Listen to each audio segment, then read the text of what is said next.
Hello everybody and welcome to the IVRA Clubsport series for 2021 and 2022. It's the season finale here at the Red Bull Ring and we are ready to go racing for 700 final kilometres to decide our three champions for this series. We've got the Cup category, the Sport category and the TCRs all to decide over the next 4 or 5 hours worth of racing. And it's going to be a very, very good afternoon indeed. The Red Bull Ring is our venue, a fantastic circuit here in Austria. The setting around is absolutely beautiful and the circuit is as well. It's going to produce some good racing for us here today, we hope. My name is Ewan O'Leary. I'll be alongside Taylor Burris and Brian Barrow will be behind the cameras here this afternoon. Taylor, good to have you here. Championship finale day, always exciting, always nerve-wracking for the teams involved. It certainly is, and good morning, good afternoon, everyone who's watching. This track here is going to be an absolute test of speed, as well as car control and handling at the Red Bull Ring, a track that provides a lot of great passing opportunities and a lot of great racing overall. But we know for a fact that this will be the championship deciding, and so many great battles in the championship, and a great way to cap it off here at the Red Bull Ring. It certainly is. We do have all three still open, which is great news for us because it means we can, well, in some ways it's great news because it'll be entertaining, but in other ways it's bad because the calculators are out and steaming everywhere. So we'll keep an eye on that throughout the day. But either way, let's have a look at the TCR standings first of all, because they'll be jumping into qualifying first. As you'll be aware, if you've been following us throughout this season, it's Team Hussingveld, defending champions, of course, with a 19-point lead, a slender margin, it has to be said, heading into this final race. Full Send Racing are those in second. Impulse are third and fourth, followed by the other Full Send car. Then we've got Esports not in contention, mathematically out of this championship fight in sixth. Fiercely Forward haven't been here for a few rounds now. Neither have Geodesic, Project Dynamic or Maniti in the TCR category, so those guys will be out of things. But the top five mathematically here can still win the championship, although as we've been figuring out, it's very improbable that the fourth and fifth Full Send Racing and the second of the Impulse cars will really be involved. For my money, it really is between the top three because there's only 7 TCR cars actually on the grid. So unless we get a retirement, I find it hard to believe that the second Impulse car or the second Full Send Racing car are going to actually take this one. But it's championship finale day and you never know. That is certainly the case, Ewan. A lot of things are up for grabs. Of course, one thing we do have to keep in mind, due to the fact that it is a 700-kilometer race, is that there will be halfway points given later on in today's race. So that just means the calculators are going to be burning even more so, at least on my end, trying to figure out where everyone will need to finish before this race is said and done. Yeah, absolutely. And it's going to be particularly complicated in TCR. Team Hussingveld, by the way, as I mentioned, championship leaders, the only team remaining in this championship that can actually defend a title that they clinched last time out. Fiercely Forward have been trying to defend their Cup category championship from last season, but it's not gone particularly well for them, I'm afraid to say. It's not been their season at all. 13th in the standings, 2 DNFs, a non-show as well.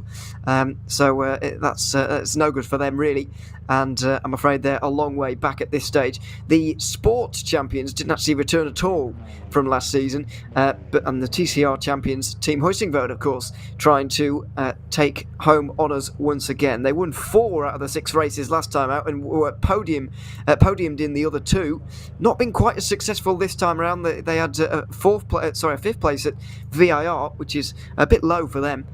To be honest, but podiums in all the others, and they're in good form at the moment. If you're always looking for a good car to support, or not support, so to say, but if you're looking for a good pick heading towards a championship finale, the teams in form are often very safe bets. And Hussingveld, having won the last 2 races, both 700-kilometre races, very safe bet to actually hold on to this championship lead, given the form they're in.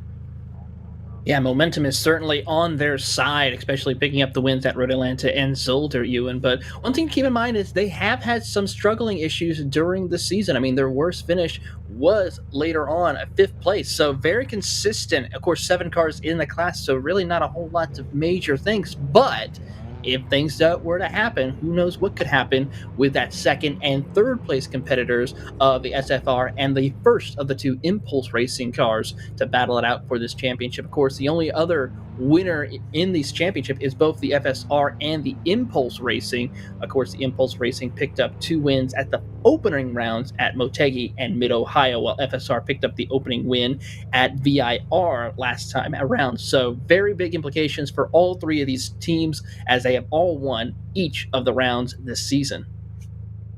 You're a bit confused, by the way, as to what on earth this car's doing at the front of the train, a Maniti car. It's they've decided to give this one a go once again. They did a race, they did Zolder, I should say, and they came second. Weren't bad at all. They're here once again at the Red Bull Ring. Didn't do much of practice. I didn't do any of practice actually, I don't think. But they're out here now in qualifying, looking to try and take possibly a pole position here. 8 TCRs are out there at the moment. We've got 2 Full Send racing cars, 2 Impulse racing cars. 3 Full Send racing cars, I should say. 2 Impulses, 1 Maniti and 1 Husingveld out there at the moment, and they're all going to be weaving around and getting the tyre temperature into these cars at the moment, and then setting themselves the best lap time possible. 15 minutes these guys will have. So when the clock hits 32 minutes to go, that's when the checker flag for the TCRs at least will be out here. And we look at Malcolm Polsek here, one of the Full Send racing cars, and I always find that in a championship finale like this, in a championship battle, having teammates around you is always helpful, especially for this 285 Full Send racing car of Naveed Hussain, who is the closest rival to the Husingveld car. Having teammates for these guys will be helpful, because if they need the extra points late on, then they can get their teammates to jump out of the way, quite possibly. May see team orders come into play a little bit later on.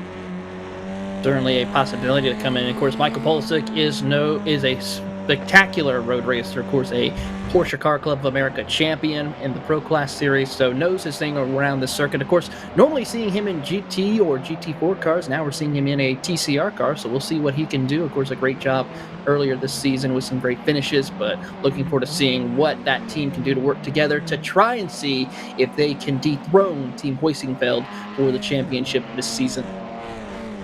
Speaking of working together, they're almost all working together at the moment. Both Full Send Racing and TCR as a whole. Look at this, all one train basically.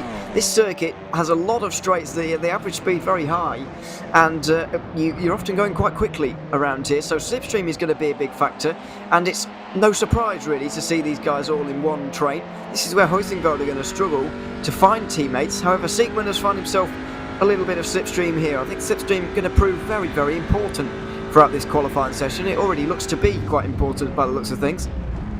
It is going to be very important, but you have to be so careful with the braking zones, giving everyone plenty of room in order to make this work out for some of these competitors, as a couple of drivers are slowing, as they will now send off 3 other cars who will complete their lap as the rest of the field continues to slow. I believe that T3 Motorsports car decided he did not want to be that lead car in that train, as the Team Hoisingfeld will now follow in 3rd place in line. Not sure what that was all about really, but I think they just didn't want to give the slipstream to their rivals really, Full Send Racing, and they decided to split themselves off, and look at this, very slow at the moment, trying to get themselves a little bit of free track space here, and you can't blame them.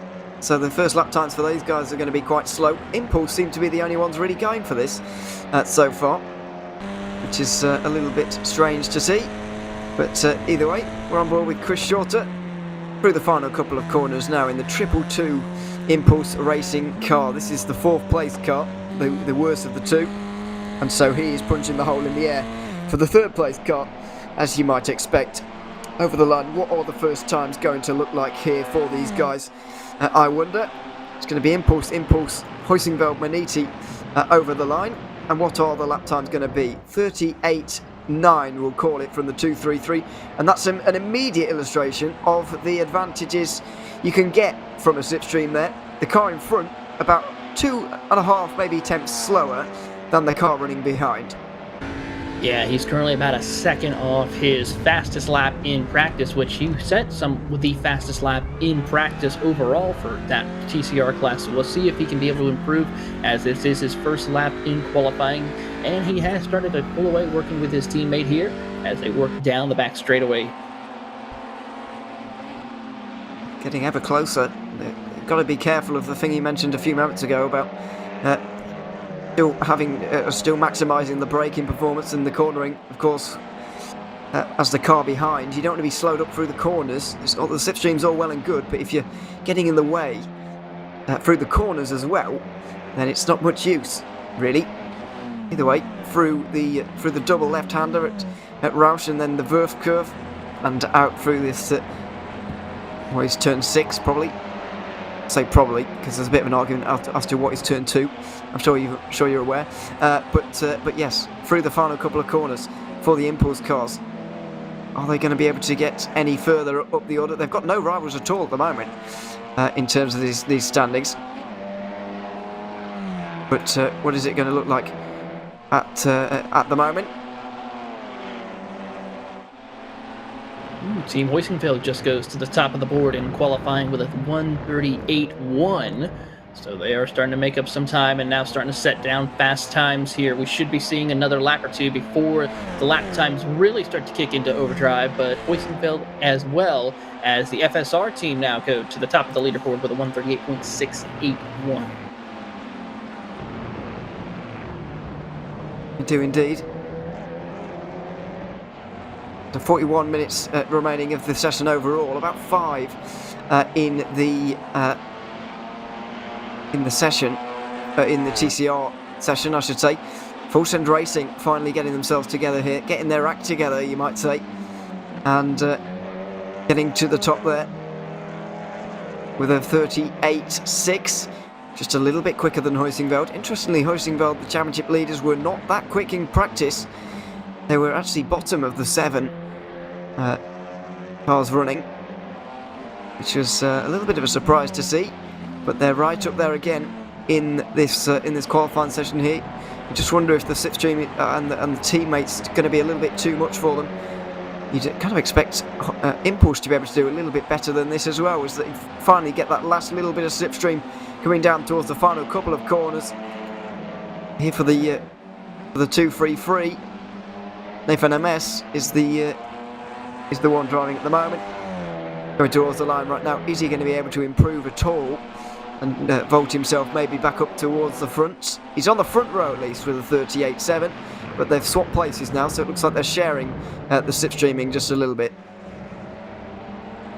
Yeah, it looks like that indeed. As they come out of Niki Lauda turn 1, they're going to let the Hoisingfeld car, the TCR car, by. It looks like Chris Shorter will end his qualifying efforts as he's going to come to a slow pace here for a cool down lap before picking it back up now before they go into turns 3 and 4, as Hoisingfeld will let by the Impulse car. It really is a game of cat and mouse here in practice. Fabian Siegmann on board with him. Full Send Racing trying to get all of their cars out in front here. They've got a 1-2 at the minute. Will it stay that way? Maniti now don't want to lead, so Impulse, after letting Maniti through, now back at the front all over again here. So this is a big game of cat and mouse, and you can see the 3 FSR cars behind all bearing down on these guys. Only 3 minutes to go, so no pit stops here at all. It's a very interesting session though. The slipstream is such a big factor around here, and you can imagine it's going to be in the race as well, with not only with regards to fuel saving, but also with regards to just staying in the group. I can imagine until we get the first bit of traffic, these 7 are going to stay pretty much locked together.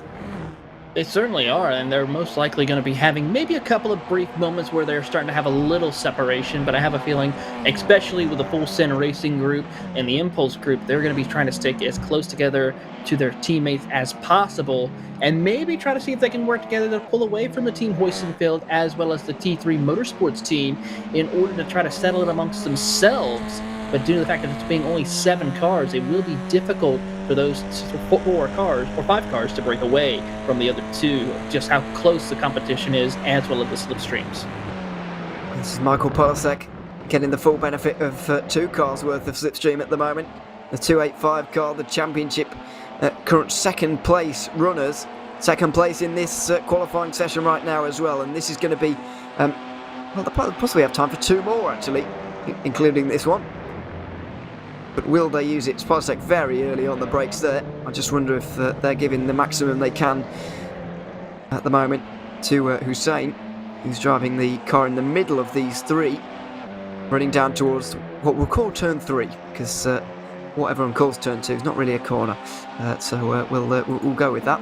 Right-hander downhill, and these guys actually out there once again. They have got time for maybe one more, because the checkered flag drops when 36 minutes comes up onto. Excuse me, 32. What am I talking about? 32 minutes. This is not boding well for the maths we're going to have to do later on. If I can't minus 15 from 47, dear me. Anyway, they have got time. To put it simply, the impulse cars have got plenty of time to get themselves out there. Once again, 32 minutes is what we're looking for, so they've still got 5 minutes or so, and that's where we're seeing still a lot of cat and mouse in. Now, Michael Polisek's turn to tow the other 2 around here for Full Send Racing as they set themselves up, and Maniti, because they don't have any teammates, very sneakily kind of latching themselves onto the back of this train, or they were until they just went into the pit lane there. Looks like they might call it a day for their qualifying efforts, as they will be sitting in P5 as the rest of the field comes across the line. Looks like the FSR Majors 258 machine picked up a little bit of time to a 38.646, so a little bit of time gained and picked up on the rest of the competition right now, so a great drive for that 258 machine currently held by Michael Polisek. Yes, indeed. Down towards turn 2, or up towards turn 2, I should say. Uphill braking zone. You can brake very, very late because of that, and that was a bit wide for the leading of these 3 cars. Got Navi Hussein in the middle of these guys. James Corp currently, I think he's towing them around, or he might be at the back. I think he's actually at the back here. He is indeed. There we are. Not too far behind the Impulse 222 there, only 8 thousandths for him to find to lift himself off the bottom of this of these standings at the moment. Through the turns 5 and 6 now, and out towards the final couple of corners. Doesn't really look like they're improving at this stage. We saw lap times come in very early, and then we've not seen any improvements since. It's been a good 5 minutes or so since we saw any improvement at all from anybody out there at the moment. We might see, possibly. I just saw Polisek purple sector a little bit last time around, and we'll see if he picks up the pace as he comes across the line as our leaders are working their way through. And he does not improve his lap time just yet, but he definitely was showing a little bit of purple sector briefly, but not enough to improve his lap time at the moment. Yeah, absolutely nothing there. Not forget this 285 car, currently being driven by Hussein, has only got to gain 19 points on Huysingveld, which is very, very possible in the race we have today.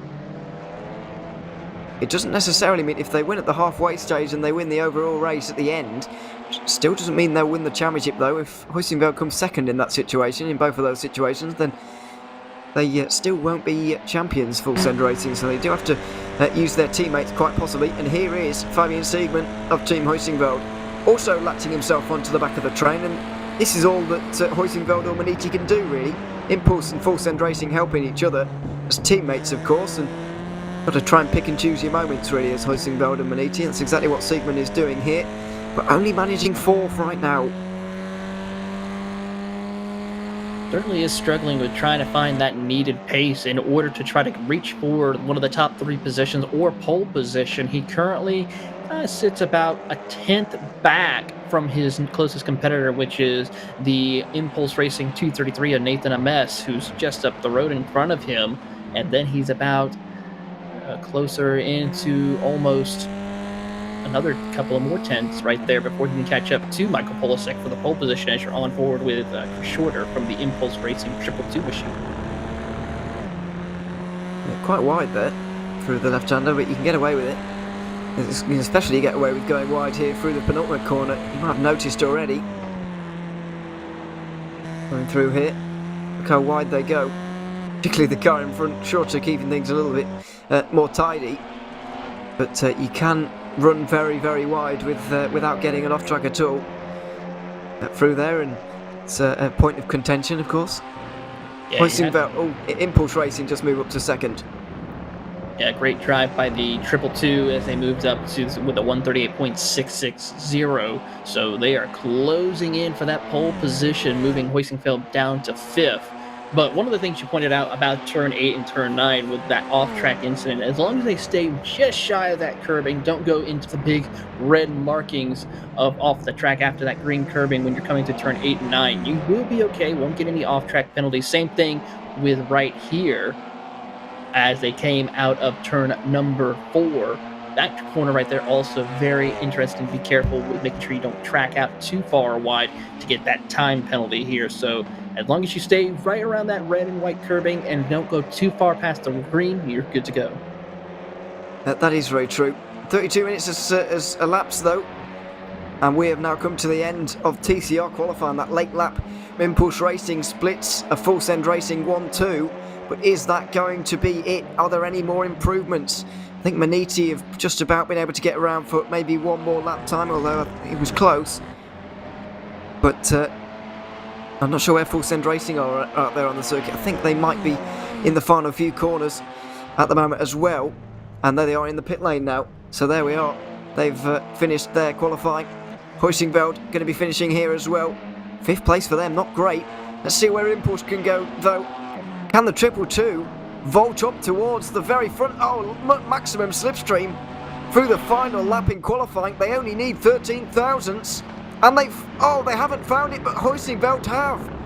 So Impulse trying to give themselves the maximum benefit of the slipstream possible.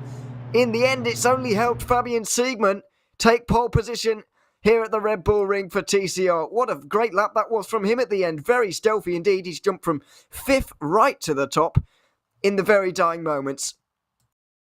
How about that? A stellar job by Team Hoisingfeld and Siegmann to be able to steal away the pole from everyone. We were concerned if there was any speed because they weren't the fastest in practice, but they have overcome and got it right at the top of the leaderboard.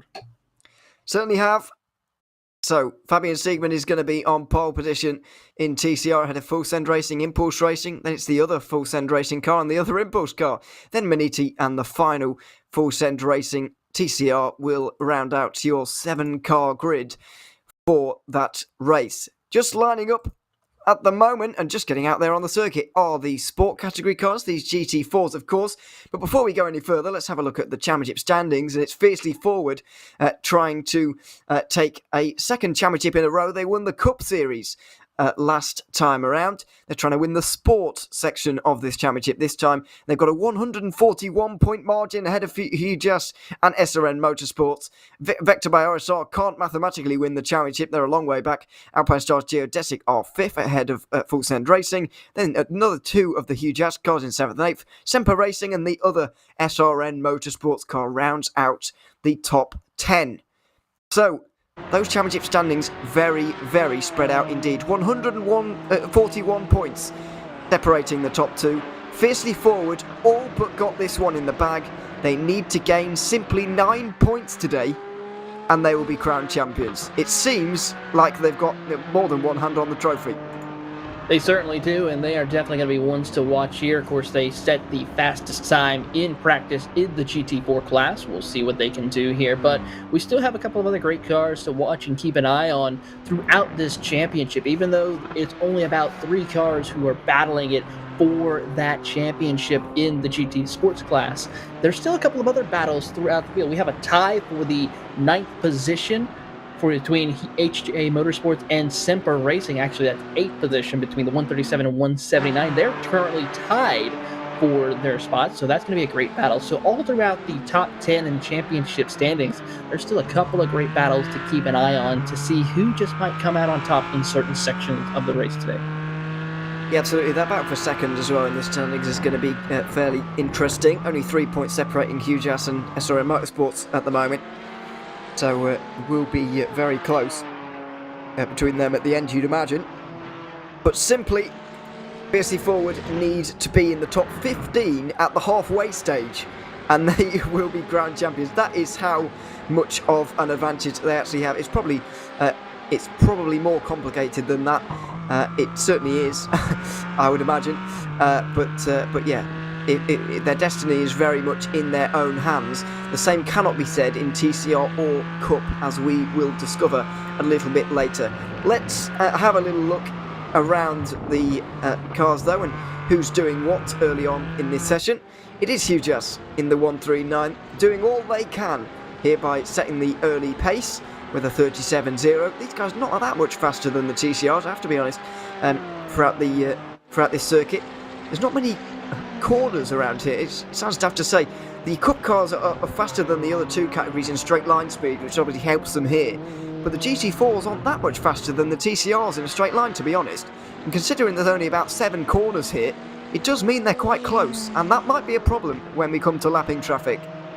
It certainly is, and that's one of the interesting things when it comes to GT4 and TCRs. Of course, the TCR car is a little bit more lightweight, as well as also more nimble when it comes to cornering speeds compared to the GT4 cars. So it's going to be interesting to see where the TCRs and the GT4 stack up against each other when they're racing heads up around each other for the competition. And if you looked at the overall standings during practice as well, there was a couple of the GT4s and TCR cars that were in and amongst themselves during practice, which was very interesting to see during some points of the race. So it's close to see what will happen as we get ready to watch the racing here later on after we finish up qualifying.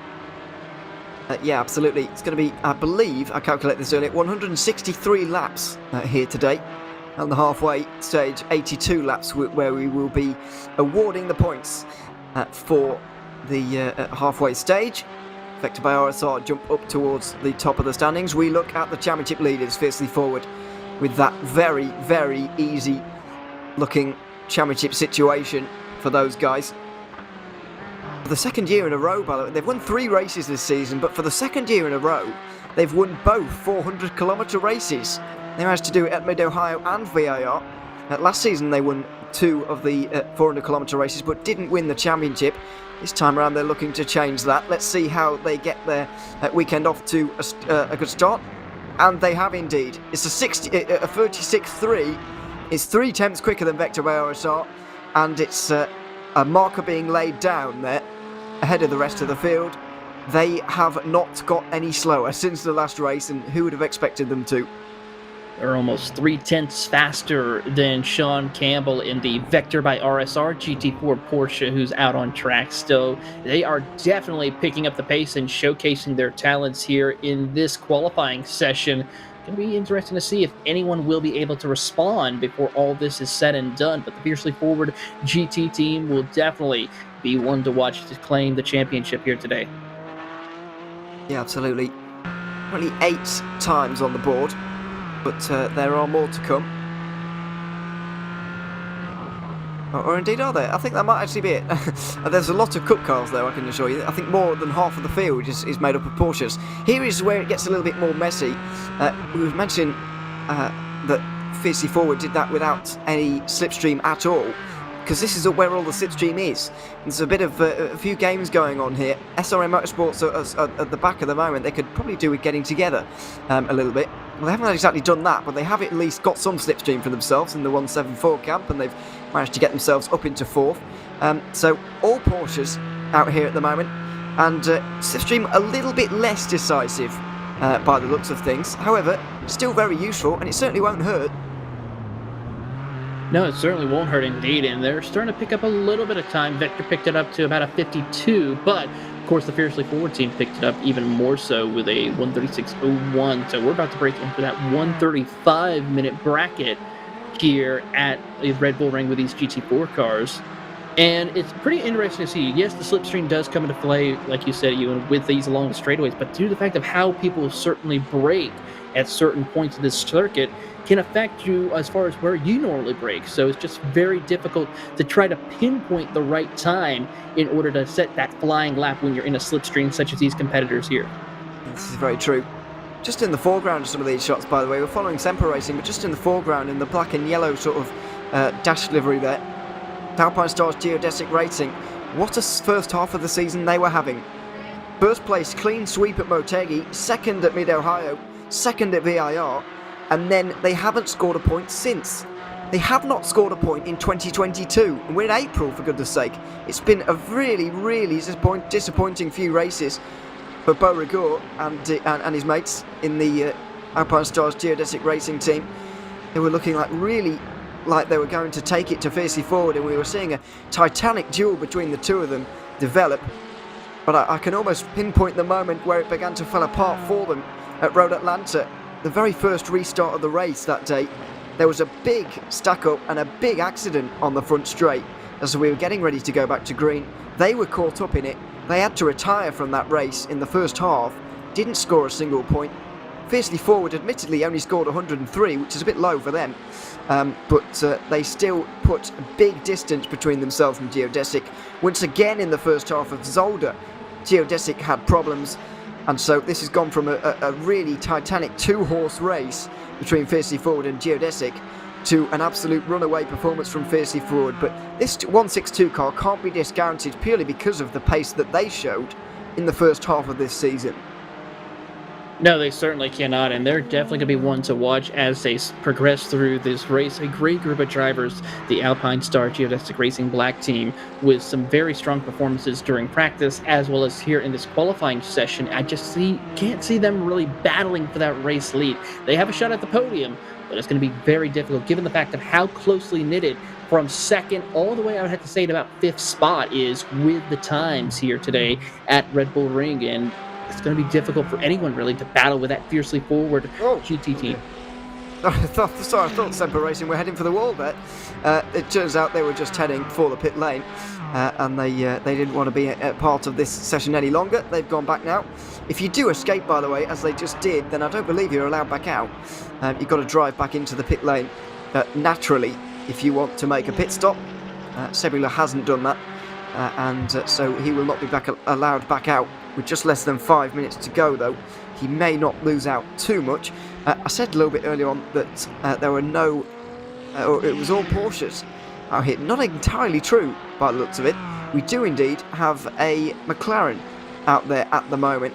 I'm not entirely sure who's driving it at the moment. It's the Hugh Jazz car, the second place in the championship. Of course, the other two cars they've chosen are Porsches, but they're not here today. It's the McLaren, and considering how unpopular it's been throughout this season, and how seemingly, or what a disadvantage it is at compared to the Porsche, it's fantastic to see this wonderful sounding car right up there in second place in this championship.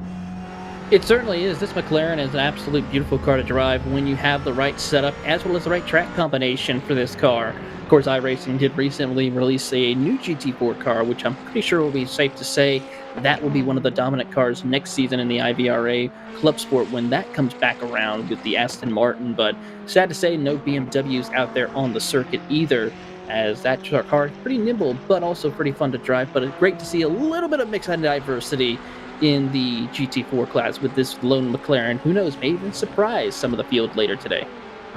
Well, second place at the moment. Yeah, just a word on that really. The GT4s, obviously 4 cars available now. We didn't see any. Well, maybe had one BMW, but hasn't turned up very often, which is a bit of a shame to see a lack of variety, because it's basically, obviously, the Porsche Cup category is obviously going to be Porsches.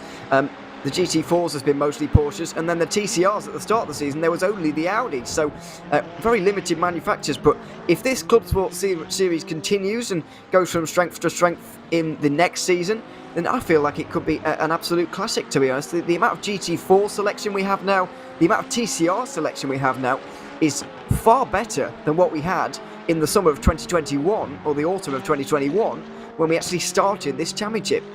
Certainly is, especially with the TCR class. From 1 TCR, we're now up to 4, with the inclusion of the Honda Civic and the 2 Hyundai cars added into there in the TCR category. So it's great to see some diversity in that class, and exciting to see what will come of it with the IVRA Clubsport Series in later on this summer if they return for their next season. Yeah, we don't have any news on that, and I think even if we did, we wouldn't be allowed to tell you. So I'm sorry about that. But yes, do keep looking out. By the way, just this is a cheeky plug for tomorrow, because we've got more IVRA racing. The HyperX GT Sprint Series returns. at roughly the same time tomorrow. I think it's an hour earlier, actually, an hour earlier than what this started, so convert to your local time zone. About 2:15 UTC, that will be starting. 2 more 60-minute races, which we're very much looking forward to as we enter the second half of that championship. So look out for that one tomorrow. It will be good to have your company once again. But just about 100 seconds remaining in the sport category qualifying session here. We're following Semper Racing, who are down in 5th position at the moment. Jaroslav Sabila at the moment is the driver. And just jumping up there, who was that? Looks like the Vector by RSR car just jumping up into 2nd position at the moment ahead of Hugh Jass. The Fiercely Forward car is so confident in itself that it's actually in the pit lane with still a minute to go here. But Sebula right now maximising the final couple of corners to the absolute maximum there. And now up towards the line. Only did a few attempts to get on the front row here. Can they manage it? Not quite. Sebula looks like he's going to be 5th place. Resigned to that at the moment, but just less than a minute to go. Fiercely Forward not even out there. They're so confident that 4/10 margin is going to stand, and why wouldn't they be?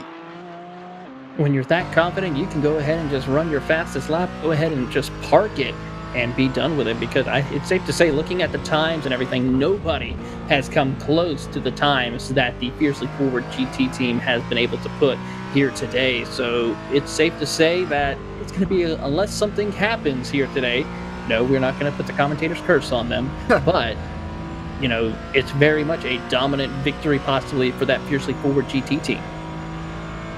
Here's Sean Campbell, Vector by OSR, looking to at least share the front row with the champions in waiting, you could say. Through the final couple of corners. Campbell will be in action tomorrow for OSR as well, by the way. He's got a busy weekend of IVRA racing as he comes up towards the line right now, starting it off. Is it going to be with a 2nd place? It is. It's 1/10 better off than he managed previously, and so surely he puts that beyond any reasonable doubt at this stage, unless the Hugh Jass car can do anything. Stephen McGarvey, I think, is pretty much finished. This is quite populated, though. I think these guys did get over the line as well. We've got Geodesic involved. Both of their cars actually involved. Currently 4th and 7th. Slipstream is a factor, of course. And the Geodesic cars are trying to get Beauregard as far up the order as possible.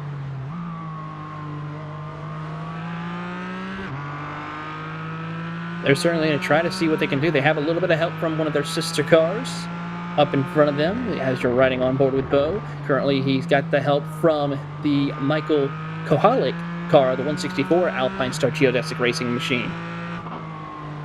Yeah, that's the car running down in 7th at the moment, kind of almost sacrificing itself, even though it's only a 1/10 and a half or so slower at this stage.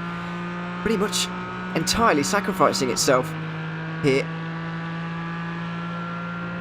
Through the final couple of corners we go. Beauregard indeed going to pull into the pit lane by the looks of things. Final 15 minutes of this qualifying session. Beauregard not improving, and so he is going to pull in. It's going to be Fiercely Forward at the front of the sport category. Michael Janey's lap time was good enough for pole. Sean Campbell will be alongside him for Vector by RSR. Hugh Jass and Geodesic will be on the 2nd row together. Then it's going to be SRN and Semper Racing sharing the next row, and finally rounding it out, the 2nd of the Geodesic cars and the 2nd of the SRN Motorsports cars in 7th and 8th position after 15 minutes of qualifying. So, one more 15-minute session to go, and it is the Porsche Cup cars. This is how they line up right now. 51 points is the margin that Pure Sims Esports hold over Alpine Stars Geodesic Racing, who are tied with Acertec Sim Sports Volante. T3 Motorsports by Maniti are in 4th. Those 4 are the only 4 that can win the championship here today. Orion Race Team 5th, battling for that 5th position with RPC Esports and Hell Racers. T3 Motorsport by Maniti's other car will likely be there as well, with Impulse Racing and Vulcan Sim Racing rounding out your top 10. So, let's get into qualifying, shall we? The final part of qualifying, 13.5 minutes as we join it. The guys are out there on outlaps right now. We've got 13 or 14 cars or so, and it's slipstream galore happening right now. As you might expect, we saw it in TCR.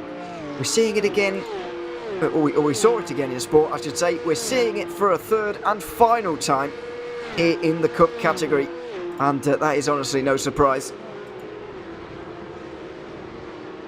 Trying to see if Pure Sims will be able to hold on to this championship. Yeah, we're going to see sometimes here, of course, these drivers are trying to warm it up and get things ready, but the championship, of course, like we touched on, Ewan, so very close amongst this class, as we're looking very close to seeing some great battling in this class overall for this team. Looking over some of the practice times that happen, Geodesic Racing, the Alpine Star, was the fastest car in practice by quite a good margin as well. The only car in the field to break into the 128 bracket. Of course, this field a lot faster compared to the GT4 category that we just saw out on the track by almost a good 10 seconds over the field. So this will give us a little bit of breathing room for this class, but also just shows how quickly this field will work their way through when they get into lap traffic. And that's going to be the interesting thing with these cars. Certainly is. It's where the races are really won and lost. We saw that especially at Road Atlanta, the fourth race of this season, where it was outrageously close right towards the end. Volante taking another race victory. And speaking of Volante, they've won 3 on the bounce. We were mentioning earlier about momentum and teams that you trust heading into a finale. Well, that is a team you can certainly trust to run very well, because they are on quite a bounce right now. Let's have a look at some times then, shall we? Pure Sims Esports and Bruno Canaro currently on the top of the standings. Then it's Alpine Stars Geodesic, then T3 Motorsport by Maniti, then it's Asetek Sim Sports Volante. The top 4 teams in contention still for this championship are the top 4 teams right now involved in this race, involved in this qualifying session, I should say, and no doubt in the race. The top 4 right now in qualifying, or the top 4 in the championship. You really couldn't write it.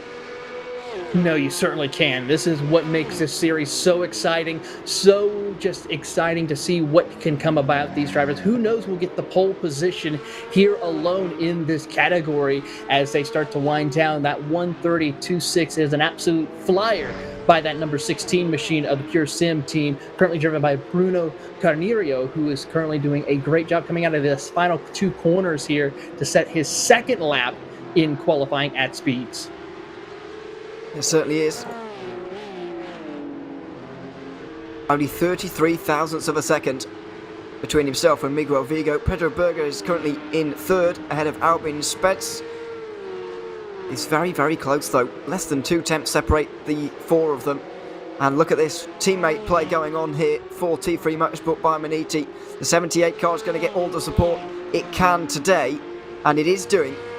Coming up towards the line right now and over it. Let's see what this time is going to be for Maniti. Well, the 79 actually goes a little bit quicker there indeed. 4th place in the standings for them right now, but 3rd in this qualifying session after that little bit of assistance. The 78 not exactly going slowly either by the looks of things.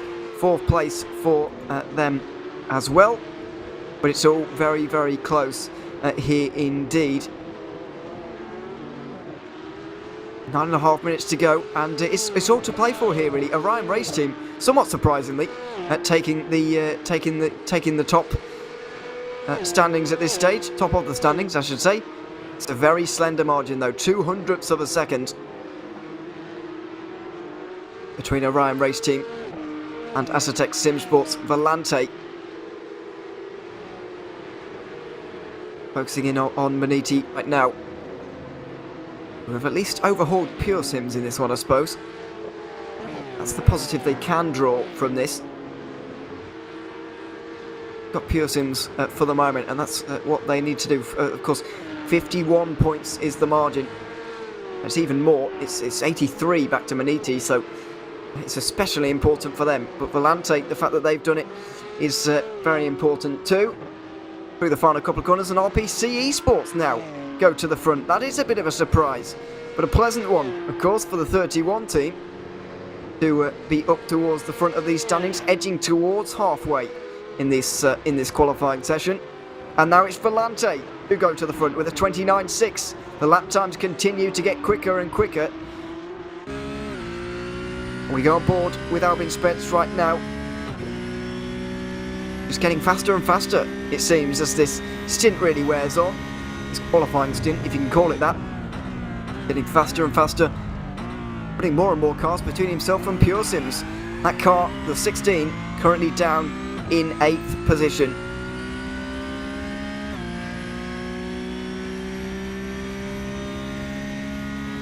Down towards what is turn 3, downhill braking zone, or turn 4 if you like. Downhill braking zone. Very tricky. And a long acceleration zone here as well. Not really a worry in terms of traction around there.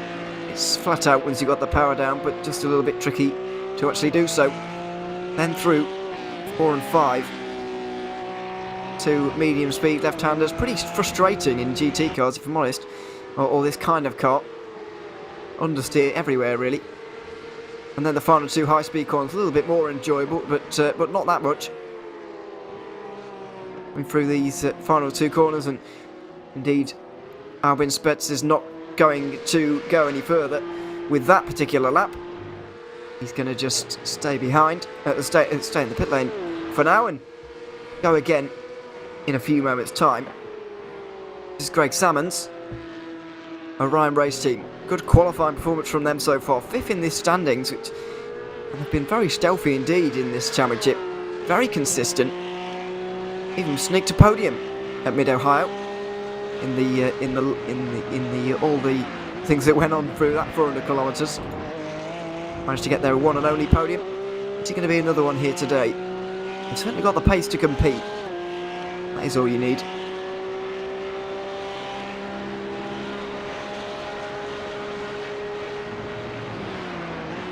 Up towards turn 2 for Greg Salmons of Orion Race Team. And so with just 6 minutes to go, Taylor Burris has just had to step away for a few moments' time. While he does that, we'll be back in a short while. But in the meantime, Stefan Schlacker has come to join me, which is good. We're always pleased. Stefan, good to have you here once more. Championship finale day. Always very, very nerve-wracking for everybody. Not least in this category here. 4 teams involved and a lot of maths, I'm sure, flying about. Not least from us, but from the teams as well. Yeah, it's always great to be jumping in on the race around the Red Bull Ring, obviously just 45 minutes away from my home.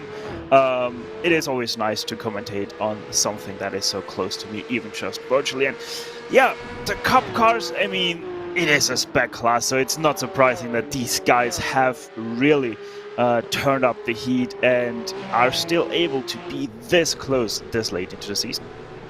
Yeah, absolutely, that is very true. We've got 10 cars currently covered by about 7 tenths, which is quite close, I think it's fair to say. After about 10 minutes, just in the background of this shot here, you can see the Alpine Stars Geodesic car. They've just recently got up into 5th position. There's Miguel Vigo, trying to gain as many points as he possibly can as well, of course. Pure Sims still down in 9th place. A little bit of a worry for them. I know there's still 4.5 minutes to go or so, but for a championship leader to be in the pack like that, I would be very nervous as a member of Pure Sims Esports, because the middle of the pack is exactly where I would not want to be as a championship leader. Yeah, that's always where you put yourself into some trouble spots. I mean, we have seen it even in real life racing, where it's really something where you have to be careful, where those kind of incidents can occur where you just are an innocent bystander and your race is done, even if it was just a small contact. It is so important to stay out of the grid and be up top, especially if you have championship ambitions. Yeah, that's exactly what Volante are doing. They're in such a good run of form. I mentioned it a couple of minutes ago, but 3 race wins on the bounce is very, very impressive. Hard to argue with. Only dropped 5 points in that time as well, with a 2nd place at the halfway stage at Road Atlanta, as opposed to the win which they've been getting elsewhere. But yeah, it's a real good run of form. I guess they had to, making up for a slightly slow start to the season. And Geodesic continuing to go quickly here. Miguel Vigo once again improving. He's gaining a bit of slipstream off of someone who's not his teammate here, which is something you don't see very often. But there we are. I think it's a Ryan Race Team just up in front, in 4th place at the moment, so they're not exactly slow. But Miguel Vigo benefiting off this slipstream right now in 2nd place, really not that far behind Acetec Sim Sports Volante either, only 29 thousandths of a second we saw in TCR that these qualifying sessions can change very, very late on indeed as well. So there's going to be a lot of pressure on these final 3 minutes for everybody. And this could be right now huge for Vigo, getting this great slipstream. You never know. With the long straights that the Red Bull Ring offers, it can give you the edge to secure yourself that first spot, especially if you're just 3/100ths of a second away from that end. T3 Motorsports by Maniti trying to do it as well, but I don't think it's working out that great right now for them. No, not the greatest success there for them, I'm afraid. That was the car, the 79, just behind, although it might have been intentional just to let the 78 through, I suppose. The 79 car is the one they would like to win the championship with, as it's the only one out of the two that still can, I suppose. 83 points back for them at this stage. Still a very tall order. Ideally need to take a clean sweep of 150 points, and even then they'll be struggling. So, yeah, it's not looking great for them, but all they can do is try. As a Ryan Race team get up into third position there, the 44 car back onto the inside of the second row, ahead of RPC Esports. And Pure Sims still down in 10th. The 4 championship contending cars, 1 and 2, then in, 5th position, and indeed in, goodness, where are we? 7th or 8th for Maniti, then Pure Sims in 10th. So, yeah, it's very, very spread out, I have to say. Very spread out. Yeah, by the way, speaking about spread out, T3, it's the opposite for them. They are right now in formation flying, but they're also separated by only 1,000 of a second. 78 ahead of 79 in 7th and 8th. That is impressive. I don't know if that has something to do with one giving the draft to the other, but even if you would try to do such a thing, you wouldn't be able to do that. Yeah, absolutely. You can sort of tell they've been practicing together, because they're almost identical in every way at this stage at the moment. But there we are. Isaac Kane is the one with the little bit of slipstream now. We're really getting down towards the end now, and he's going to be close to get round for one more lap after this one. This might well be the last attempt for him. If indeed it is, then he's going to need to pull something out the bag here. Although only a 10th will give him 6th place, which I suppose is at least a positive step forward. Through and towards these final couple of corners now. 2 right-handers, of course, very high speed, very committed for these cars. Into the first one they go now, and he's pulling into the pit lane, not improving at all by the looks of things, and so decides to just pit and get that over with. What about the 78? Are they going to improve at all with Pedro Berger here? Really doesn't. Oh, yes, he is. Very good lap time there. 5th place for that 78 car. Improving late on. Who else is really improving here? Well, Pure Sims at Bruno Canaro is out there at the moment. We've got Jovega Godestad out there for RPC. Here's the Pure Sims car. Can they do anything? They need a couple of attempts to even gain a place here, so it's going to be tricky. Through the final turn. Canaro doesn't look that committed, but he might just be being smooth. Through the final corner. Oh, and he does improve, and he does get up into 8th place. So Canaro rescues something at least, but only 8th place is lower, much lower than you'd expect to see Pure Sims car after the season that they've had. Yeah, the only good thing there for Pure Sims is, yes, they're 8th place, but they're less than 3/10 away from P1, and might seem not a lot, but it is also at the same time they're boring. There isn't much where you can gain or lose time, so it is, yeah, a little bit of a difficult situation that Pure Sims have put themselves into. Yeah, indeed. That is very true. They've also got themselves ahead of the Maniti car that matters, so to speak, in terms of this championship. So that's helpful in terms of these standings. But yes, it's going to be a very, very complicated race for everybody, and a very difficult race for everybody, you would imagine. As I mentioned earlier, 163 laps around here. Points awarded on lap 82, and that's half points. And then we will see, we'll be a bit closer to knowing who will be the IVRA Clubsport Series champions for the 2021-22 season. 6 races, of course, and it all comes down to these final 700 kilometres here at the Red Bull Ring. Those times, though, very, very close indeed. As you mentioned, to be fair, not many corners around here, and so there's not many places where you can really gain much time in this track. But I think that might help the field a little bit in this race, because especially early on, the field's going to stay very, very close together, with not only the slipstream, but also the lack of opportunity for you to actually pull away means that the field's going to stay very close throughout the particularly opening part of this race before we have to go through traffic. Yeah, I mean, you have obviously the midfield where it can't really make a difference, but you have so much drafting opportunities. 2/3 of the track are just basically that big drafting straight, so you really have to, well, be careful on how you manage your car, because obviously that will create a little bit of the door banging if you're not careful. At the same time, that is gonna mean that you're gonna have some real big troubles when you go for the first lapping maneuvers, because the field will still be quite together. It will be very close together, and that is going to be a problem. It always is in these multi-class races. And for the first time in a while, the 29 cars are all going to be let out onto the circuit at the same time. We're currently in warm-up, and we're currently just having a look at the track conditions. 21 ambient at the moment, Celsius that is, 26 down on the road, 60% humidity and a little bit of wind out there as well. Partly cloudy for the most part. It's going to stay that way, you would imagine, as we move through the afternoon. Going to get briefly hotter, you would say, because it is only 11 a.m. right now in Sim. Expecting this race to go on for, I did a small calculation before this race. If it goes green, then we might actually manage 4 hours of a race, which will be the quickest 700k race of the season. But it's hard to see that really happening. I would imagine there will be safety cars, and we did see, I seem to remember 1 or 2 from the Endurance Series race we saw here not so long ago. Yeah, you always have those problems, those issues, but quite honestly, with the selection of cars that we have here, I see it as kind of unlikely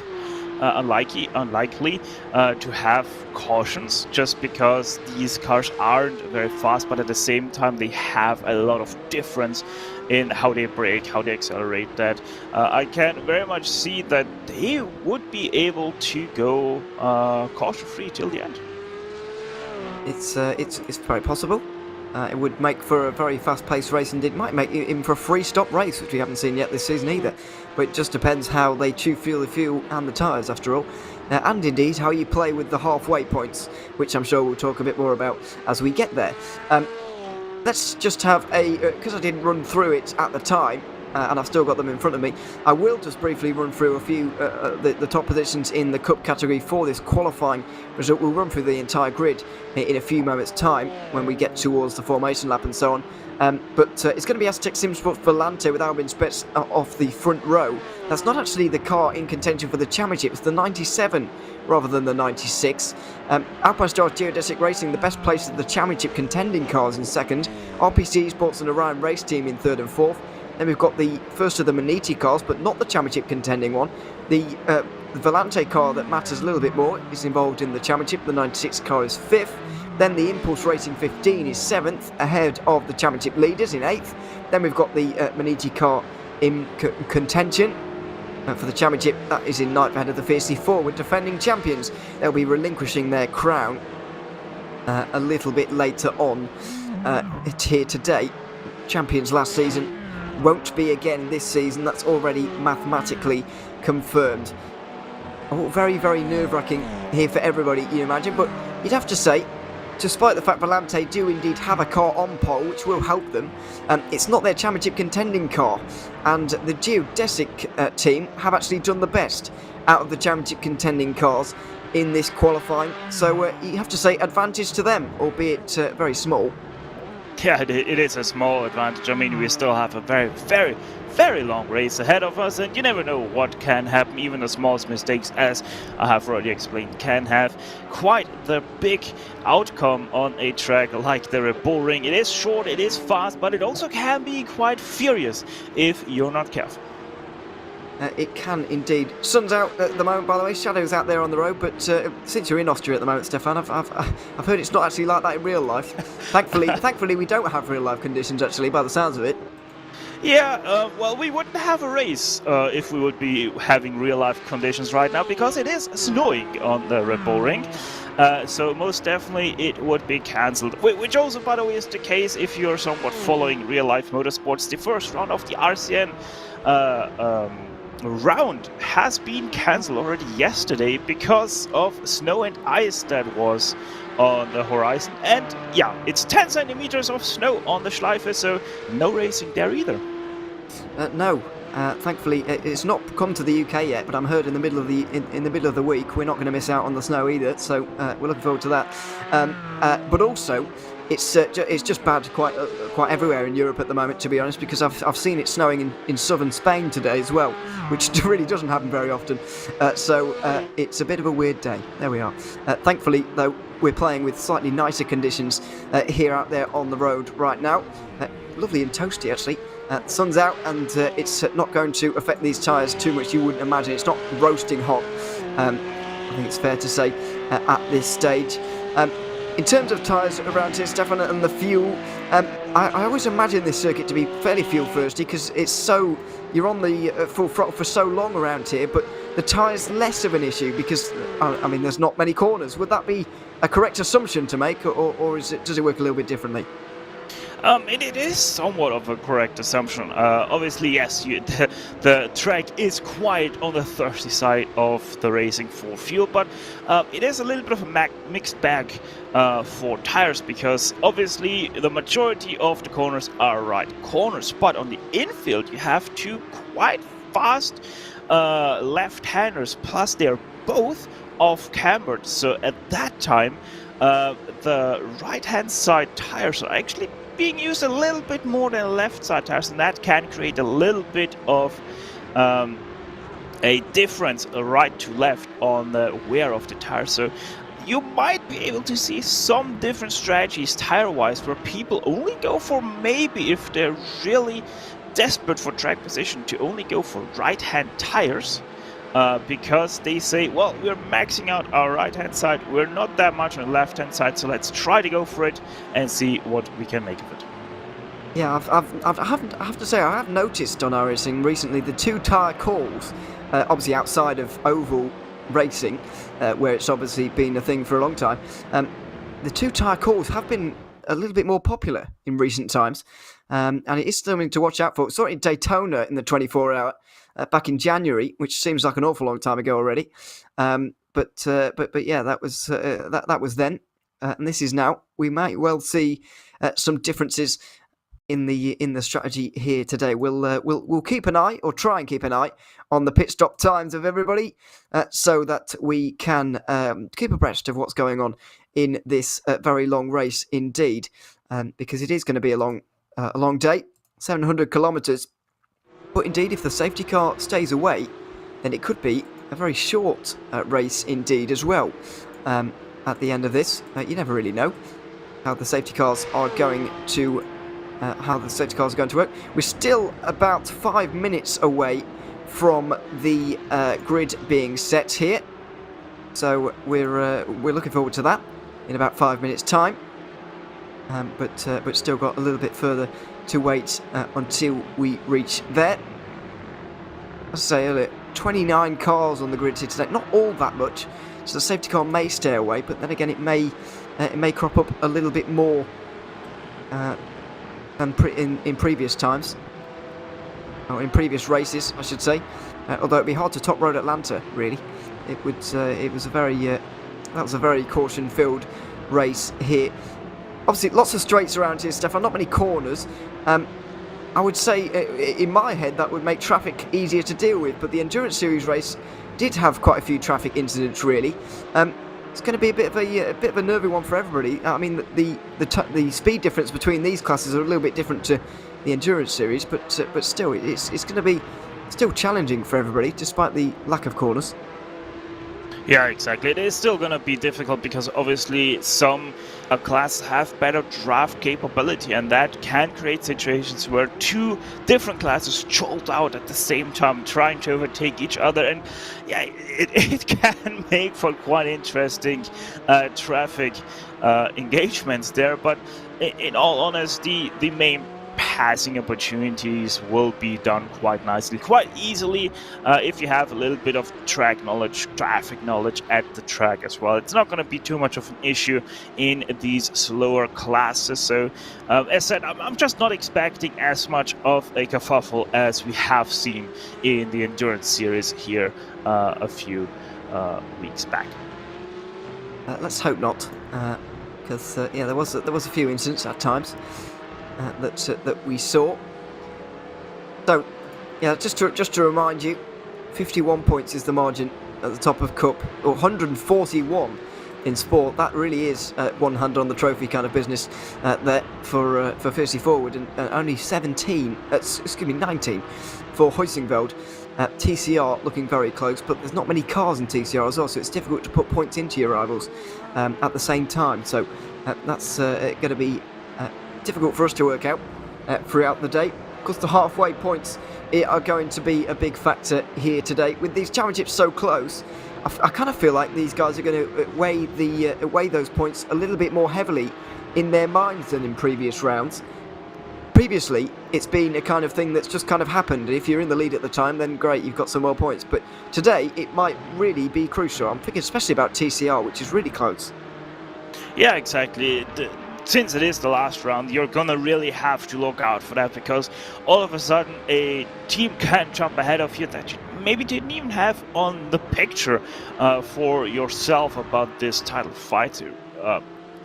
Most definitely got to have a different mind going into it. You might even have to actively try to go for the halfway points, and have to actively also go for the win in the end of the race. So two much different strategies will collide, and the team with the best strategists in the car and outside the car will most definitely make a huge difference here today.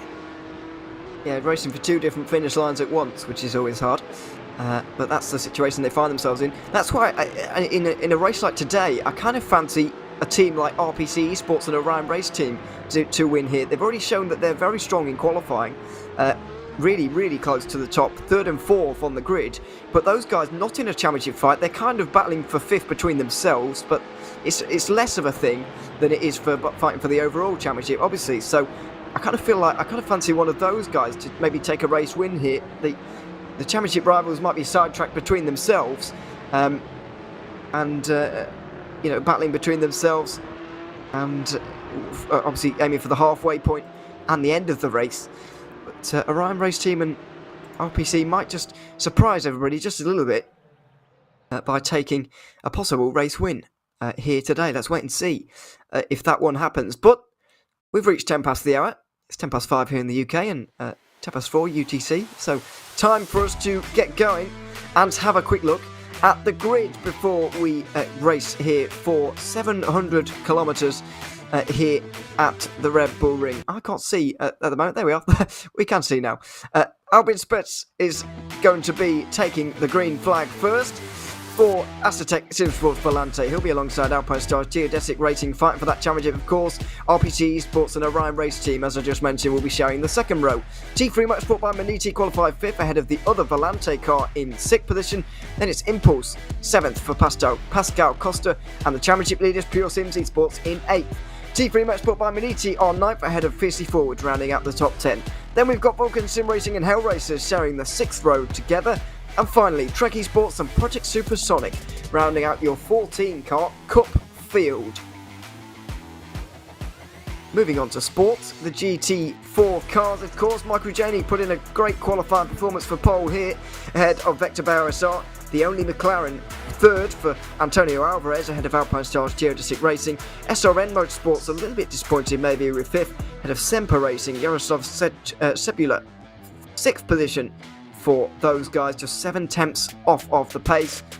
Then finally we have got the other Alpine Stars Geodesic car and the other SRN Motorsports car rounding out your 8-car grid. Finally, it's TCR and Team Hussingveld, defending champions and championship leaders, who will be taking the pole position ahead of TCR Titan, Michael Polasek, you could say. Chris Shorter is third ahead of the Full Send Racing car that is second place in this championship. Naveed Hussain is going to be starting that car. Nathan Ames is fifth ahead of Damien Owen Harris, for sixth. James Corp will be rounding out the final car, or the 7-car grid here in TCR. There they all are, between turns 5 and 6. Getting themselves gridded up here and ready to go racing for 700 kilometres here at the Red Bull Ring. It's a championship finale, it's all to play for, and it's a fairly long race all at the same time. There's going to be a lot of pressure on these guys for a very extended amount of time. Let's hope that everybody at least gets off to a clean start and then we can go from there. Yeah, exactly. It's all gonna be about who can cope with the pressure the best. Obviously, it is a long race, but the pressure is on for our top dogs of the series. The last race, double points technically to pay out. You have the halfway points, you have the points at the end. Who is gonna make it till the end? Who is going to hold on and become victorious in this championship? 163 laps there, as you can see, for us to decide 3 champions. Basically forward, almost already decided as one of them. If they get to the end of the halfway point, that's 82 laps, or whenever the cup cars get there, then they will be crowned champions on the road before they've even made it to the end here today. So that is something to maybe watch out for throughout this race. The pace car rolls off, and we've only got a couple of corners of a pace lap here to do before we get going, as we've already got problems. Miguel Vigo goes to the back of the field from second place in qualifying. He's at the back of the field. I just wonder if there's been a penalty there, because all of a sudden he's right on the back row. There must have been a penalty, end of line penalty for them. They'll be starting 14th instead of second. Already early drama for them, but for Albin Spets, it's all about that start finish line and those lights going out and him getting this 700 kilometre race underway. It's the final race of the IVRA Clubsport Series for 2021 and 2022, and we are underway. Aztec Simsport Volante take the green flag with the 97 car, and they're going to lead into turn number 1 with a car length to spare. RPC Esports and Orion Race Team battle over second through turn 1. It's all nice and clean in the cup category. It's all very, very rosy indeed for Albin Spets, who's got off to a great start. Meanwhile, in the sport category, the GT4s get underway, and Michael Janey, leading this one for Fiercely Forward, gets off to a very good start. It's Vector by RSR in second position there, and in TCR, Hussingveld off to a good start as well. They take a nice lead into turn number 1. Impulse having a sniff into turn number 1, but can't get through. All 3 pole sitters off to a very clean start. Yeah, very, very great start for all of our pole sitters, and the penalty for Miguel Vigo was unnecessary obstruction of traffic in qualifying, so that's why he dropped from second place all the way to the back. I'd be interested to know what a necessary obstruction is, but I see the point. Yes, obstruction in qualifying, and that will send you straight to the back of the field. Geodesic have indeed got the one saving grace of having a teammate here to maybe help them, but in the form of course sport cars, but they really can't do anything as they are part of a different category, of course. So all on their own, Vigo is going to have to fight his way through here. There are the other 2 geodesic cars in the sport category, of course, currently running 3rd and 8th in that category. Oh, who was that in the background? Somebody gone off the road there, didn't quite spot it. Looks like a SRN car maybe. It was the 174. That's the car running 3rd in this championship. They've got a very outside chance of winning here today. They arguably need to pick up 150 points. They arguably need to have a flawless race, but already a problem for Stephen Mugabe. So easy to do, but still a great save. Kept it out of the wall there. Great stuff on the first lap there. But obviously, race chances already quite diminished for them. They are indeed damaged already, I'm afraid to say, for that team. We go down towards the downhill right-hander at Schlossgold, and in towards the middle sector. The battle for first really, as you'd expect, very close at this stage. 6 cars involved. The Impulse Racing 15 looks like it's just struggling to keep with the pace early on. Both Volante cars have made it here. But one of the Maniti cars has made it, but not the one involved in the championship fight.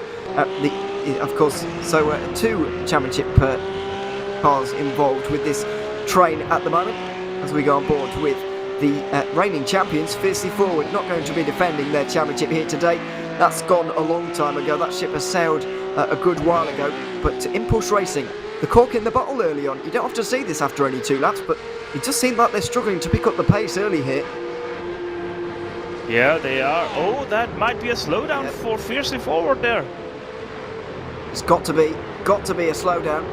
And it's another place for the 62. Interestingly, Miguel Vigo has not had to do much overtaking, but he's made up quite a few places. And that was a bit of an awkward one for Truck Esports, as they found the Fiercely Forward car right on the inside line, right on the apex of turn number 1, and they might well pay for that. Vulcan Sim Racing going to be looking to get through as we go back up front, as this train of 6 cars begins to pull away from the rest of the field. I imagine it's going to stay like this until we get to the first round of lap traffic. Yeah, left traffic, probably not too far away either for these Cup cars, especially because the first cars they will be catching are their TCRs. And how awesome are these shots in the background? Always you can see pretty much one car flying past there. I think that in the background were our TCR cars going from T1 up to T3.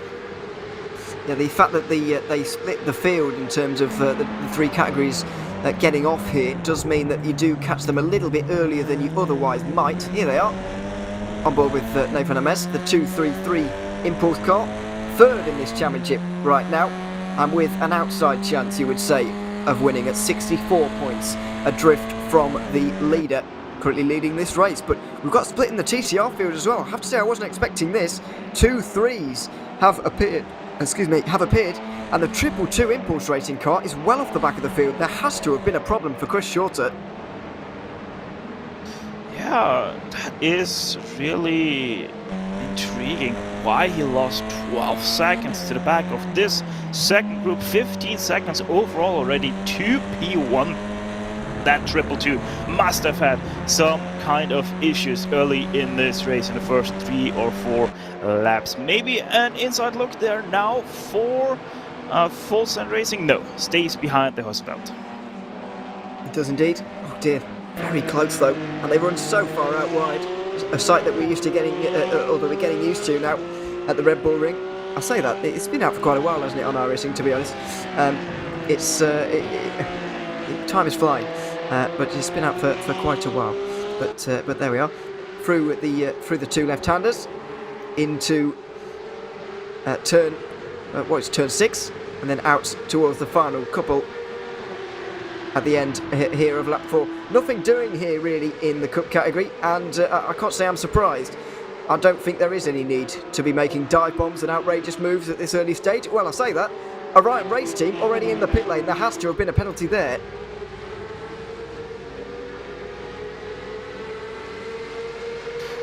Was that Orion or was it Aztec? Good question. Orion is still in first place. I think that was Aztec there from first into pit lane. You're absolutely right. Yeah, you are right. The leader into the pit lane early on. Albin Spets, for whatever reason, is into the pit lane. We'll have a dig around and see if there are any penalties. But it's very early for a pit stop. It would be a remarkable strategic ploy at this stage to be doing something like that. Here's Albin Spets again. Looks like he's driven through the pit lane and he's come back out again without any major problems, really. Yeah, just a drive through, by the looks of things. Has to have been a penalty.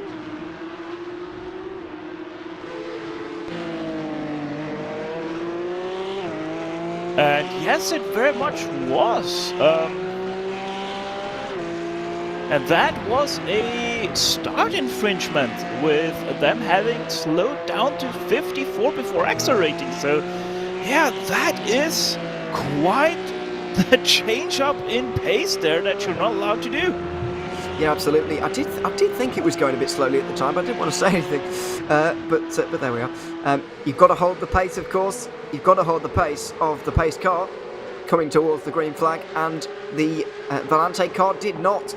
So the 96 team, there they are in the middle of your screen there, have missed a little bit of, or will miss their team support, you can be sure, throughout the remainder of this race. We're now down to 5 for the lead, and we're approaching the traffic. We are hearing some possible PCR incident. Possibly it might explain why this car is quite so far behind. The 222. Let's have a look here at the replay. This is early on in the race. Crap, this might have even been off the start. I said in my kind of introduction that we had a clean start, but it looks like we might not have had one in TCR. Yeah, this is gonna be quite intriguing and quite telling, because 222 is on the inside here. I wonder if it is into turn 1 or if it already happens right here on the start. Let's watch second car in line on the right side. Do they clobber the curb?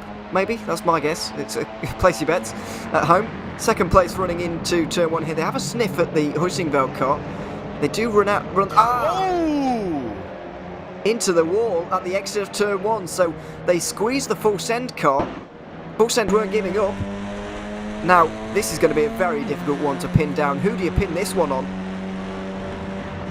Well, I would nearly say that is self-inflicted by Chris Shorter. He puts the full send car to 258 right on the sausage cup. The 258 surfs up on it and sadly just ever so slightly drifts to the right and tags the 222 on the rear right into the barrier. But I have to say that Audi still looks quite impeccable.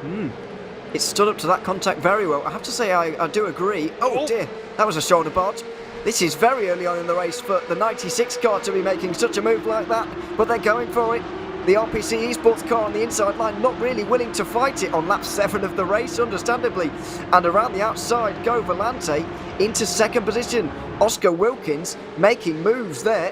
Dangerous, could have been a race-ending one there for one or more cars there, because shoulder barging a TCR down the straight, not exactly advisable, and it looks like Pure Sims are going to try and follow their rivals through rather sensibly, so RPC displays 2 places in just a couple of corners. Yeah, although that TCR is most definitely used to a little bit of shoulder barging, it is, as you said, not advisable as a cup car to do it on a TCR. Yeah, absolutely. We are hearing the incident at turn 1 is under investigation. I have to say, though, I do agree. Chris Shorter did slightly self-inflict that one, not giving the room to the full send car on the outside line there. It is always very important to do so for other reasons, and also that one that we've just seen play out in front of our eyes. This is turn 1, and this is the leading 3 in TCR. A group that's been split into 2. A couple of trios at the moment at the front of this one. Full Send Racing, Hussingveld, Impulse. The 3 real major teams in this one. Of course, we've got Maniti as well in the group behind. These 3 teams currently running 3 in a row. This is where the interesting point begins, as off the road for the 285. Often see that from Navid Hussein, who's driving that car at the moment. Polisek's just a little bit further behind. Yeah, this is where the real important part of the race begins. Not overly decisive, because there's only 6 of them, after all, in the line, and they are in 2-3s, but it's still going to be tricky for these Cup cars to make their way through, because, after all, they are in quite a big train. Yeah, and there isn't that much of a break either between the 2 trains, so you really will have to be impeccable with your passing capabilities. Otherwise, you might just run yourself a little bit down into the line of your own class. So much to play for both classes when the Porsche Cup cars come, and there they are already storming up over the hill behind the TCRs. Got to be one of the scariest sights as a TCR driver. The entirety of that field bearing down, and we're about to see it in this camera shot as well. There's the Orion race team coming over the line right now, making its way through the first bit of lap traffic. This is going to be at the moment. Pure Sims even looking for a move on the Volante car. You can see in the background there, that's the battle for second in the Cup category and indeed overall, as they try and keep touch with the Orion race team leader. Ring down towards, or up towards, what is officially turn 3, I suppose. Here the left-hander, slightly on the defence for Huisingveld, but nothing doing there. And here are the leaders. Orion race team going to get a good exit, hopefully, and get themselves through on these 3 cars. Nice and easily done. This is what I mean about the Red Bull Ring. You can get quite a good run through traffic, because Orion race team haven't really had to do very much at all there. They've just put the power down on the straight, basically. Yeah, that was nicely played out, but look in behind. Pure Sims has a little bit more problems, and also I think it was the 31 there in the Cup car. A little bit more problems now, also getting stuck in behind traffic here through the infield. Obviously much tighter than anything else here on the track, but also gets that pass done nicely. Only one car at a time can pass, and look at what this has done to our TCR field. Nearly completely split up that second pack.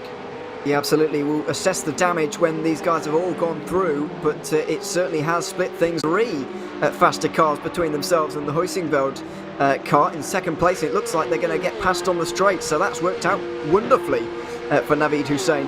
Speaking of that, the 62 Alpine Stars Geodesic Cup car has made a fantastic recovery.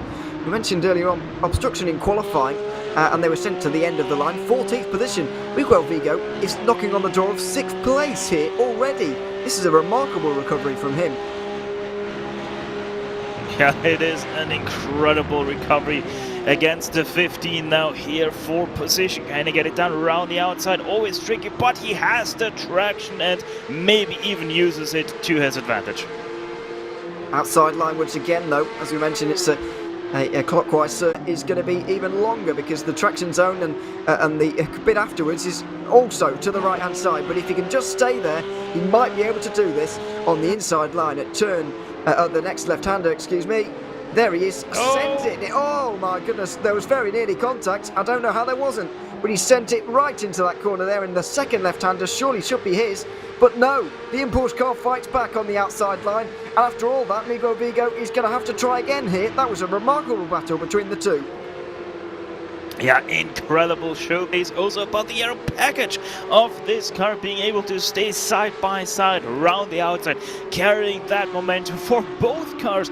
Impressive stuff by both of them, but look at how much time they have lost in just this one lap.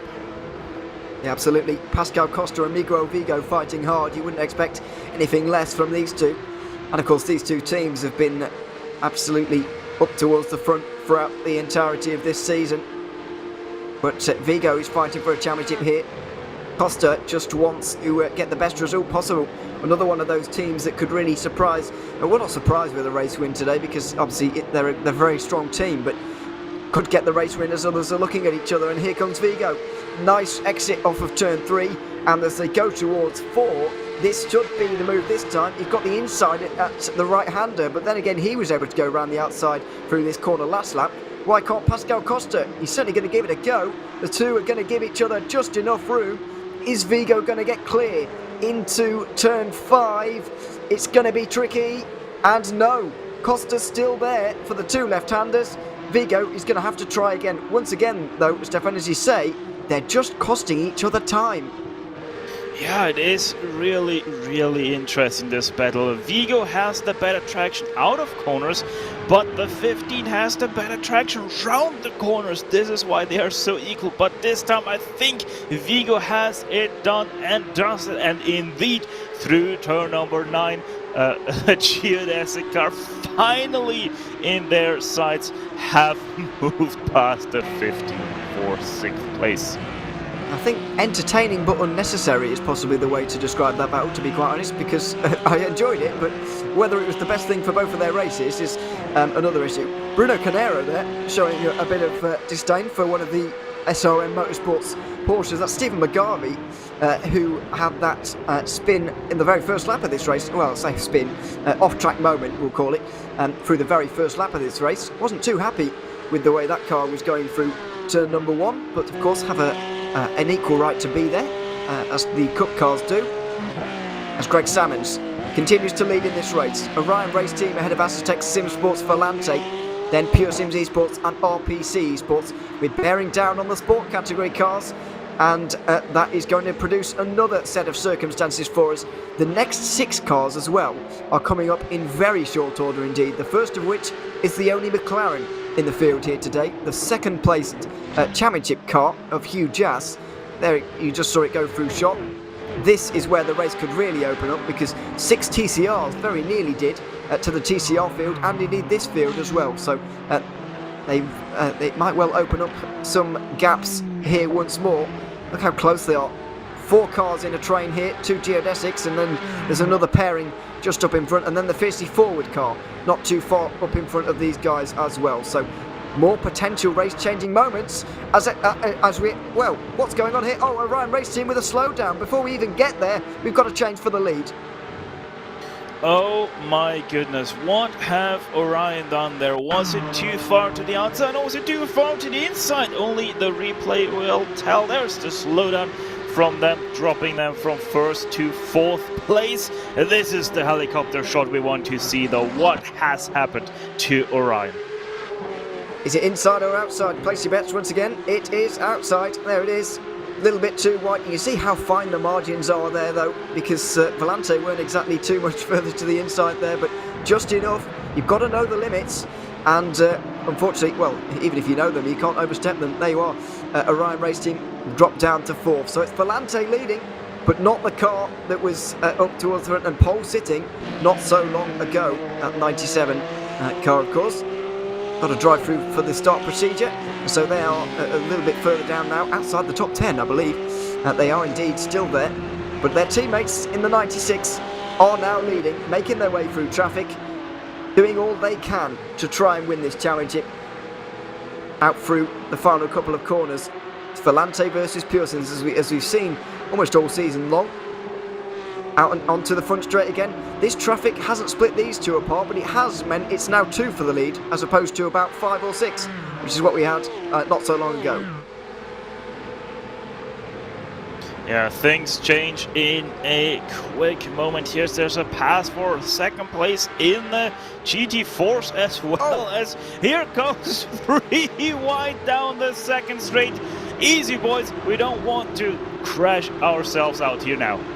We certainly don't, and we see Pure Sims exercising a bit of patience there into turn 3, lifting off and saving a bit of fuel, quite possibly, going up the hill there. Oh, short of margin, all sorts of things going on there, as we've got a still side-by-side battle going on for 2nd in the sport category. It's Semper Racing versus Vector by RSR. Sean Campbell finding himself on the outside line here.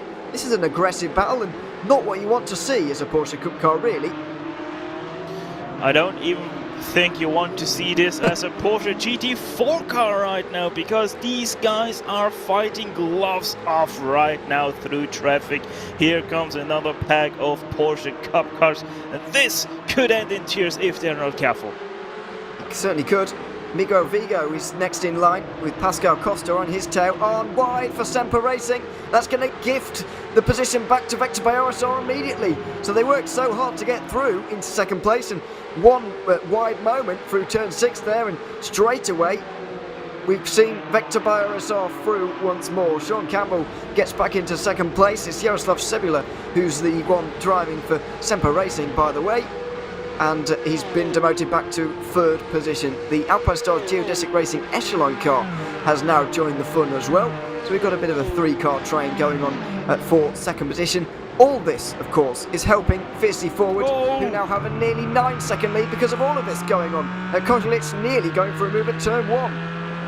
Yeah, that was extremely late there. Nearly on the apex, he stuck his nose in there. That could have been the move to disaster right there. Very nearly went into the back of the Semper Racing car as well at turn 3, but going to drive straight down the inside of Sebula by the looks of things, and that was a very easy move. The other geodesic car is here as well, might aim to follow their teammates through quite possibly into turn 4, not quite, although maybe a dive. Let's have a look. Late on the brakes. Oh goodness, Sebula got very close to the back of the car in front, and they're going to run side by side. getting all out of shape. And indeed, Geodesic do put 2 on Semper Racing in a few corners.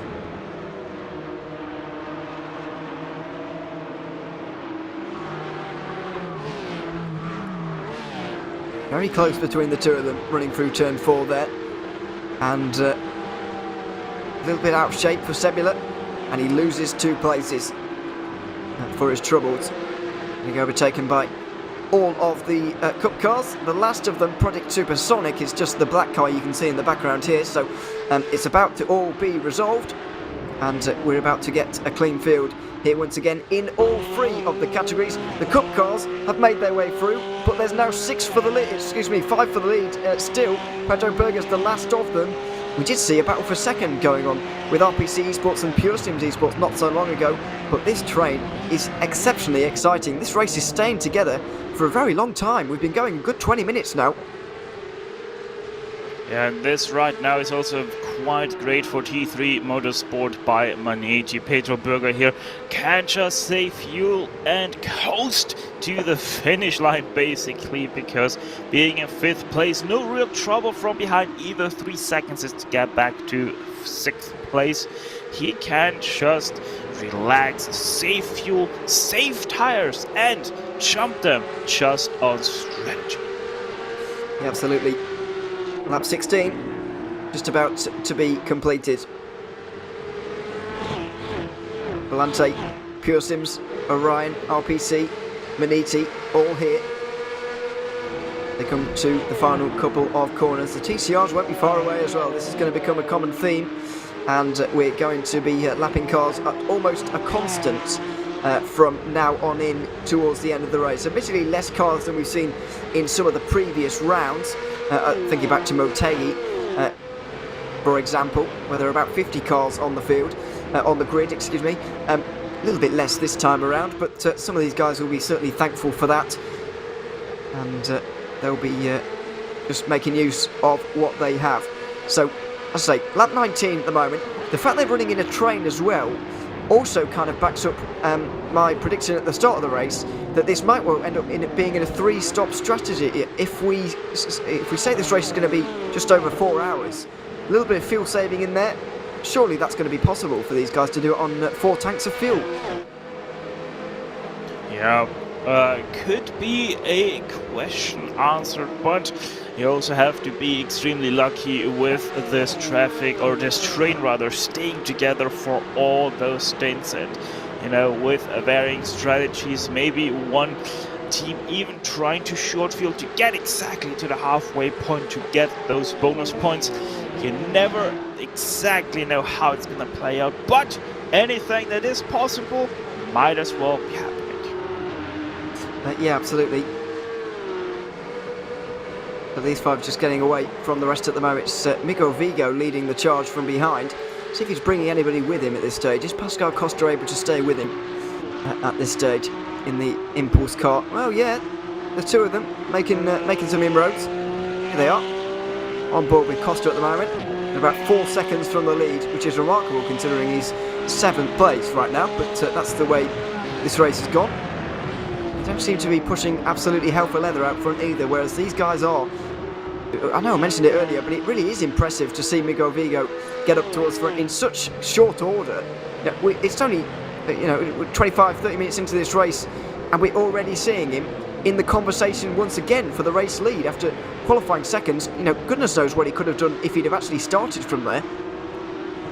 Yeah, most definitely, but the problem right now is for Vigo, he has already used up quite a bit of his tire to get around all these people, and especially that pedal that we have seen for so long for that 6th place. So Miguel Vigo is right now only doing pretty much exactly the same numbers as our leaders are doing while using the same amount of fuel. So strategy-wise, the Geodesic car is not gaining anything right now on the leaders.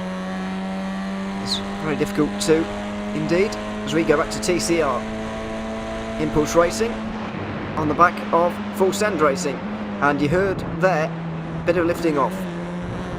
Needed, so to speak, here, and just trying to gain all they can from this. Huizenveld have been just shoved out the back of this train.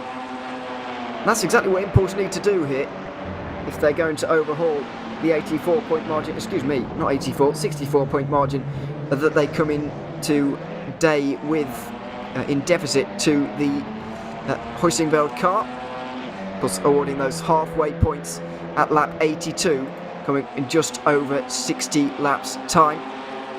Going to be finding out who is champion, of course, at the end of this one. We might well find out halfway through in the sport category, because all 54 would need to do in sport is make their way to the halfway stage, and then they will be picking up the points needed to be champions. So there we are. It's very easy for them, but a little bit more complicated in TCR. Didn't see how Huizenveld managed to get themselves off the back of this train. I'd imagine, to be honest, it's due to traffic really, more than anything else. But even running on its own, Fabian Siegmann looks to be fairly quick right now. I don't think they'll be too worried at Huizenveld this early stage. Yeah, the pass for the lead already happened before our Porsche Cup cars did catch our TCRs, but sadly our cameras weren't focused on that, so we didn't find that pass done by FSR, so sad on that part. But it's also great for them because they know that probably one of the bigger threats for that, at least right now, race lead is backing away from them inch by inch, because they just can't keep up the pace right now, be it strategy or be it real pace. That Huizenveld car just doesn't look right now as fast as our two leaders. We're off the road for, well, everybody through turn 3 there. Trying to get the best run possible. Down towards 4 once more. With Huizenveld just in arrears at the moment. Siegmann out there. The 285, by the way, is also involved in this championship conversation, and much more realistic for them because they're only 19 points back, and they'll be gaining what, 9 now, I think, if it were to be halfway right now, I should say. So you know, never know. All 3 of these teams trying to do the very best that they can at this stage. But very nerve-wracking indeed. I always find this at championship finales. We obviously had a famous one in F1 just a few months ago now, about half a year ago. But that was concentrated into less than 2 hours. This race is going to go on for at least 4. It's a lot of stress for a very prolonged period of time.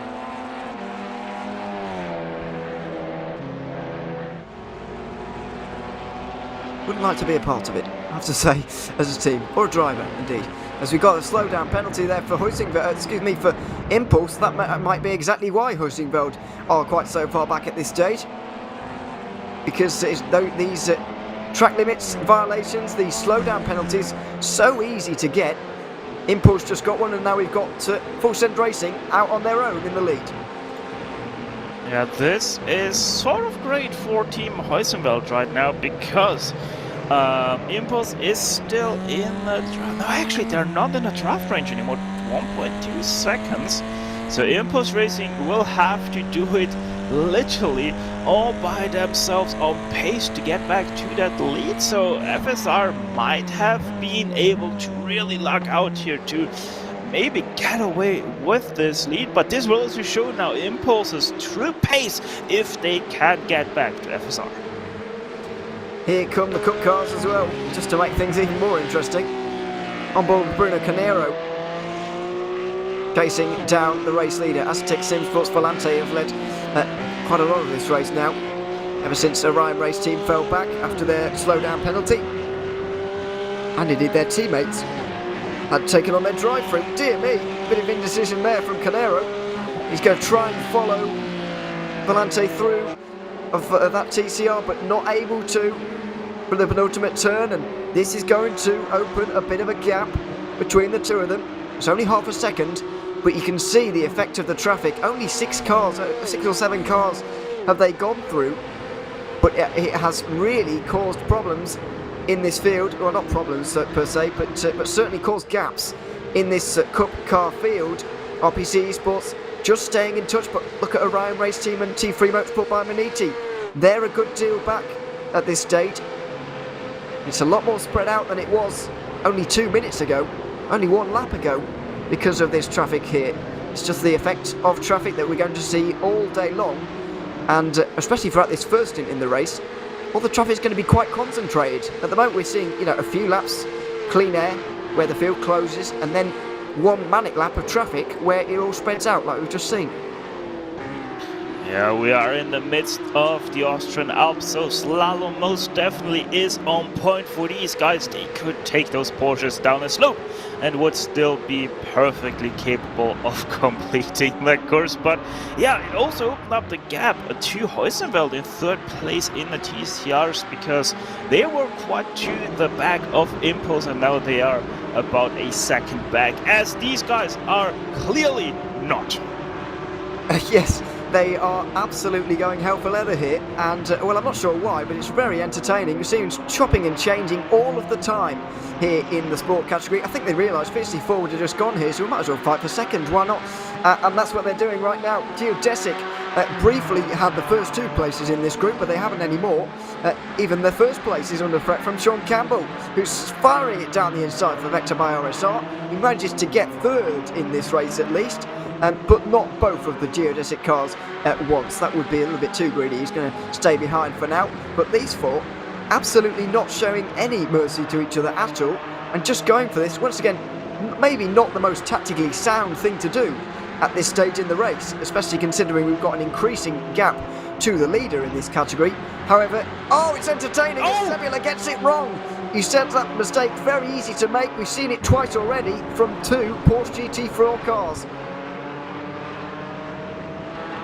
Yeah, on lap 1 it was SRN, if I remember correctly. Now it's these guys from Semper Racing. Both have white and orange paint, but it is a little bit of a different. SRN lost it on the curb, Semper lost it on the gravel. Same result though, loss of position. And there, by the way, was SRN going past them as well.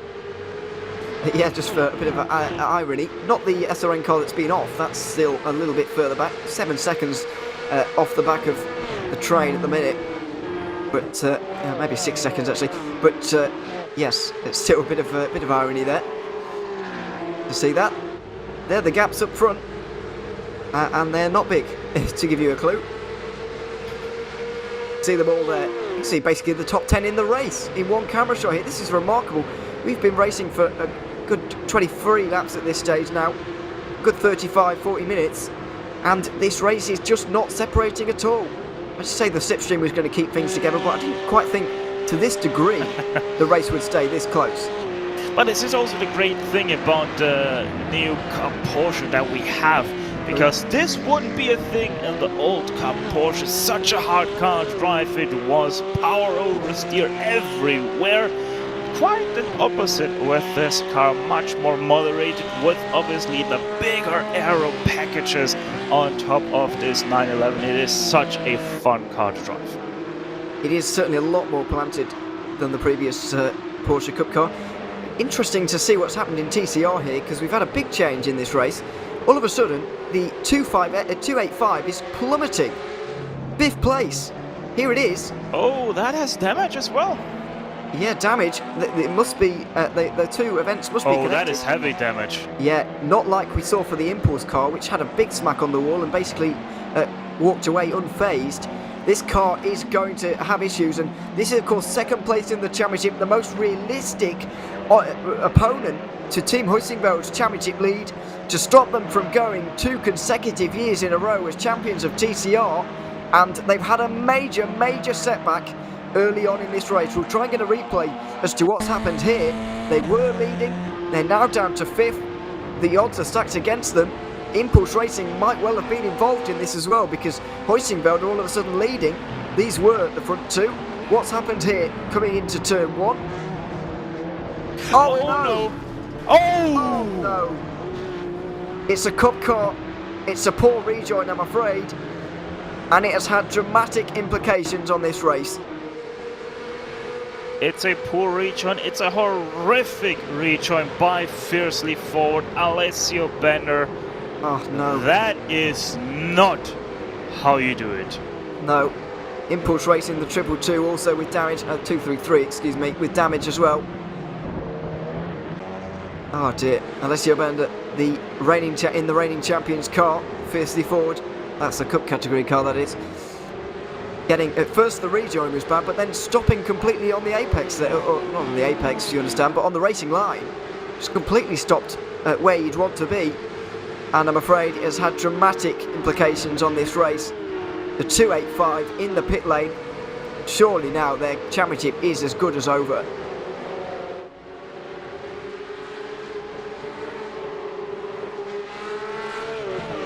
Deary me, absolute heartbreak for them.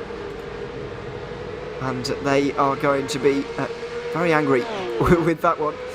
You can imagine, unfortunately. Fiercely forward also into the pit lane with a lot of damage. Full Send Racing did go for a drive-through there. That's unrelated, the 223.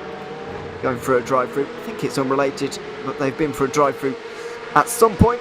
So they're now down in 5th. But the face of the TCR race and the championship has completely changed. Hoisting about nearly a 4-second lead.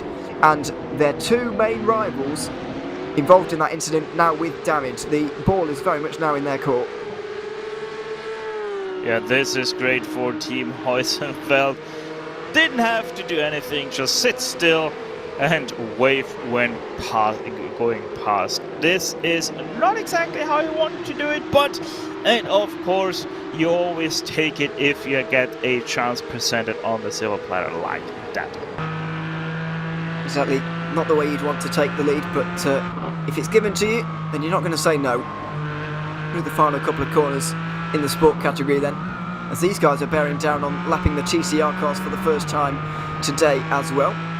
Although they are quite spread out at this stage in the bottom category of this championship, so it may not be quite as concentrated as we have seen in the previous occasions of lap traffic. Don't forget, Semper Racing were involved with these three before they had their spin not so long ago. Yeah, this obviously makes it a little bit easier for these guys as they can concentrate basically on themselves. As there we go, once again side by side up into turn 3. The inside for Chudesic trying to defend that second place. Gives plenty of room there to the outside and comes away with the position in hand as well. Maybe the sister car will try something here into turn 5. But no, sticks behind as there comes once again an attack to the outside by the 172. John Campbell trying the outside line here once again. It gives him the inside for the next corner, but he can't stick his nose, or keep his nose alongside I should say. And he stays behind for now. Beauregard watches on as his teammate battles for this second position. Nearly 15 seconds now up to Fiercely Forward's GT4 car. The leading car just needs to make it to the halfway stage and they'll be crowned champions. And indeed, even if it was close, their nearest rivals are currently 5th and 8th, which is not great for them. So real runaway victory looking like for the 134 in both the race and the championship at this stage. Through the final corner come these three, and this is by far, well, I don't want to say the closest battle on the circuit because we do have that one in the lead of Cup. However, these three don't seem to be afraid of overtaking each other, unlike what we see at Cup, in Cup, where they're understandably fuel saving. Yeah, I mean, you know, speaking about this battle, we can't go unnoticed with the lead Fiercely Forward has already in this class. Are we sure IVRA has checked under the hood there of that Fiercely Forward car? Because I don't think they are adhering to regulations of this GT4 class, because they are flying. They absolutely are here today. They have been all season long, let's not forget. Although the difference with the first part of the season is that they were flying alongside Alpine Star's Geodesic Racing. The 162, the car in the background you can see of this shot here, it was a 2-horse race, but that 162 car of Beauregard hasn't scored a point in 2022, which has started a long time ago now. So that's why we've seen such a big gap at the front of this championship all of a sudden. A real shame to see that fight kind of peter out towards the end of this championship. Meanwhile, in Cup, we've already got penalties flying in and investigations flying in all over the place here, Stefan. It's sort of difficult to keep up with, but we're trying. Yeah, most definitely, but the good thing is, for everybody that has seen that, yeah, quite interesting rejoin, a 60-second stop and hold penalty has been issued by race control to the 34 should they ever come back on the racing circuit. That car though was very damaged with the 2 front wheels pointing in the different directions.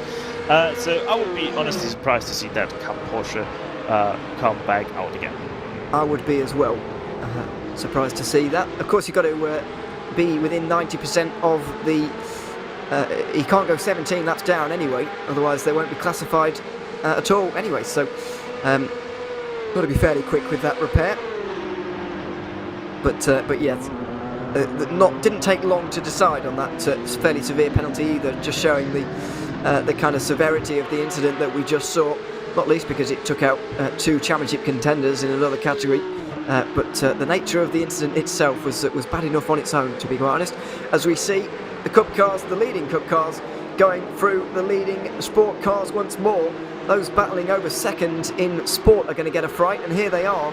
Vector by RSR have managed to battle their way to the front of the geodesics, but it's all about to get very close indeed between everybody. As we see down the inside for Volante, and Canero has been caught up behind these guys. He's got 2 Sport cars between himself and the Volante 96. He finally makes his way through now, but it's given the 96 a nice bit of a lead there. 1 second. Yeah, let's see how this goes through turn 9. Obviously, GT4's dragged out very far here. Will this all go nice and easy? Yes, it will. But it puts in a separation there between our 2 geodesic cars. And this isn't going to help either here from geodesic on geodesic. You don't really want to put in that. Dear me. A late dive at turn 1, and Campbell had to adjust late on. Pascal Costa had a much nicer run through turn 1 there, and he might well reap the benefits into the uphill braking zone of turn 3, although he's got the outside line for the next 3 corners, so he's going to have a long way round here. We've seen in the past Miguel Vigo fends the inside off very well, and he's going to get the traction as well.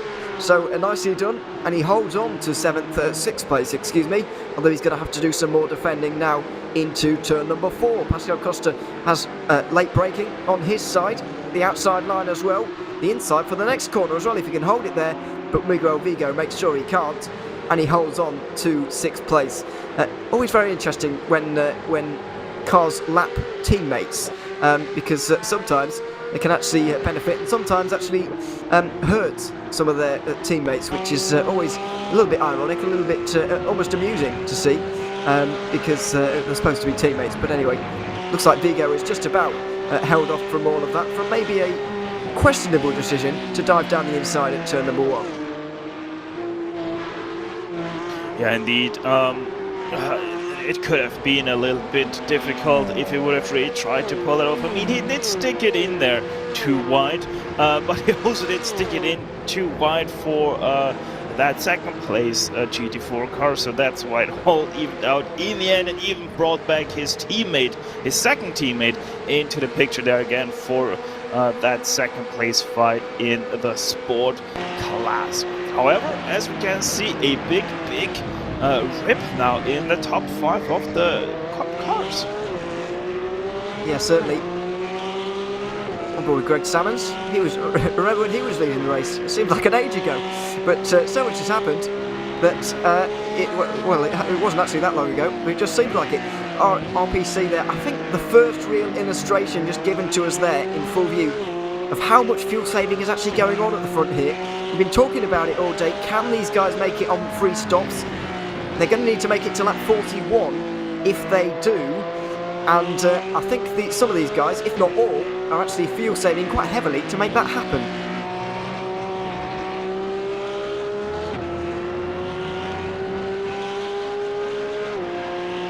Yeah, they're going to have to fuel save quite a lot, as you said, and quite frankly, I don't see them being able to just quite hit that mark, maybe be able to go a lap or 2 close to that, but, well, alright, here we go. Here we are.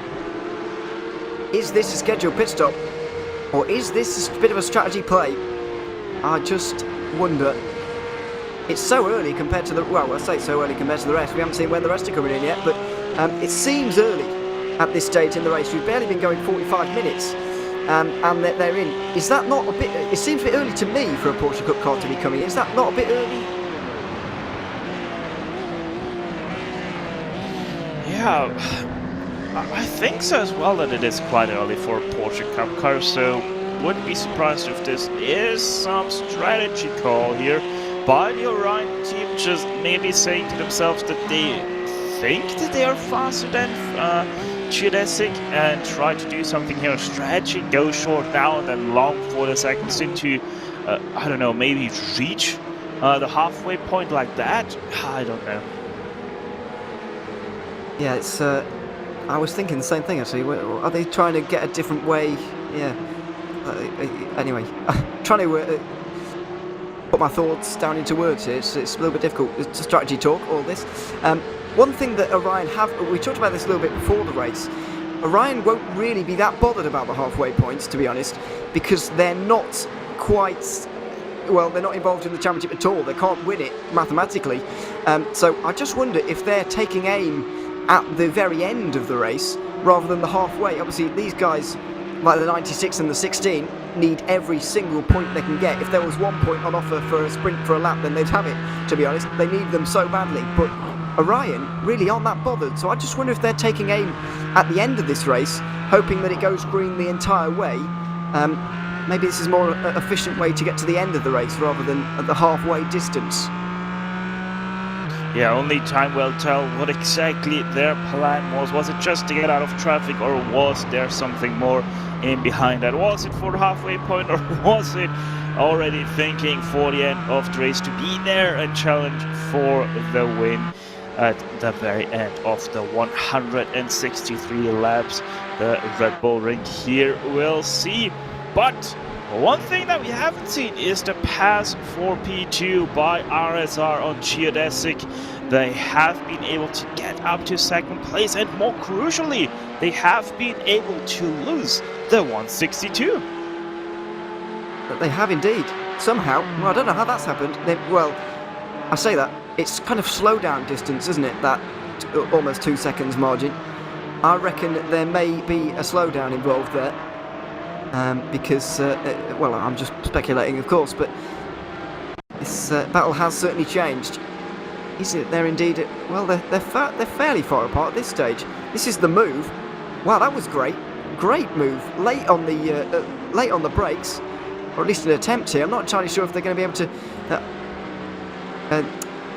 go through with this one. Doesn't look like it. Vector RSR did hold on in the end, but very late braking from Geodesic. They're not quite able to do it. Very tricky as well to do that at that corner, because it's downhill, of course. Oh, and into pit lane they go. Just want to raise the question, where did that McLaren 4th place go in that line? Because it isn't anywhere to be seen anymore in all of our pictures, but I think that was due to them calling it quits a little bit earlier than the rest of our sport group. Because look at this, it's high noon in pit lane. Oh, dearie me. Well, this is pit stops everywhere for everybody. Goodness me. Hussingveld of the TCR's coming out now as well. 79 Maniti car leaves pit lane. Who's going up on the jacks, who's not taking tyres at this stage, and so on and so forth. Looks like the sport category cars are taking tyres. We'll see if the TCRs are not, which is expected. They only need a little bit of fuel, and they'll be on their way again. Have the Cup cars? No, they haven't taken tyres. Though it doesn't seem there's too much differential in what these guys have actually gone for. Haven't seen anybody, although Pascal Costa has taken tyres. Impulse Racing, that's kind of important. This is the freedom you kind of get as Impulse Racing. A big team, but not involved in the championship, so they can do off-strategy things, which is what they're doing right now. Yeah, they are most definitely trying something different than the others, but where is our McLaren in the picture? There it is on the outside. Has lost position to the Geodesic car, but can gain at least that one position back that they have lost due to pit stops. Leaders at the moment in the pit lane, Pure Sims Esports, as we go side by side. Semper Racing versus Hujas in the only McLaren in the field. Going to make the outside line work, and it looks like he has done. Wow, Nicely done. great stuff. Yeah, nicely done. Run down into turn 4, and they're nicely through there without too many problems at all. Field Sims Esports, have they come out in front? Wow, they have indeed, with a 4-second lead. Well, that is bizarre. We saw a big train for the lead of this race, about 6 cars. Pure Sims have gone 1 lap longer, and they've magically gained 3.5 seconds. It's unbelievable. Question there probably is more about tire strategy rather than fuel strategy, because I imagine that they all took the same amount of fuel into their cars. Yeah, you'd imagine so. Just have a look at the pit stop times. It was actually 4 tenths slower than Greg Salmon's in the pit stops.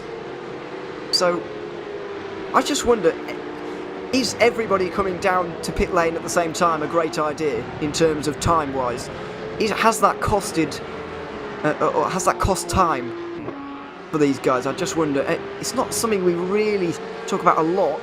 It's a sort of difficult pit entry to get onto, I suppose. You know, I think the Porsches were the first ones to arrive to their pit stop, so I don't think they really had any traffic coming into pit lane, but I suppose if they had traffic, that could explain why they lost 3.5 seconds, but I just don't really see that happening. RPC are in again. This might be a drive-through. I wonder what they've done to deserve that speeding, maybe? I don't know. But either way, they drop out of the front group. The guys who... Oh, no, they do indeed come down to stop. For how long? That was a stop and go, though. Yeah, well, it must have been. Very disappointing for them to drop down to 10th place now after that stop and hold. So, 35 laps on the ball. We're on lap 36 right now. Pure Sims Esports Championship leaders, race leaders, as things stand.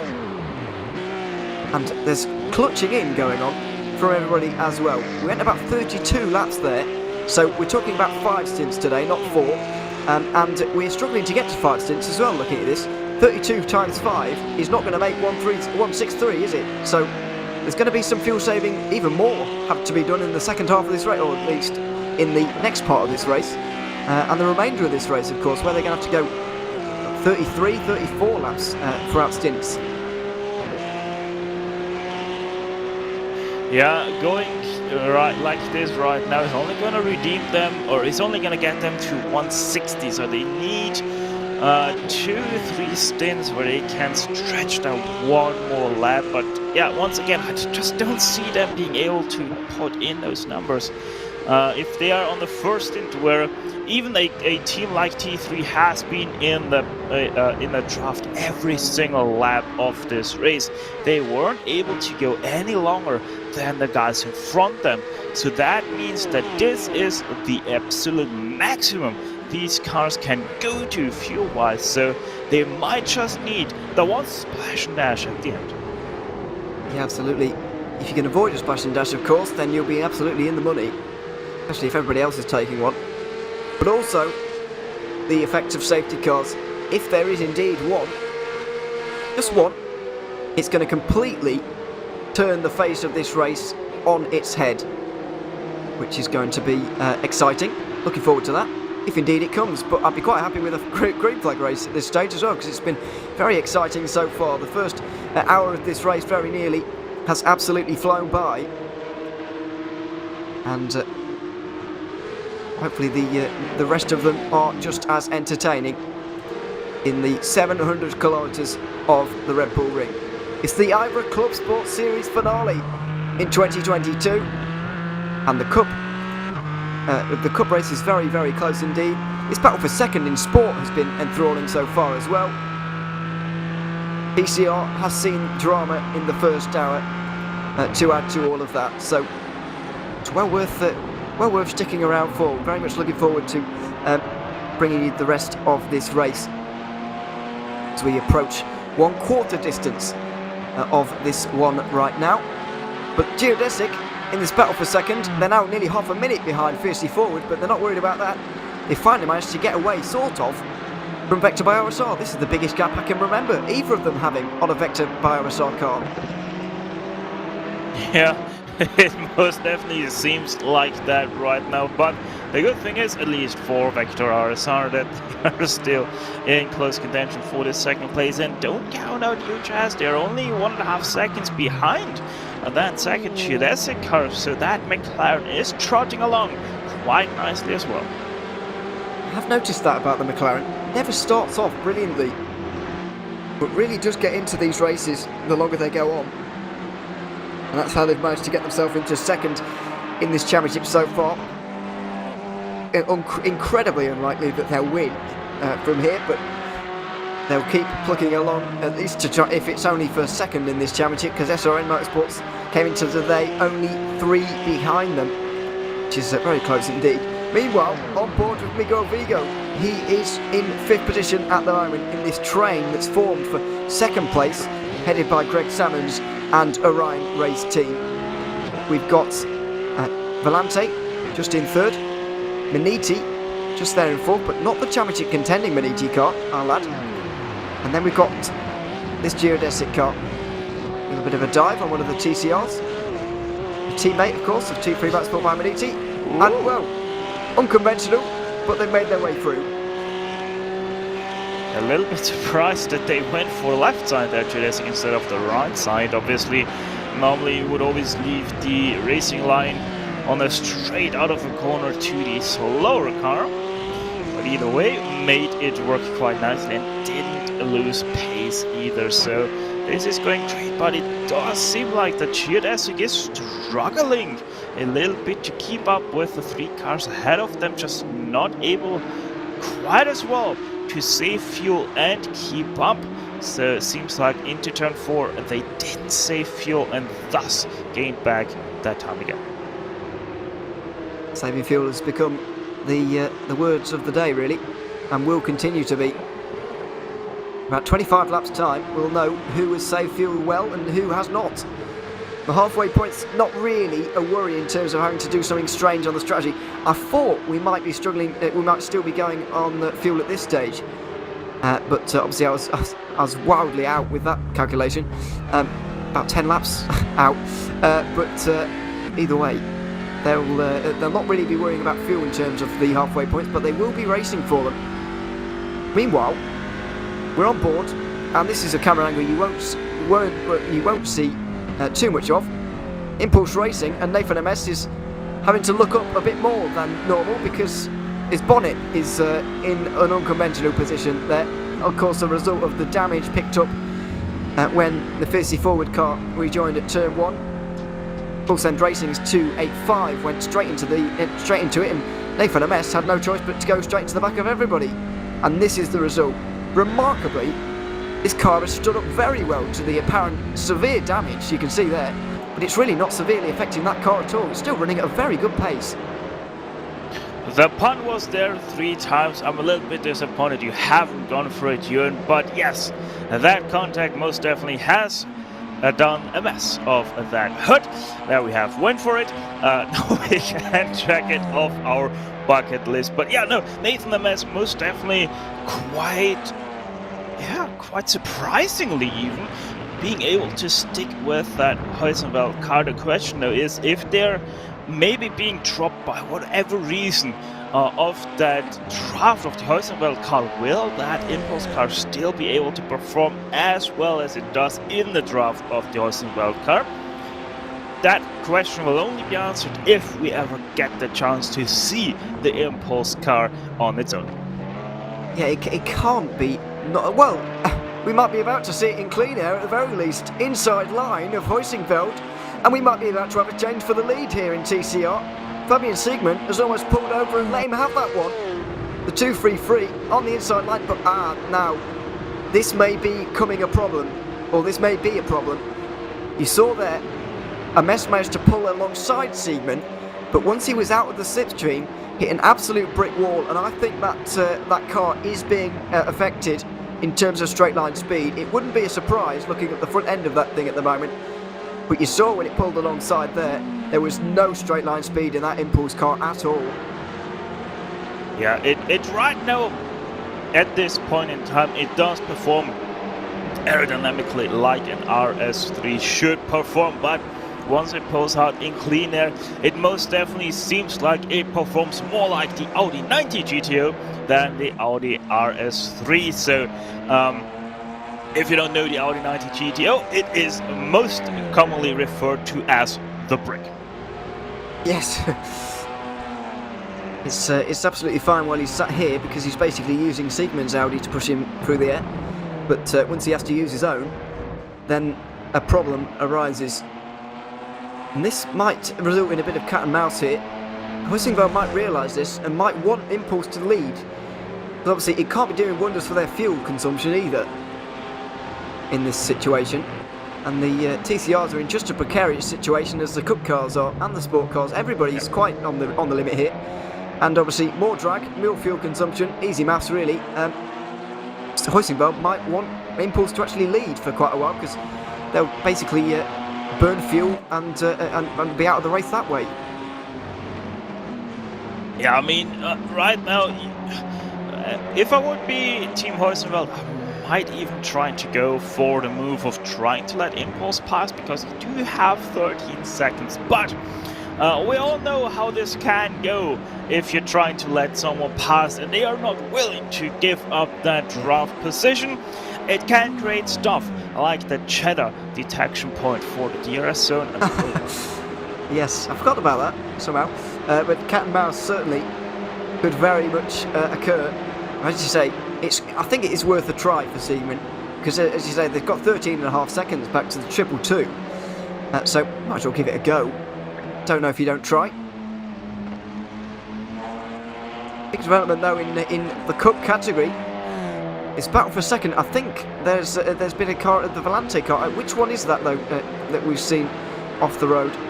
They're coming through the Sport category cars, so it's not exactly surprising. But drama in the Cup category. It looks like the 96. It was indeed the 96 that's been off and down to 7th place. Yeah, something happened to them. Not exactly sure. Pulls out that they spun in turn 4. Not sure if we're gonna be able to see something from that, but that is obviously not too great for the 96, but at the same time they have lost too much track position in regards to their own class. Certainly haven't. They're not too far behind. Excuse me. Although at lap 82, I reckon if they want any chance of let's just talk about that in a moment. We'll have a look at the incident first. This is the penultimate corner. Full send racing TCR inside line. Oh, it's a risky one. It's a risky move to make at the final turn. Oh, he's made that work. So it was clearly clearly earlier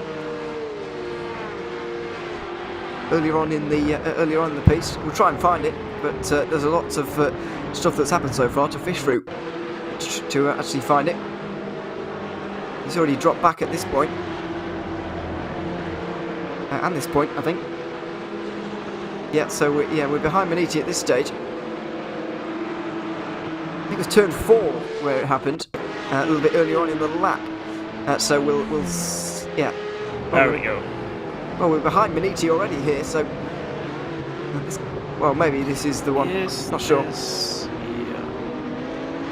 Yeah. So this is still seems like it was much earlier, probably a lap ahead of this. Or maybe it is the 97 up ahead that is going to have that spin. I do not know. We're about to find out. We're coming through turn 4. All seems fine. So it must have been a bit earlier. Fine and normal. Yeah, it does seem that we can't find that for the moment. So we'll try and fish it out, but it's proving tricky. The Volante car certainly has spun out of the position it was in and has now dropped to 6th position. We do know that much for sure. And currently on the back of their teammates a little bit further down. Miguel Vigo is now 3rd, excuse me. Greg Salmons is in front of him and he's going to look to get through. What I was about to say before we went looking through replays, in my opinion, Pure Sims having taken obviously taken an advantage coming into today on this championship, I think the other three need to take points off them at the halfway stage. They can't afford to lose points because it's already 51 points of a deficit for Miguel Vigo. If that even becomes 56 points, then it's a really tall order for them to win this championship from here. And Pure Sims, if they win this halfway stage, will be making their life very, very easy in the second half of this race. Yeah, most definitely. Now, something just came to my mind. Pure Sims stopped earlier, right? I think they stopped late. They were one. They weren't Or the did car they that was stop about late? later. Okay, so they stopped later. Who was it that stopped earlier? I think it was maybe Orion that came in first, or maybe RPC. Let's have a look. We'll have a look at that. It was Orion. Orion came in Either first. way, so Orion did stop earlier. They did stop earlier by 1 lap, if I remember correctly. 1 lap the most, yeah. Yeah. So I'm currently thinking maybe Orion is already playing the game to the very end. Think about this going green. If they now come in at every single stop 1 lap earlier, they might be onto something, that they're actually gonna make their stops shorter, be able to get a little bit more on their tires and get a little bit more out of their tires, while at the same time knowing full well that they will have the same amount of stops as the other guys around them. So Orion may be playing here a little bit of the strategy game with coming in that 1 lap earlier. Yes, they may well be. But who knows? It's going to be a very, very tactical game towards the end of this race. 5 seconds is now the lead for Pure Sims Esports. Just absolutely going hell for leather now. Well, not 100%, you understand, but they are pushing on. But the race freak now, has Orion got to slow down? Salmon's just falling us slightly by pulling to the right hand side there. Driver's right. You would normally do that if you've just gone too wide and are going to become in trouble with the stewards. In trouble with a slow down penalty, I should say. But they managed to avoid it that time. The 97 car is in here, which is a bit of a weird one. Now, is this what happened to the 96? Now, this is what happened. Oh, dearie me. I've got to say, Oscar Wilkins there, certainly pushing for a gap that I would argue wasn't really there. It wasn't there, and quite honestly, it would have never been there anyway. But yeah, Volante probably sweating bullets that we're not gonna find that one. But I'm sorry, the camera sees everything around this track, and so we have that quite uncommon sort of incident on camera as well. Yeah, don't often see that. I think he was expecting the sport car to kind of drift to the racing line there, but the Volante car was so close behind that the GT4 decided to stay offline. Generally, you're supposed to stay online, so it's a bit of a difficult one to. They'll obviously argue that case for Volante, but it's resulted in a spin either way, and they are now down to 5th place. Well, up to 5th place, I should say. They were 6th. They're back up to 5th now, though. As things stand. Albin Spetz, by the way, had a drive-through for the 97 car. That's what their pit stop was all about. Oh my goodness me, this is busy. Cup cars firing down the inside of the TCR leaders here. Fabian Siegman has to go wide, and this could be the chance for Nathan Ames to go through, although he doesn't really want to.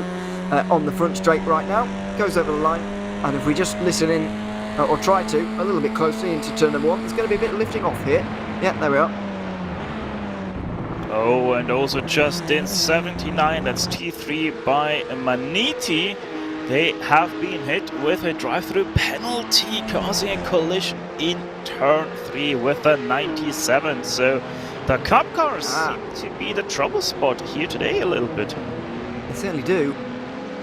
Now, the 79, 8th place at the moment, in contention, of course, for this championship, but outside contention at this stage, really. I think they might actually be in danger of being out of the championship mathematically if the result's going the way it is right now.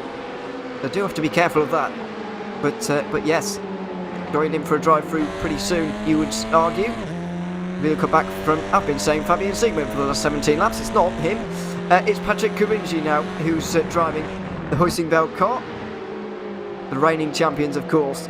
And Nathan Ames is indeed still behind the wheel of the car, just behind him. So we've got that right at least. But it's 2 for the lead at the moment. And I think it's hard to understate what an impressive drive it's been from Impulse so far. Both of their cars have been into the wall so far, but neither of their cars have had any damage repair yet, which is really quite remarkable. Yeah, the question is how much can you repair, and there is T3 by Maniti into pit lane. That is the drive-through that I have just mentioned before. Oh, a bit wide from Vulcan Sim Racing there, but it's still on the road. Oh, as we do have a change for the lead in TCR. Nathan Amess has been forced to the front finally. I think it was due to a drive-through, a slowdown penalty for the Hoisingveld car. Has put Nathan Amess now in front. So the lead changes, but look at how much speed he loses on the run up to even towards turn 3. Goodness me! You can see on the timing on the left-hand side, immediately that gap is coming down in a straight line. And you know, for all their heroics so far, they're putting up with this damage very well, so on and so forth.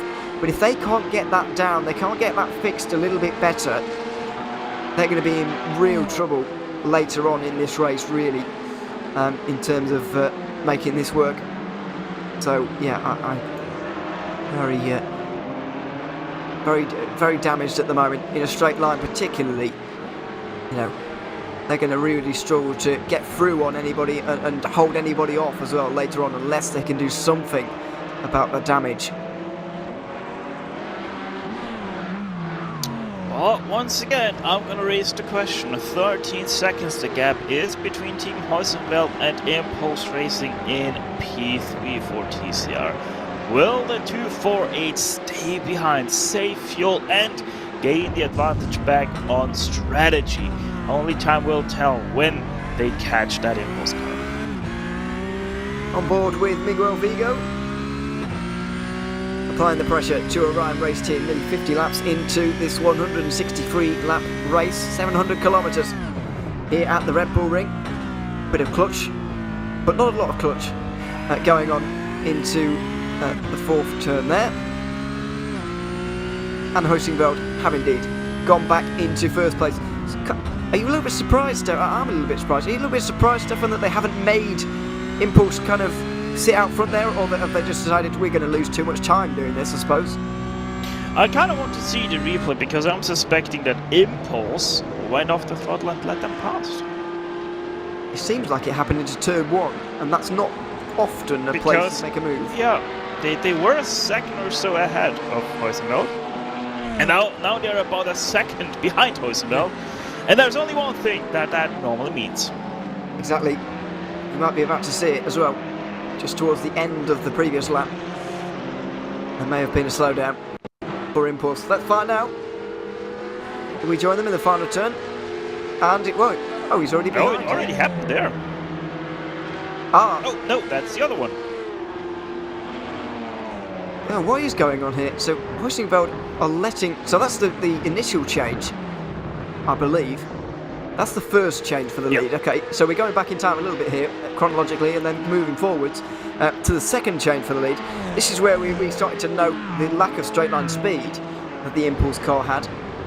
I think, was it later in the same lap or the next? I'm not entirely sure, but soon enough, Impulse are going to get... Dearie me! That's Geodesic! Geodesic in that battle for second have made contact with Nathan Amess as if he hasn't made enough already today, and that's how the lead changed.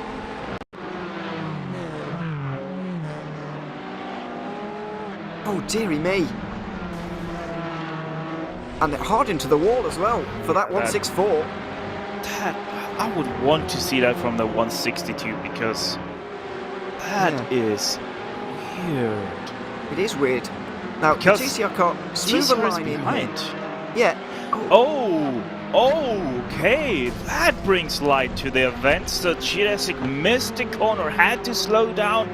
Impulse didn't realize that fast enough, and that's how that contact came together.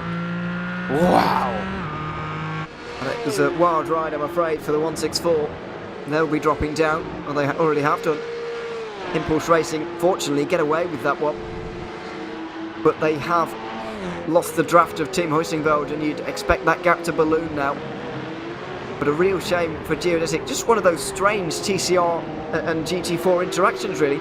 So at the start of the day, you know, those two cars are really not that dissimilar in terms of pace. And the TCR car with a smoother line through there, it almost got almost cut back, you could say, on the Geodesic car, and the two make contact. Both of them into the wall. Well, one of them into the wall, the other one off the road slightly. And a race-changing moment in two categories there. So Impulse now have a lot to do. Hussingveld and 1.2 up in front, and you can be sure they're not getting much of a slipstream advantage from there, if any. And that is going to hurt them badly on the straights, which they're all lot of course, as we've already noted.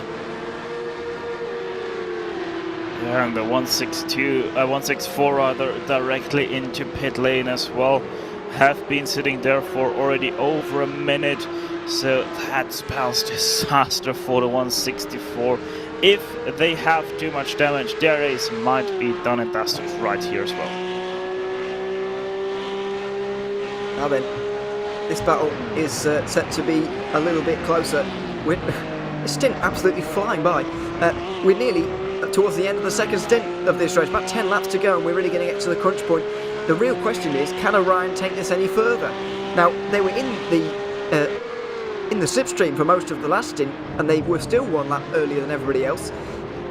Now they're out front, punching their own hole in the air.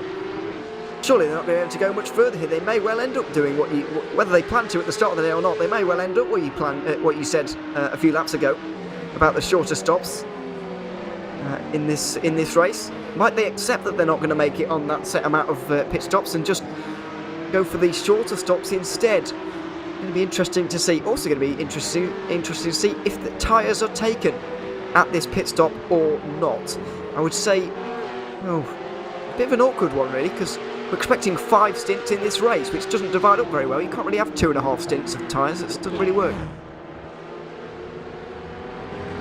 Just change them on a drive-by. Nothing easier done than that as they're passing a TCR. I think that was a FSR car. Yeah, it is.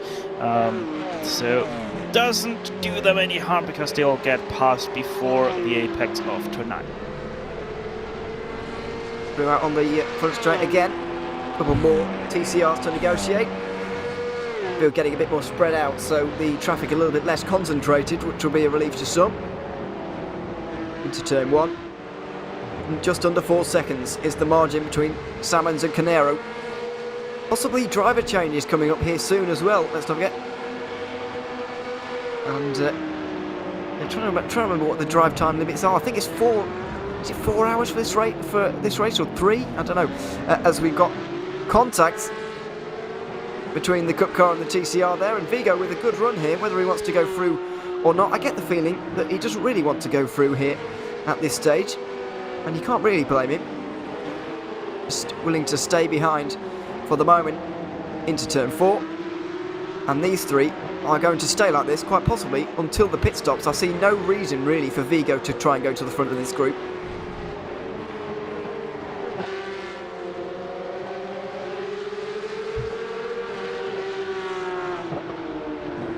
Just had some word on the max driver time, by the way. Ryan Barrow behind the cameras, also providing me with information on things I don't know, which is going to take a lot of doing. 3 hours 10 for this 700-kilometre race. It was different for the 400-kilometre races, which is why I didn't know off the bat.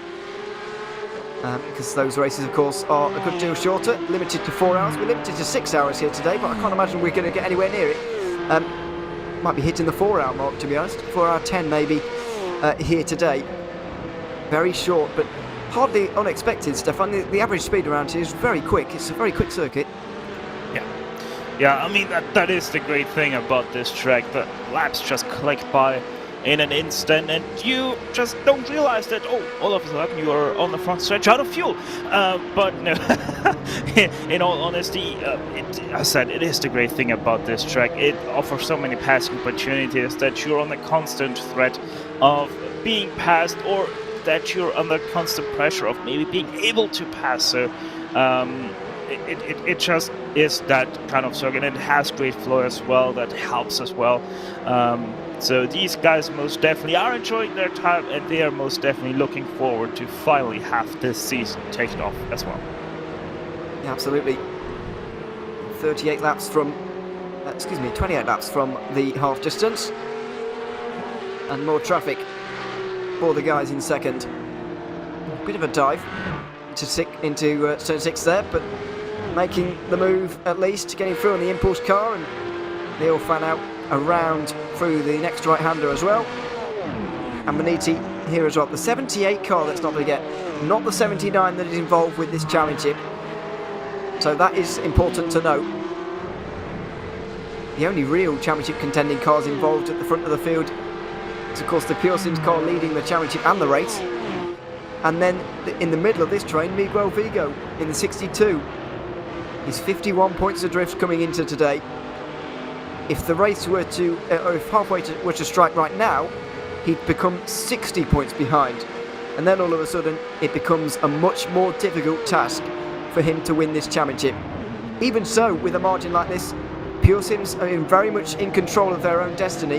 And that's exactly what you want to be heading into a championship finale like this one. If you know what you have to do to win the championship, then that is much better than relying on other results going your way.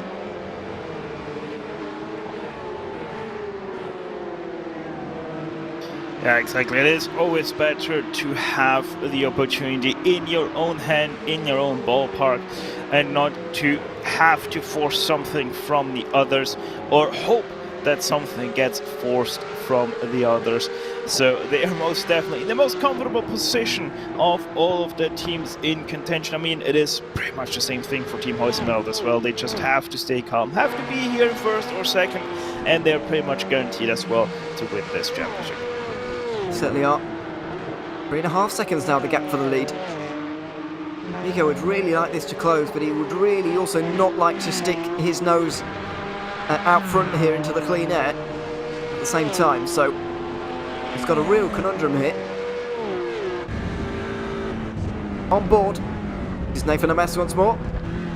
Impulse Racing trying to get through on Team Heusenfeld right now, and it's going to be a fairly easy move for the Orion race team to get through on these two cars. Vigo as well. Maybe all three of them are going to get through quite easily here. Oh, well, not quite as easy for the Maniti car, I'm afraid.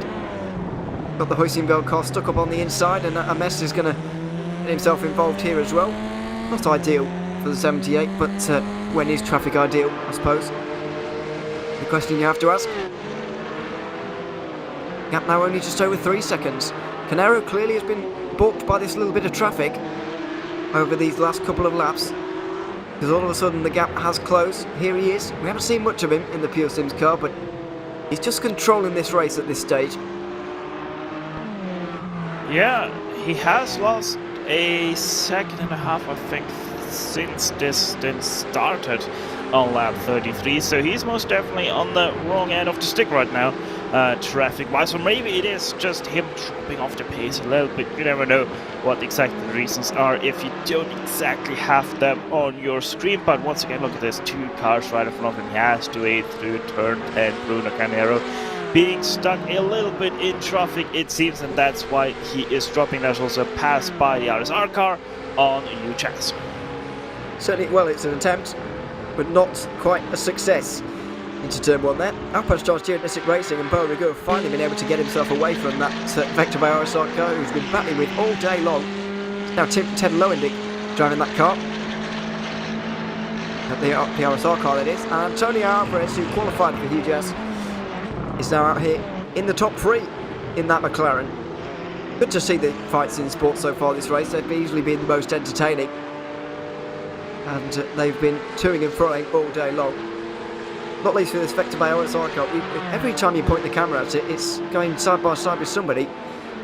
Not ideal if you're trying to lap these guys, but it is entertaining for us. Oh! That was a dive, and the Orion race team car might pay for that with its position. Miguel Vigo now on the outside line. Now maybe he will decide that it's better to go through, although he stays behind. This is the thing with making real big dives like that at a corner like turn 4.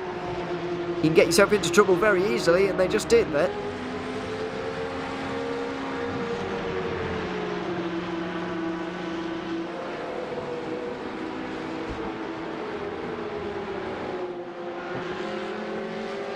Going into turn 4, late dive from Salmons, and Lowendick didn't really see it coming, or didn't quite get it right. The judgment there and contact made.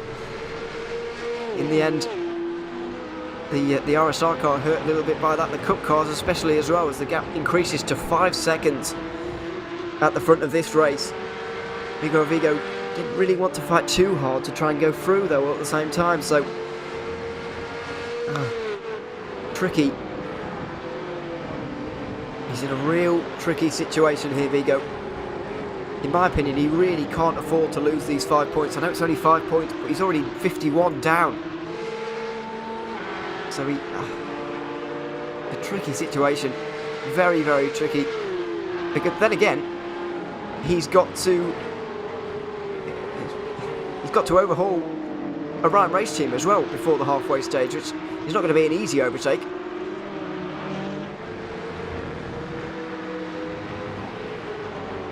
Yeah, for Vigo it most definitely seems right now he at least thinks that he's the faster car in this 3-car battle, but he also doesn't want to take the risks right now to go past and maybe force something that might put himself into a troublesome position. So most definitely one of the more difficult calls of the race right here for the geodesic team. Certainly is. Speaking of geodesic, there's their GT4 car, the only one left running out there at the moment. Well, I'll say that. They have managed to actually get the 164 back. Oh, have they? I think they might actually be out. Yeah, I think they might be out. Yeah, they're still in pit lane, 7 laps down.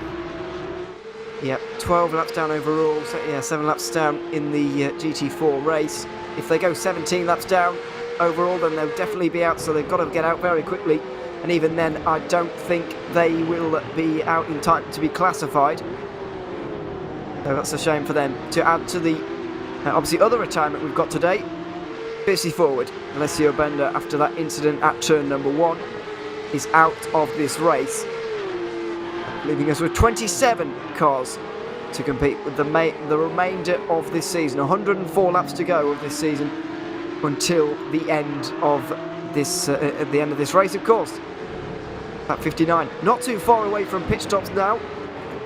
I guess the only predictable thing about this is the Orion race team coming into the pit lane first. Other than that, I don't really know what's going to kick off here. Have Pure Sims been able to execute remarkable consistency, like we've seen throughout the first portion of this race? In the first half, they were in the first half of or first stint, I should say, of this race, they were brilliant. Now, can they do the same when they're in clean air? I mean, they have pulled out to 5 seconds now after they have cleared all of the traffic, so they're most definitely doing a great stop, although they have just lost a second. If there was a little bit of a slowdown, but either way, Pure Sims doing a extremely great job here for that 16. Certainly is. We should not say things like that because it just causes people to lose time. There we are. Vigo though, very close once more. Greg Salmons not going to be, excuse me, not going to be under any pressure here. Into turn 3, you wouldn't imagine. They run out down towards turn 4 again. The gap 4 seconds. How long is it going to be until Orion actually do make a pit stop in this race? You wonder. I can't be going much further than lap 62, I wouldn't imagine. If they can make it to the lap 65, would that put them in a slightly better situation? I guess, yeah, well, 66 maybe would put you in a more comfortable situation. But all of these guys are on the limit right now. I don't think anybody is feeling particularly comfortable. Yeah, I'm right there with you. It is most definitely one of the more awkward situations that these guys find themselves in strategy-wise. What do they want to do? Can they get enough laps out of this or the next tank to get to that halfway point. It's close for everybody, but you know very much that the calculators are running red hot in the background. Yes, they certainly are. Will be even later. Will be even more later on, I should say. But there we are. On board with Pedro Berger. We haven't seen much of him today, but he is out there for Maniti, trailing Orion and Geodesic in this race. Do 21 laps to go at the line until the halfway stage, where some of the points will be given out. At the moment, it's looking very good for all three of those teams who came into today with a championship lead. That being, of course, Pure Sims leading this race overall, VC Forward are leading their sport category, and Team Huizenveld are leading the TCRs. So, remarkable consistency across the three categories there.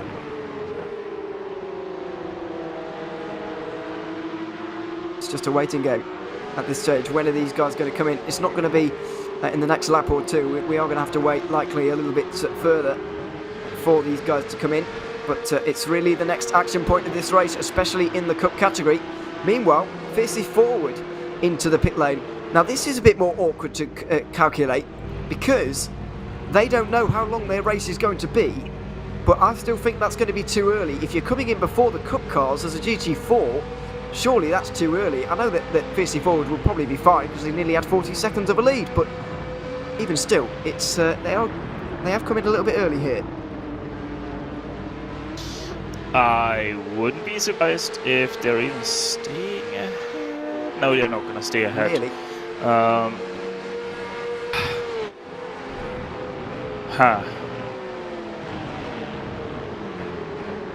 At this point, I really want to say VC Forward is not thinking about halfway points, but about the end of the race, and does have done a short stint here.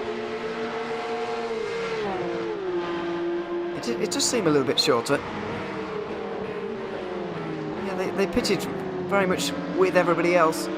And yeah, they have pitted on lap 32. We're now on lap 30 of this stint.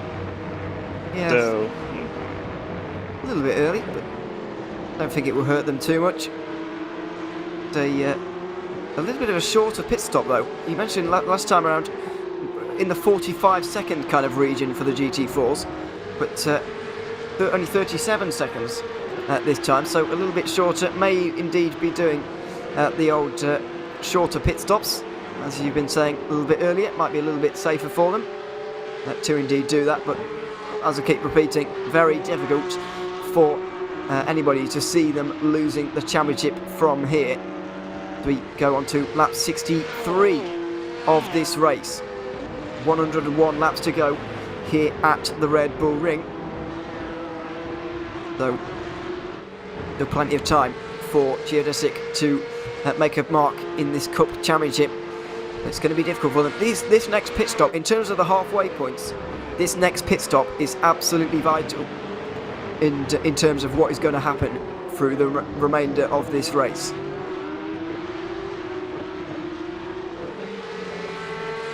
yeah, it most definitely is telling, because if they can get this next stint longer than halfway point, they most definitely know that they are only gonna be needing 2 more stops. However, the question is anybody even able to think about a strategy like that, or are they all thinking about needing, after this next stint, 3 more pit stops? Only time will tell, and the time that will tell is the upcoming pit stop, as you just said so nicely, because these guys are running their numbers to the halfway point that is so extremely critical for the championship decider.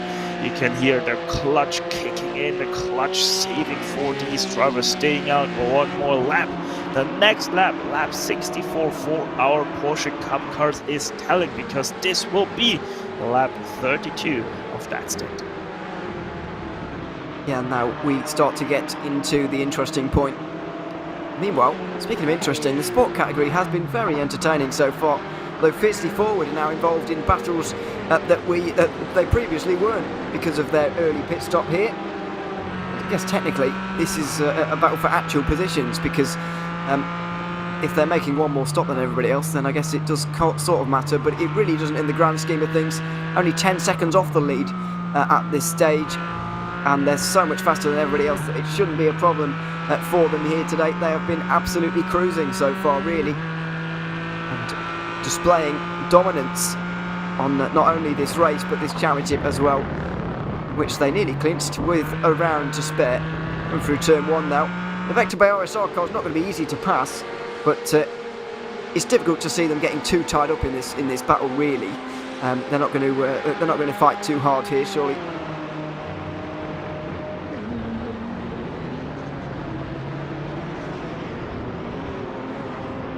Out through turn 3, out of turn 3. UJAS car, of course, in second place. You can just see up in front there the McLaren running well.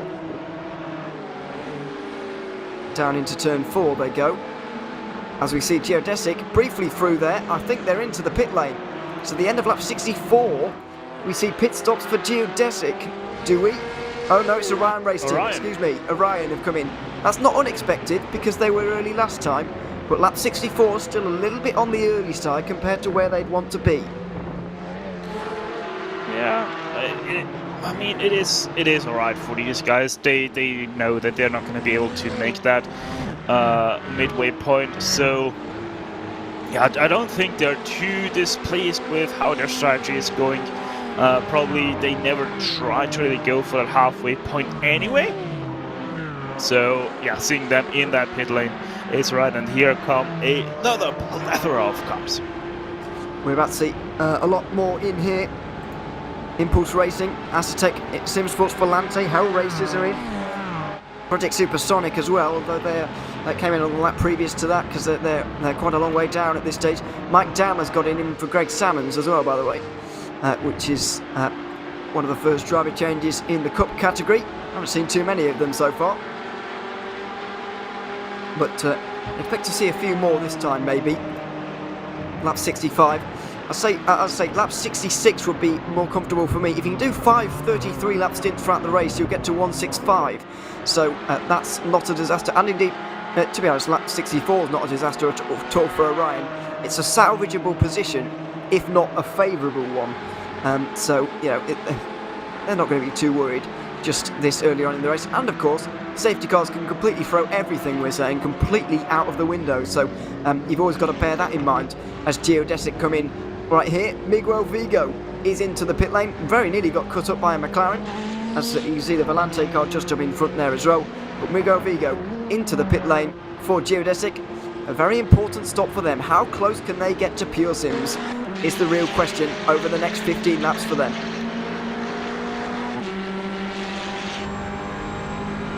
Yeah, that is a good question because Pure Sims has been the target for that second stint. Giovanni Romano, who are riding on board here with the solo McLaren in the field for UJAS, still doing a phenomenally job right there. P4 in the cleaned up standings. That McLaren has been looking quite impressive throughout this race thus far. Yeah, absolutely. It's been looking good. As I said earlier on, struggles to find its feet, I find, but then once it gets going, it really does. As we see the Volante car. Did that have the damage on the left-hand side there last time we saw? We saw the spin for the 96, but I don't remember there being damage on that car. It looks like the fender's just slightly pushed in there, which is not ideal.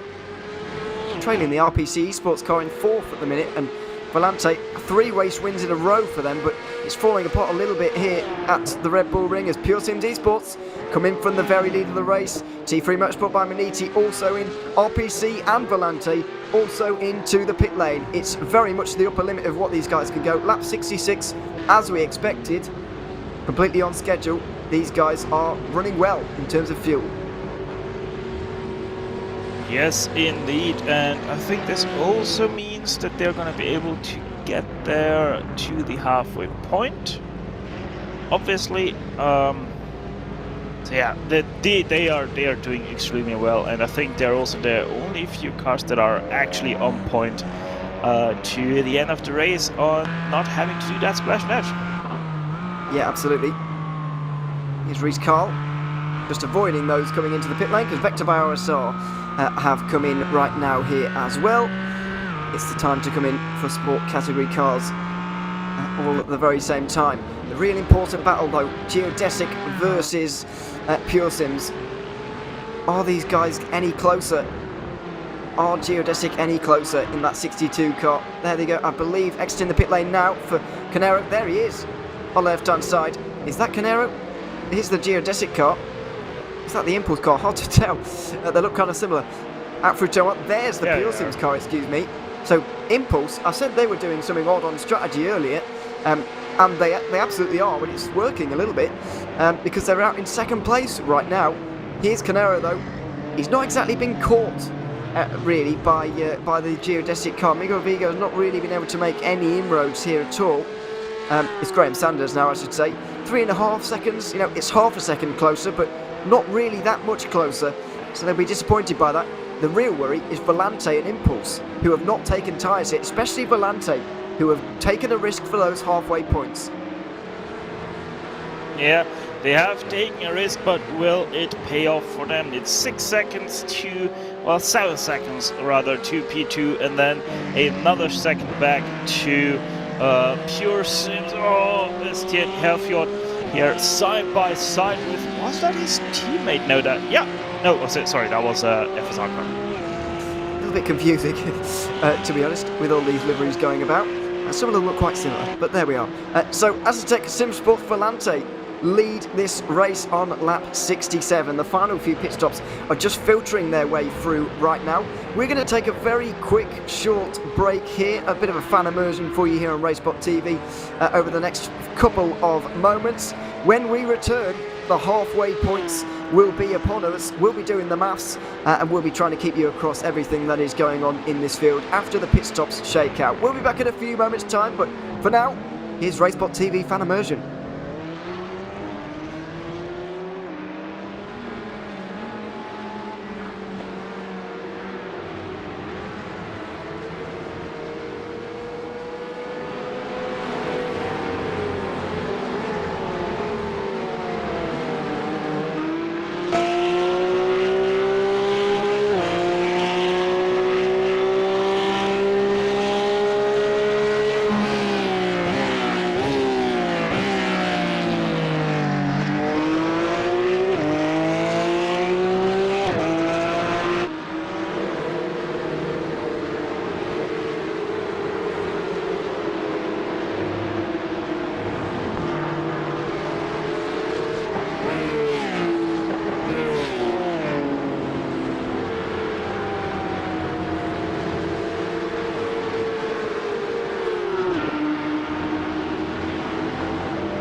welcome back to the Red Bull Ring for the final or second half of the 700 kilometres of the Red Bull Ring, the finale here in the IVRA Clubsport series for 2021 and 2022. My name is Ewan O'Leary.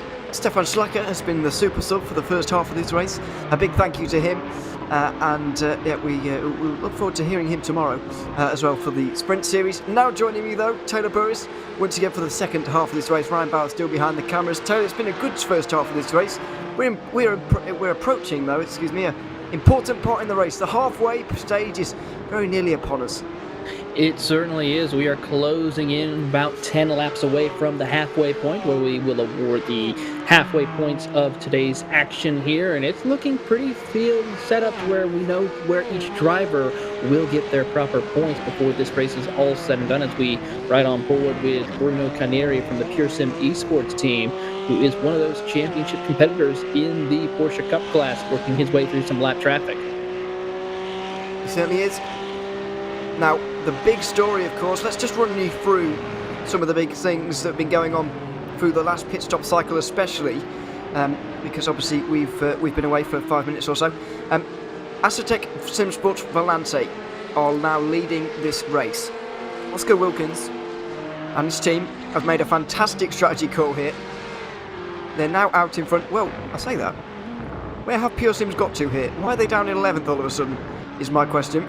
There's clearly been a problem here for for the PureSims car, because they're all of a sudden down in 11th, and I don't know why. Right? It looks like they did make a pit stop. They made a second stop though. Did they? At the moment, my time is showing their stint is 3 laps old, and they came in on lap 66. They must have been on lap 70 as well. Yeah, it looks like they might have indeed. We'll go back and take a look to see, but this is some big implications for that PureSim Esports team. Huge. Yeah, Absolutely they came huge. down pit road around lap 70. Yeah, and we just before we went to break there, lap 66, they were in. And yeah, I remember it vividly. Yeah, wow, this has really changed this race from it looking quite comfortable. They were going to lose a few points. They were going to lose 9 points to Volante. All of a sudden, they're losing a lot more, and we will get the calculators out soon. But it's a big story in this race. We'll try and get to the bottom of it.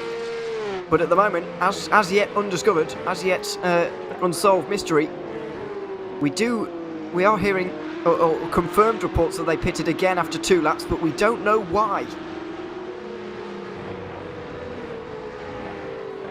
Very bizarre. It was a normal length pit stop. That's the most puzzling thing. The fact that they did 2 laps and then a normal pit stop. Or that's at least what it looks like from the times, anyway.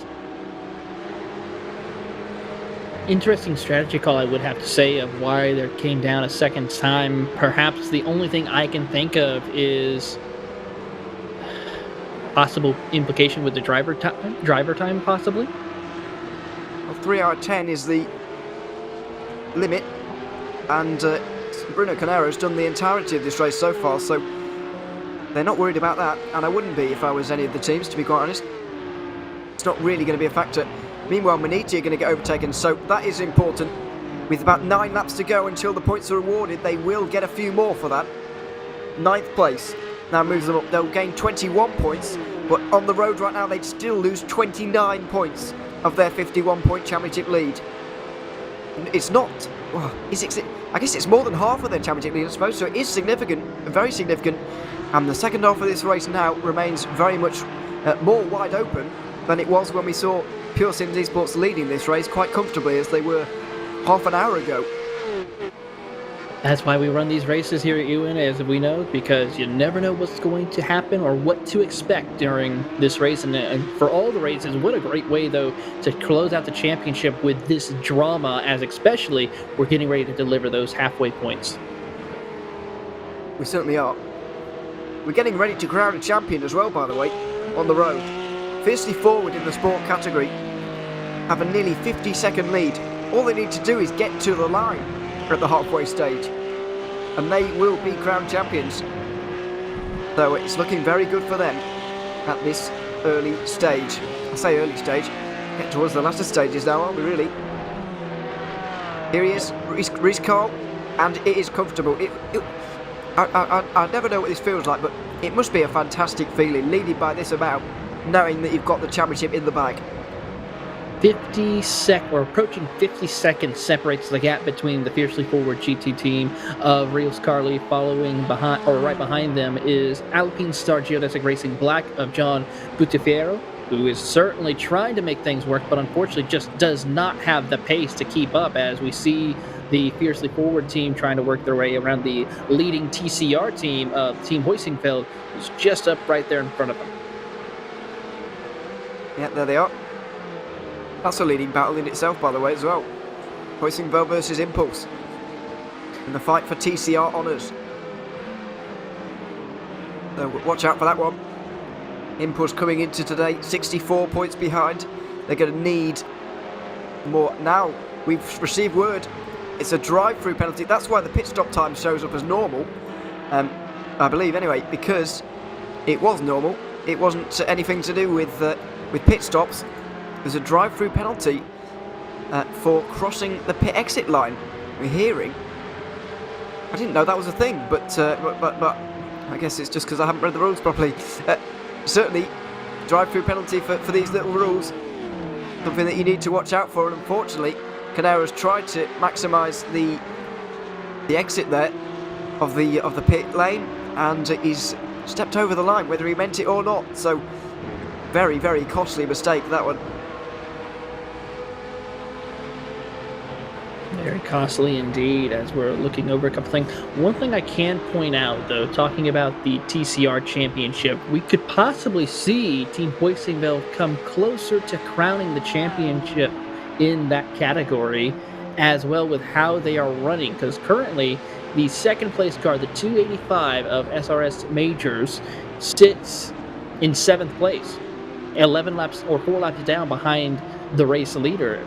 And that's going to be very difficult for them to overcome, so that will drop them further into the point standings. Team Hoisingfeld, though, with those 50 extra bonus points, that will propel them quite a ways up over the competition, because looking as how the next car in the championship, the 233 of Impulse Racing, that puts them only getting about maybe 551 points compared to the over 600 points that the Team Hoisingfeld team will be getting when they come across the halfway point. So unless something happens between now and then for Team Hoisingfeld, it looks like Team Hoisingfeld is looking to claim the TCR championship as well at the end of this halfway point.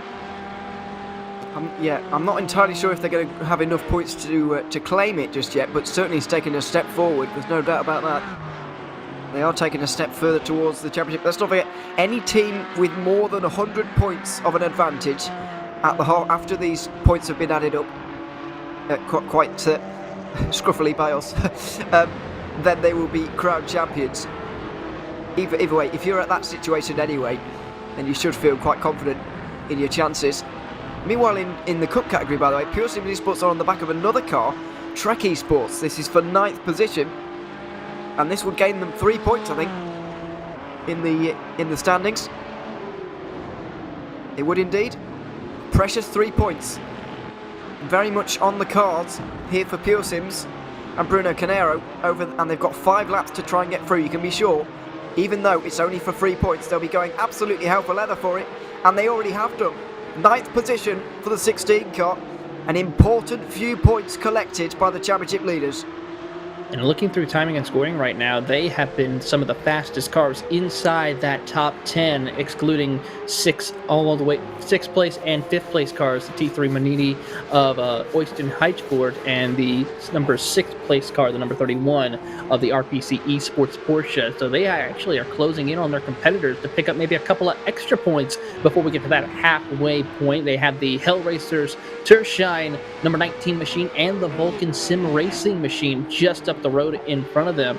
So he could possibly pick up another couple of more precious points before this is all said and done. There they are right there on your screen as they are approaching the Niki Lauda corner. So we could see that Pure Sim Esports team of Bruno Carneiro try to get 2 more spots before this is all said and done.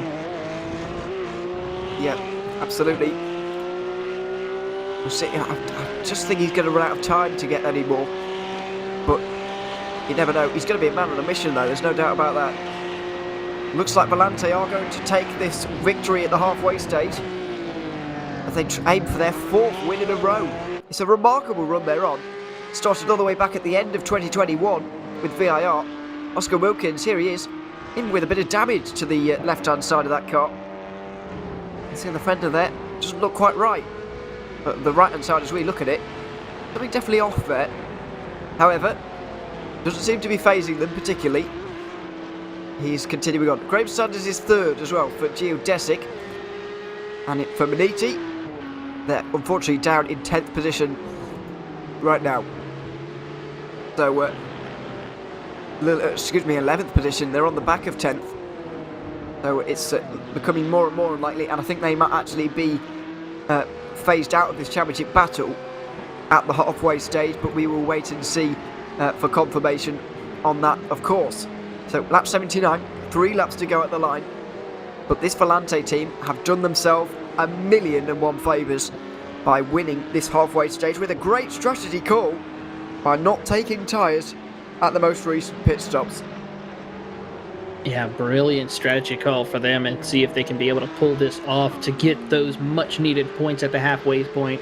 And they are comfortably holding on to this lead ahead of the Impulse Racing number 15 of Pascal Costa, who is about 7 seconds back from the race leader right now. So very comfortable lead as we're now back on board with Nathan Ames in the Impulse Racing number 233. He is right there on the back bumper of the Team Hoisingfeld 248, your TCR leader and championship leader. So this will get a little interesting right here. It will indeed, but just look at the damage to the bottom of your screen in case you weren't with us earlier. The Fiercely Forward Cup car rejoining at turn 1 caused a bit of an incident. The 285 Full Send Racing car went into the back of it, and Nathan Ames at the time went into the back of everybody. Had nowhere to go. It still is Nathan Ames, by the way. But yeah, that's caused a bit of damage. So when you're running in behind a car, as the Impulse car is doing at the moment, it's not a disaster. The damage is not bad. However, when he pulls out of the slipstream and tries to make a move, the drag, understandably, goes up, because, I mean, it's a wonder that car's going round at the pace it is, to be quite honest. Look at the damage to the front there. You can see it there. It's no wonder the drag has been affected by that.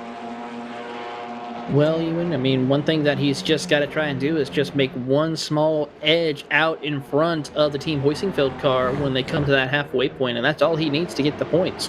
So we'll have to see what will happen if he's going to be able to get close enough to pull off that pass before they get to the start-finish line, before that halfway point. That will be the deciding factor to determine if he can have a shot of winning this championship or coming closer to coming in first in the championship. May not get it, but he at least can get some much valuable points away from your championship leader.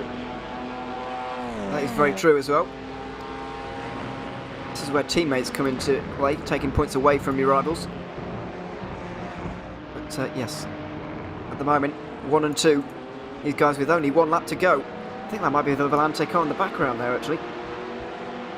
Is it? No, no, it isn't indeed, but they're waiting for the end of lap 82, of course, so a couple of laps to go, including this one. Here is the Volante car currently leading, lifting off quite a lot here, that 96 car, and going a bit wide through turn 3 as well. Yeah, only just over 5 seconds, so whatever they've done, not taking tyres, bit of short fueling as well maybe, but it has... they're going to feel the effects of this one a little bit later on. They have literally shown that these halfway points are very, very important to these guys. This Volante team was prepared to do almost anything to get them, but fair play to them. Looks like they're going to get the full 50. They certainly are, and that's a stellar performance. A great strategy call by the Volante racing team in order to do that. How about this battle right here for the race lead? They're trying to see if they can get things going in the TCR category. They're still going to be lined up nose to tail as we watch on board.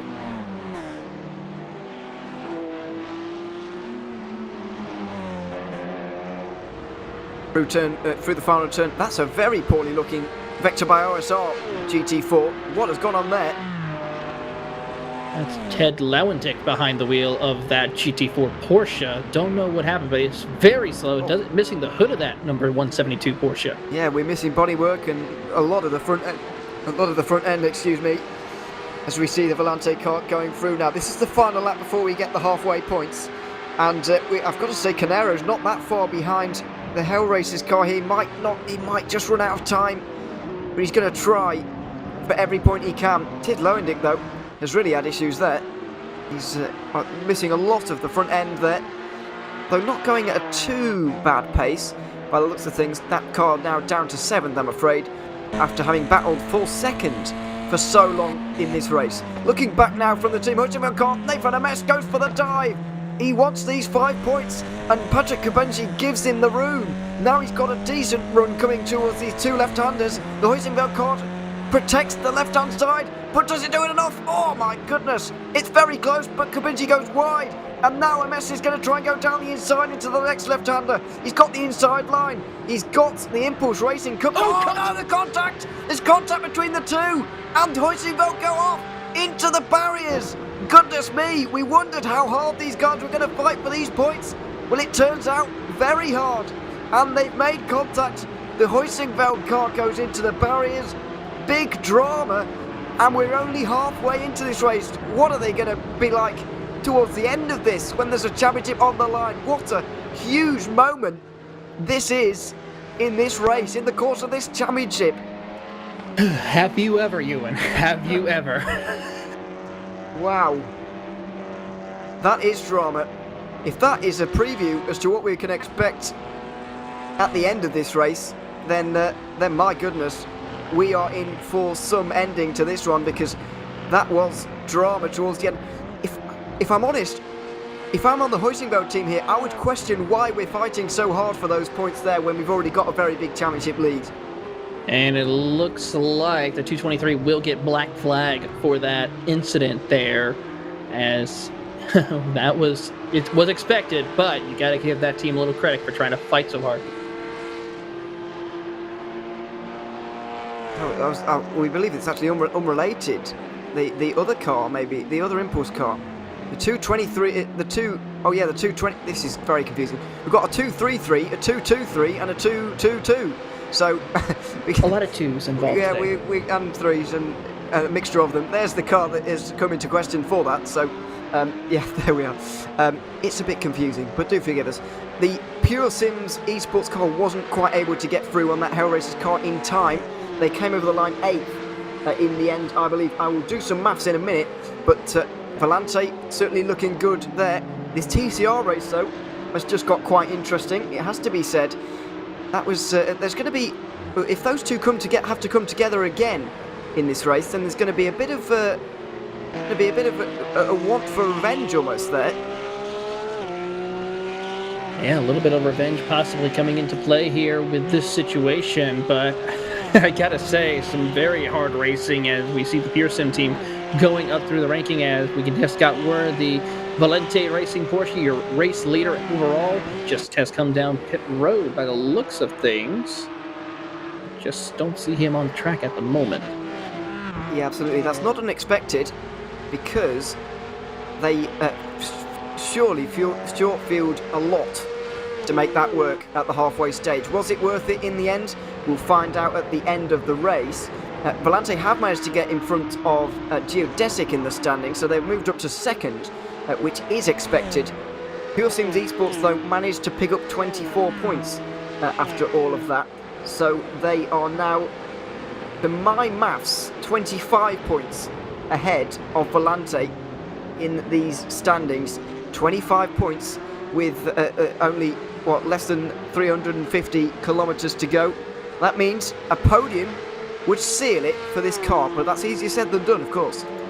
It certainly is. I'm actually getting ready to go through the points championship to see how everyone currently lines up and get an idea of where they need to finish in order to clinch this championship for each of the respective classes. So stay tuned for more, but I think the only one that's safe to say for sure will win the championship class is the Fiercely Forward GT team with the with them as well in their Porsche, just led from start to finish so far and just absolutely dominating. They absolutely are. So that is the only confirmed champion so far. BC Forward will be champions of the sport category here in the Clubsport series for 2021 and 22. And there they are, having their moment, their deserved moment for them. Reece Carl with the pleasure of doing the final half of this race. And yeah, there we are. They'll be taking home the victory in the end. The Huge Ass car in second place has extended its margin over the SRN Motorsports car to the tune of 7 or 8 points. It's gone over just, yeah, I'll do the maths properly in a minute, but that battle also has gone out a little bit further from 3 points where it started the day to what is 11 now at the halfway stage. So this team looking in a good way to maybe take that second place home at the end. But yeah, as I mentioned, I believe the margin in Cup is only what's that, 25 points, and in TCR I think it has extended to 59, which is quite large, especially in a small category like that one. So there's a lot of maths going on here, but I believe the margin in Cup is the closest at 25 points. I'm not sure if anybody agrees or disagrees with me at home, or indeed you, Taylor, if you agree or disagree on my maths there. Well, sure. I'll let you get back to you on that as soon as we tally up the points right now, but I think you're probably pretty much close on the docket with that as far as how close the points will be before this race is done. And as we go on board with one of the Maniti cars, as he's working his way through some traffic. Ooh, big slide right there by one of the competitors. Absolutely, through the final turn, it's very tricky. We've seen people more often going wide there and picking up a slowdown more than anything, but that was Hellracers getting it a bit wrong. T3 maps put by Maniti, the 79 car, getting through into 7th place now. So this order is all changing once more, and it all depends, yeah, really, where Volante is going to come out. We'll try and cross-reference our points maths here, if you see what I mean, so that we can try and get as close to the tally as possible. If we both get the same, then we'll presume we've done it right at this one, but it's difficult, as you can understand. We're into the hundreds in terms of points, which is hard, so there we are. Lots of digits to work to be getting confused about. Anyway, the important part, Volante, after having taken those halfway points, have dropped down to 11th. There they are. Well, there's the race leader at the moment. There is Robin Norbull, who's now the leader. Who's now driving that 96 Volante car. Down in 11th.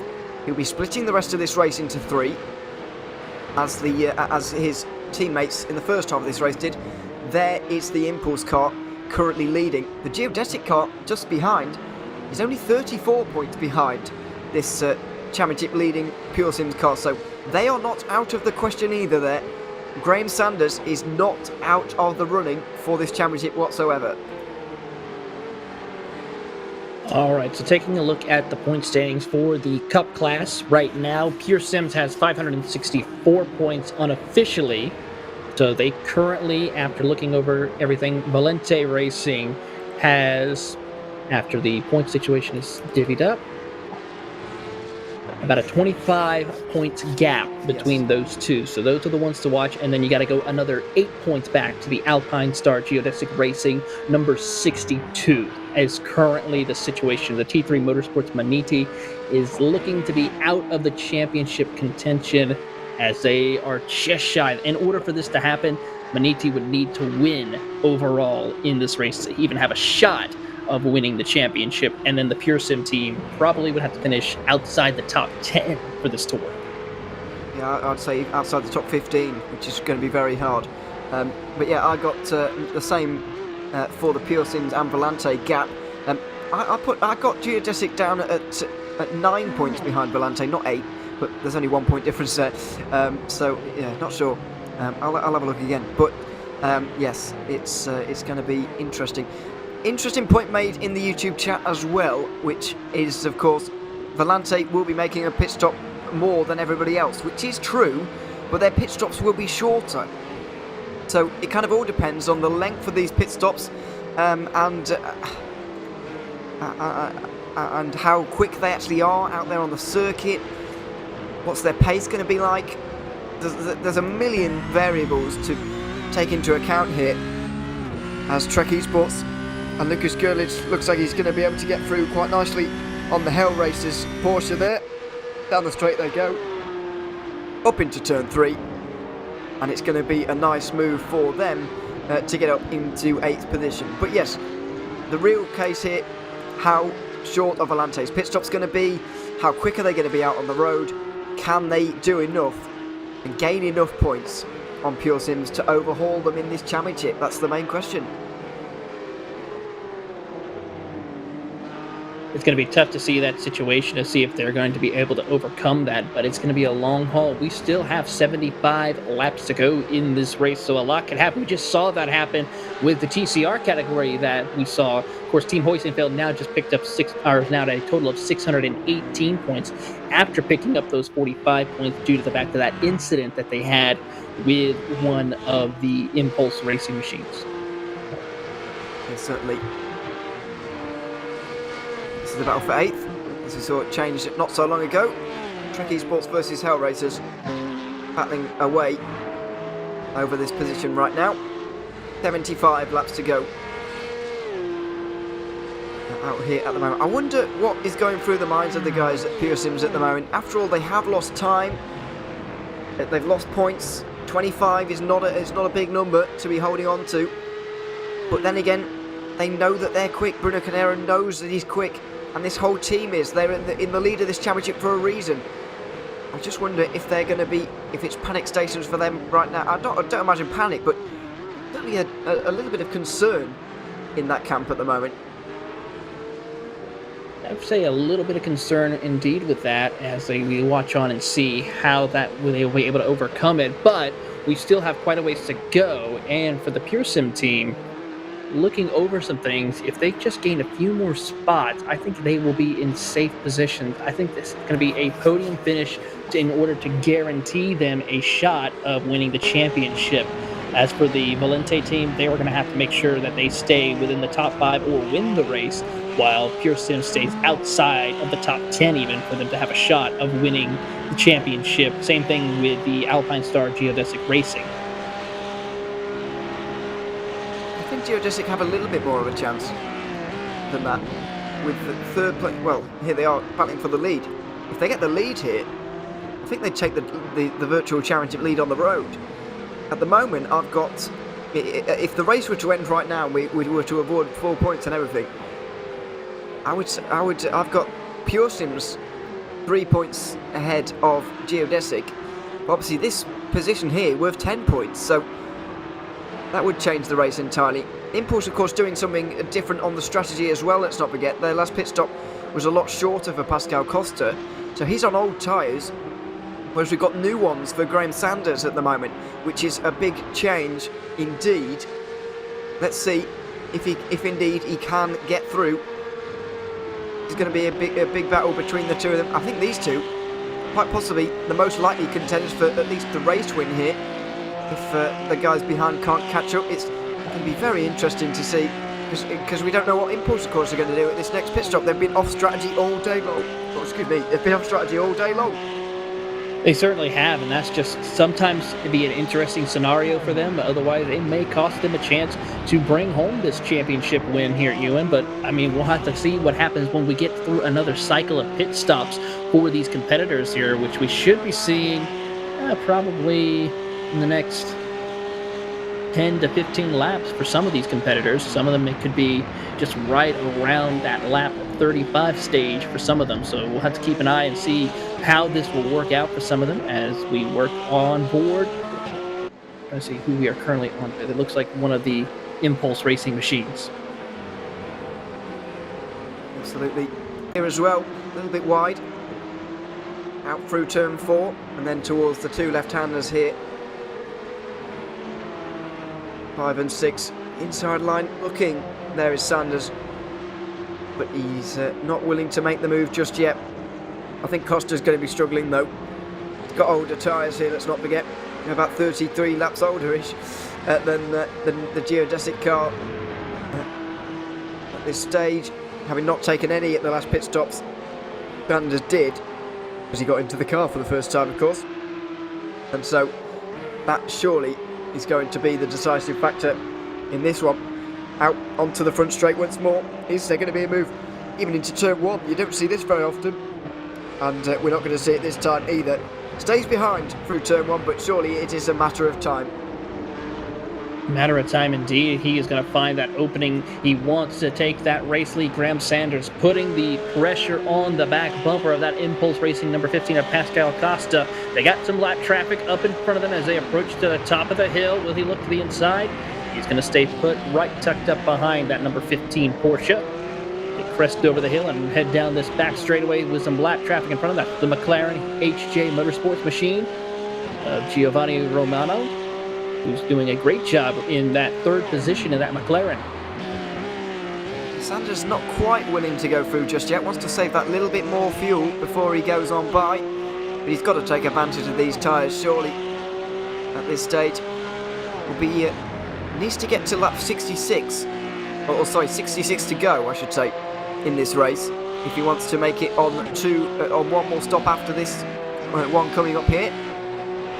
Expecting 5 stints in the race, 4 stops, unless you're Volante and doing something a little bit different, which they are indeed doing. It's going to be very telling where they come out in the next few laps, because they have got probably 2 more stops as well as everybody else here, so they've got a lot of work to do, have Volante, despite the fact they've put themselves in a good place early on. Geodesic might even be the best candidate to win the championship at this stage, given the situation that's uncovered on the road.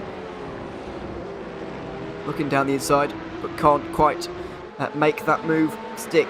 Even with Geodesic in the conversation here, Pure Sims still need to be on the podium, because a 4th and a win for Geodesic would only tie, and Geodesic would win the tiebreakers. So we'd need a podium from Pure Sims whatever happens here if one of the championship contenders takes the race win. And Graham Sanders looks like he's trying to take a step forward towards that right now. We go 3 wide very nearly, but he's not looking to go through at the moment. Pascal Costa might well just hold on to this race lead. I am surprised, I've got to say, that Sanders is not wanting to go through at the moment, because he could definitely go a lot quicker if he was out on his own. He certainly is, and he's running almost identical lap times to your race leader, Pascal Costa, as they work their way through this section of the circuit, and just really just taking his time, and needs to be careful because that Pure Sim team is running a little bit faster, not by much, but also looking through him right now and watching him on the track, he does not have as much traffic or stuck behind too much traffic right now compared to Graham Sanders, who is currently stuck behind your race leader and some other lap traffic in front of them. They got 2 GT4 cars there coming up. Side by side, Track Esports versus Hell Racers. This is for 9th. Excuse me, it's for 8th. And Track Esports have come out on top in that one once more. Still very much in the conversation for this race, actually. Not too far away from the leaders. I'll say that, about half a lap behind. We go through turn 1 once more. Costa still leads, as he has done ever since the halfway mark when the Volante had to come into the pit lane. Sanders, just listen to this here, little bit of clutch, just saving the amount of fuel that he needs to get to the end of the race, running his own race almost at this stage, making sure he can execute his strategy as quickly as possible rather than worrying about everybody else. And you know what, that could be the best strategy call for Sanders, to just take care of his own stuff, run his own race. He knows that he's going to save a little bit more fuel right now compared to Costa, who is really trying to keep him behind as they continue to work on in battle. But they've got to be so careful not to cause too much information or too much gap in order to lose time on the competitors in front of them. They now just ran a second slower compared to Bruno Carnero in that Pure Sim Esports car, so he has definitely got to be so careful with how to set this car up. Yeah, exactly, this is what I mean. Carnero is going to be running as fast as he possibly can out there in 6th right now because he needs to. Sanders is just losing time. Oh, big slide for Costa. A good save, but he pulls to the right-hand side now, almost ushering Sanders by. And the geodesic car finally does go through. Now Sanders has got to push on. He's got 3 laps to go until he pits, including this one. And he's got to push on now. There's not a lot he can do. All Sanders can do, all Geodesic can do, is just win this race. The rest of it will take care of itself.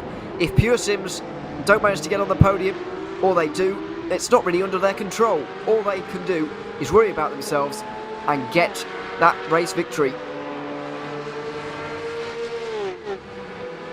That is going to be a big help for them right now. They currently had, when they were sitting in that second position, they had just shy of 2 points behind the Pure Sim Esports, but now with them taking over the race lead, they down bump up that little bit to where they are currently the points leaders in this championship. So a great effort for Graham Sanders to take away that race lead. Now he's got to maintain it here for the next 69 laps, 70 laps to go. No tall order then. No tall order, just something simple. Just run your race and run your line. Stay out of trouble. Don't hit anything. Keep it on the black stuff. You're good to go. Easier said than done, so to speak. I hear you've discovered a bit of penalty news going on a little bit further down the field as well for TCR. Yes, indeed. Just got word from race control that Nathan MS was going to be black flag for a 5-second stop and hold for that incident that we saw with the Team Hoisenfeld team. So Nathan MS will have to come down pit road to serve that 5-second stop and go penalty. So not what they needed to have happen, as Team Hoisenfeld is now back up in front of the field, leading the TCR category. Yeah, and all of a sudden that 59-point margin looks even bigger in front of Impulse Racing. Impulse Racing were best placed to do something about it, but they finished 7th in that first section of the race, picking up only 27 points, and so they are now at 37 behind the Hoisenfeld car, which is well, not a huge margin, but a top 5 would do. A top 5 would do for that team if they were to if they want to win this race. Win this championship. At the moment, Hoisenfeld are leading the race quite comfortably, and the 285 nowhere near winning this race at all because they're 5 laps down. So it's looking good for Hoisenfeld. As we mentioned already, we've crowned our sport champions. It's all about who's going to finish second, really. And Hugh at the moment look like they're going to take that one. The real excitement is in Cup, and to be honest, I've got absolutely no idea which way this is going to go, and that's brilliant. Oh, that's the greatest thing right now, is watching this Cup battle and seeing who will be crowned the champion, as here comes some of your Cup drivers now.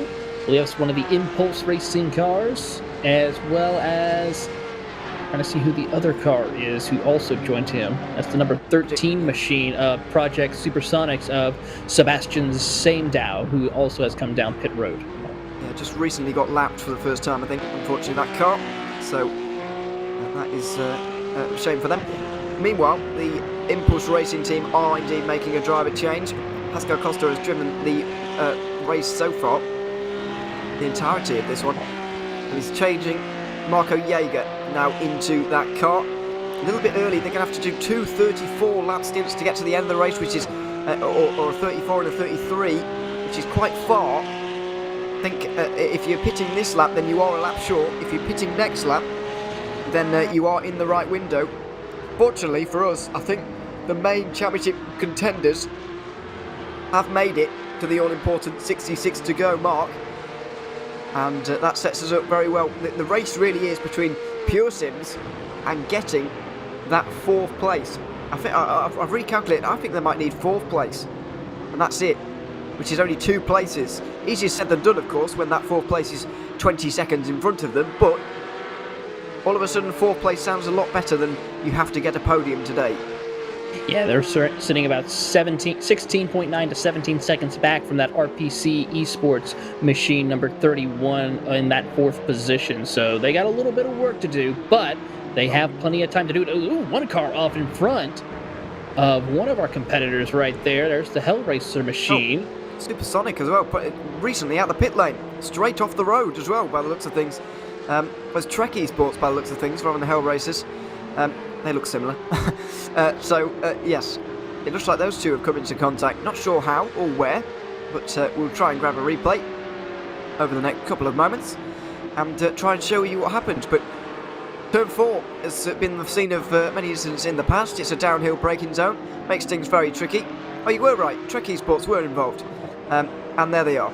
Project Supersonic simply just avoiding them. Great heads-up driving by the Supersonic team in order to not get involved and make contact with the Trek Esports machine as it goes just loops around and collects some of that curbing. And, well, Porsches are known for their rallying back in the 80s, and we decided to go ahead and do that for this 992 Cup car. Not the ideal line, but no, they're still in the race, which is the all-important thing. And they'll be trying to get to the end really at this stage. Orion Race Team have been in last time around as well, by the way. The Hell Racers, Nastic Sim Sports Volante, also into the pit lane right now. So they're just getting their service. But now the all-important cars coming into the pit lane. Alpine Stars, Geodesic Racing.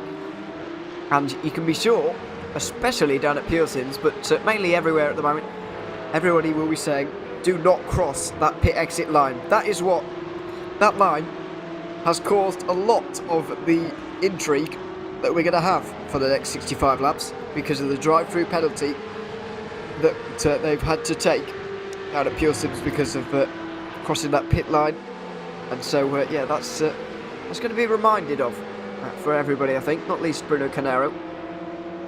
Well, Bruno's going to stay out for another lap here. This time around, he moves up to P2 as the two T3 Motorsports cars and the Alpine Star Geodesic Racing have just now been released off pit road. He will slide back into third, maybe fourth position, depends on where the Orion Race team of Mike Dam will come into play here as they come off of pit road. Oh, dear me. Getting through in one of the TCR cars, that's exactly not what we need. Bit of traffic involved. 17 seconds away from the lead at the moment. RPC Esports have been having a quiet day, but a solid day once again. Kind of how they've drove their season, to be honest. Nothing too flashy. A third place at Road Atlanta, which was impressive, but other than that, just consistent results that's brought them to this stage. Maybe it's going to be another one of those today. Could even deny these guys. I reckon Pure Sims and RPC are on a very similar strategy, and I think this car needs to overhaul the 31 to win this championship. It really is a race against time, and this Canaro basically is racing against cars that are not involved in the championship, but all of a sudden will become involved. So it remains to be seen how hard they'll actually fight this car, really, because we always hear this heading into championship finales. Oh, you know, I'm not going to fight the championship contenders because I don't want to be involved and whatever. Is that going to be the same here, or is it going to be different in the IVRA Clubsport series? It's a big decision for everybody to make, as this order goes a bit strange again, because some of those off strategy now make their way to the front of the field. Yeah, right now the Alpine Star Geodesic Racing of Graham Sanders will now retake the race lead, moving Pure Sim Esports back to 6th as Leon Penn will get behind the wheel of the number 16 Porsche, as he will get ready to try to finish off the next 64 laps. There you see our race leader Graham Sanders still behind the wheel. Right, we'll take this car to the end of the race. We'll see about that. But it would certainly be within drive time limits. We would only be doing 3 stints, which is less than 3 hours. And the limit is 3 hour 10, so we should be fine in that respect. This is the battle for the lead in Sport. Busy Forward have dropped back because they've made a pit stop. Geodesic have not stopped yet, which has allowed this fight to materialise. Can't complain about that too much, but it's not going to last for very long. No, it certainly isn't. Reese Carls is putting a lot of pressure on that Alpine Geodesic Racing Black machine as they work their way through out of the final couple of corners. He's got a good slipstream right here to try to close the gap. Of course, for someone like Reese, he could utilize the opportunity to save a little fuel and stretch it out even further when the time comes. Because right now, the next closest competitor is Yaroslav Sebela, who sits in third with the Semper Racing machine some 25 seconds back. Yeah, absolutely. The 162 has been really getting the hammer down here. In the early part of this race, in the first couple of stints, we saw Geodesic car fighting really hard for second with its teammate, of course. Semper Racing were there. Vector by RSR as well. Huge Ass even started to get involved, but just throughout the third stint towards the halfway mark, they started to pull away. And Geodesic looked like they're going to finish this race in second position. Are they going to be able to get much further in the championship? Well, not really. They'll probably overtake Vector by RSR, but that will be about it. They'll probably finish this season in maybe a slightly disappointing fourth position. Because they were fifth in the Cup category last year. Now improving ever so slightly, I suppose, with a fourth here in this season. On board with Kevin Tavares, this Maniti car would have had championship aspirations at the top of the day, but they're slipping away with every minute that passes, really. They need a miracle. They need Pure Sims not to finish, and they need, well, they might well need the entirety of the top three not to finish, to be quite honest. The odds really are stacked against them, but sometimes it's just not your day, and it doesn't look like it's their day. No, it's certainly a tough break for this team, and they are going to need a lot of chips to fall their way in order for them to crown this championship and have a shot at it. But right now, this is not the season right now for that T3 Motorsports Maniti IVRA Cup 2 with Kevin Tavares behind the wheel right now in that 79 machine. He's got Pure Sim just up the road in front of them. He can see it. But the only problem is, with that damage to the nose of that Porsche, it makes it a little bit more difficult to try to find the opening they need to close that gap up and pass them when they get closer. Pure Sims won't be looking behind and trying to defend here. They need to push on. They're only just over half a minute behind Geodesic, their main championship rivals. Pure Sims, by the way, not won a singular race throughout this championship season. They've finished second three times, in two of the three 700-kilometre races so far. They've finished in second, Motegi and Zolder, along with the 400-kilometre at VAR. They got very close to victory there, actually. Missed out in the final few laps. But when we had a late race restart, finished fourth at Mid-Ohio, third at Road Atlanta. They've not been outside the top five, and that is why they are championship leaders right now. But one slip-up could cost them everything here. Geodesic have already got a race win this season, and 3 podiums to their name as well. But this could be by far the most important of them all. 61 laps to go. I can't imagine the tension within these teams at the moment. The nerves must be jangling already. Well, they have to be careful with the tension and the nerves, because one small slip-up could cost them to where all that tension and nerves goes up and doubles for some of these competitors. They got to keep a calm, cool head. A long way to go between now and that checkered flag. 61 laps to go.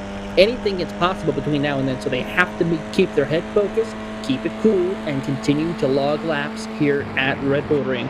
Otherwise, it could cost them the chance of glory and a championship. 2 4-cent racing cars here running line astern. The fourth in TCR. TCR championship, by the way, pretty much settled. Huizenveld need to get to the end here, really, to be crowned champions. Well, they all do, I suppose. But a top 5 will do. And their main rivals don't look like they are 5 laps down at the minute. So not too much of worry there for them. No, right. Pure Sims Esports about 5-6 seconds behind the next car in front, which is, of course, the battle for 6th place. But it all depends where Volante drop into this. They're third at the moment, but they've still got 2 pit stops to make. So they really need to get a move on here, and their pit stops need to be very short. But we're not going to know where they drop out until, less than 20 laps to go, I would imagine. I would have to agree with you on that, Ewan. Currently, they sit in that third position, about 4 seconds back from your race leader, Graham Sanders, in that Alpine Star Geodesic Racing Porsche, and about 1.7 back from the Orion race team, who sits second in that class. So they got to try to see if they can get an opening and get back up to the front of the field and maybe try to stretch a little bit of a gap before they come down for their first of 2 pit stops they have to make before this race is over.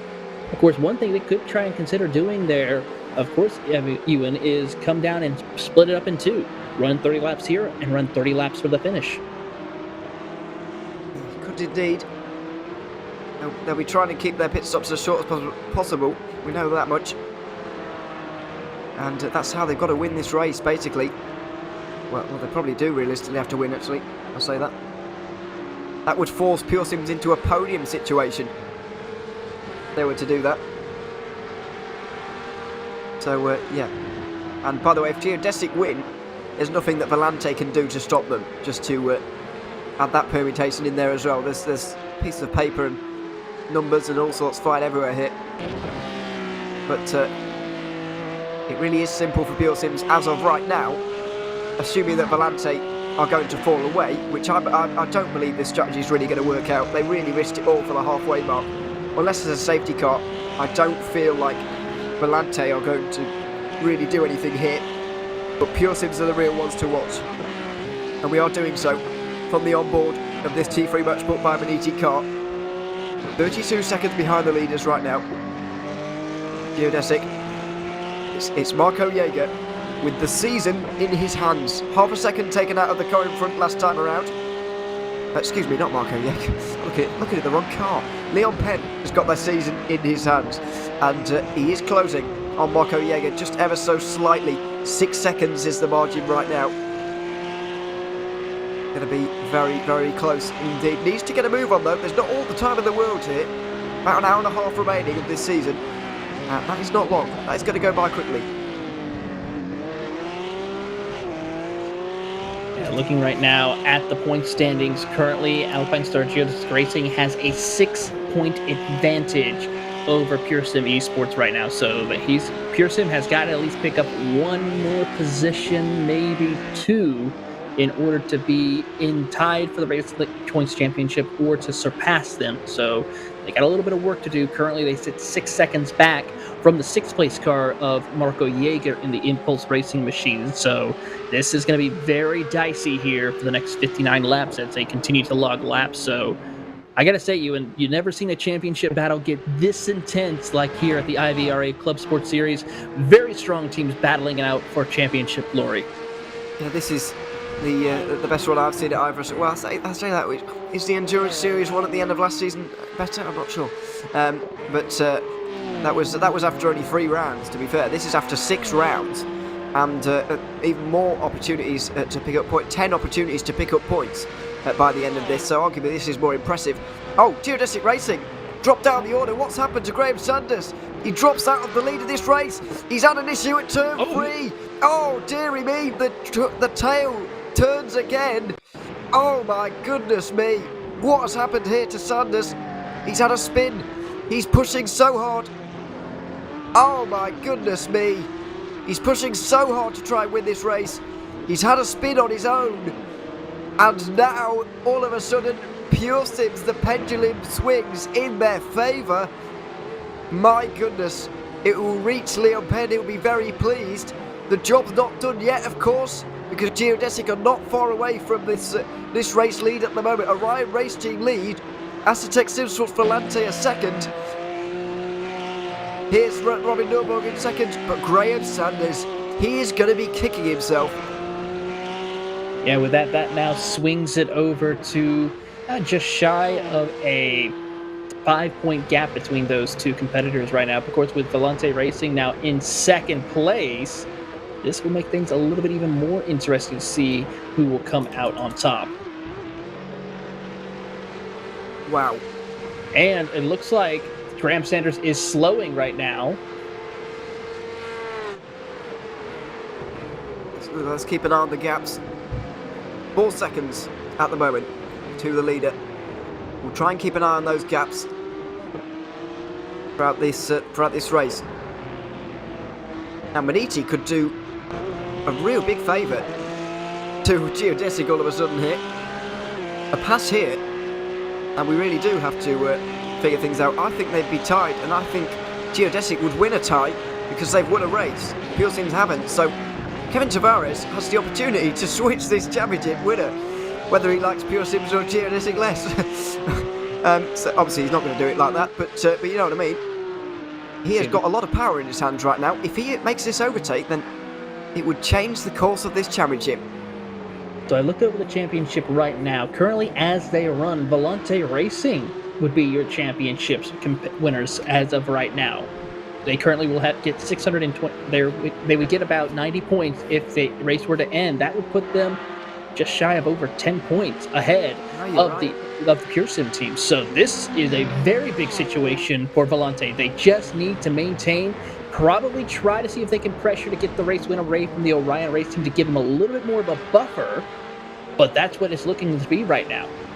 You are right. Geodesic, now that they're not... I forgot about that.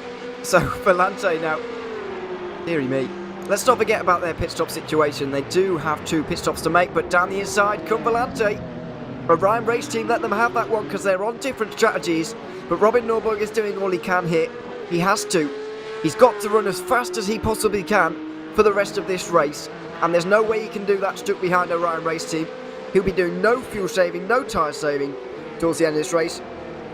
For him, it is absolutely hell for leather till the very end and see where he can get up to. Now that the Geodesic car's made a mistake, there's a glimmer of hope as well for Volante. It's still a really tall order for them, I've got to say, but a glimmer of hope. A small glimmer of hope indeed for the Volante Racing team, but how about this? We've had everyone leading at one point or another during this championship event here, and we can still try to figure out who will win this championship, and we don't know until that checkered flag falls. Seen Bruno Canero in the chat asking for a safety car. I can understand why, but I find it unlikely at this stage, I've got to be honest. There's only 27 cars remaining out there on the circuit, or actually probably less actually, with Sean Campbell. Might not be in the race anymore either. Yeah, he's currently out of the race. 26 cars are currently on the track, with the 285 machine of Ali Peacock is the last car on track. Yeah, not many, and I don't know about you, but I'm not expecting to see a safety car now. I know this is the commentator's curse, of course, but I'm not expecting to see one, really. And never say never, but with how things are going, it's looking very consistently clean racing overall further out the field, as we see the Pure Sim driver work his way through some lap traffic. That is one of the Semper racing machines of Rafael leading that car in 4th place right now. Yeah, absolutely. Going up the hill towards the hairpin. 1.5 seconds or so for the lead, just waiting for Volante to come in really, and then we might have a bit of a clearer grasp on where we stand in this. But it's very, very difficult to work out at this stage. I do feel like caution is out. Oh my goodness! Well, I said a safety car was unlikely. It's time to eat my words. The safety car is out. Not sure why, but the safety car is indeed out. Hashtag Blaine Ewan on this one. Yeah. Full send racing. Oh my. Ollie Peacock has had technical difficulties there. That looks like a technical failure if ever I've seen one. And Volante Racing will be delighted. Pure Sims Esports will be delighted. I don't think Geodesic will be quite as delighted with this situation. Well, this championship turns on its head again. Well, that kind of opens the door for Volante Racing to come down pit road to get that needed service and also save a little bit of fuel. Yeah, absolutely. As race control will now open up the door for wave rounds to get some drivers back on the lead lap, which opens the door for some other competitors to try and battle for their respective class positions in the championship. Of course, there'll be a great fight in TCR, I'm sure, for the race lead. and in sport as well for the positions there. Well, there's actually only 4 cars on the lead lap there now, but I'm sure there's going to be a fight between those when we get to it. So we look forward to that, but this Cup Championship turns on its head all over again. As I mentioned, Pure Sims have 25 points over Volante, so a podium is necessary. If they finish on the podium, Pure Sims, they will be crowned champions no matter what happens. But there are so many permutations if that does not happen. The big advantage they have now is that all the cars are in front of them. They had some big gaps to close before, but they've been completely wiped out now. Look at this Cup train. All the positions are right there. 96 just got a warning about making sure they stay on the right side of the track. They will receive a penalty if they do not heed that warning here, so they have to stay on that right side. That is part of the rules and regulations.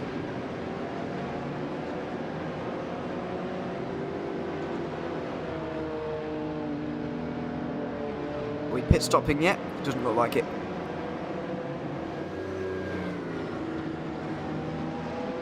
But one more time around before we are allowed to make those pit stops.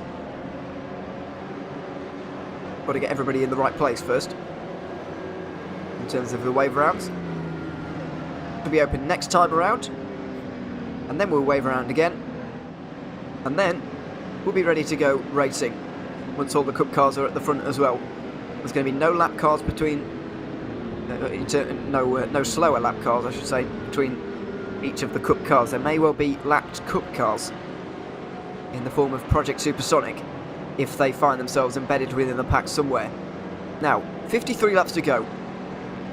Most of the cars, in fact everybody apart from Volante, need only one more stop. However, they would have to do that under green if they are going to only make one more stop in this race.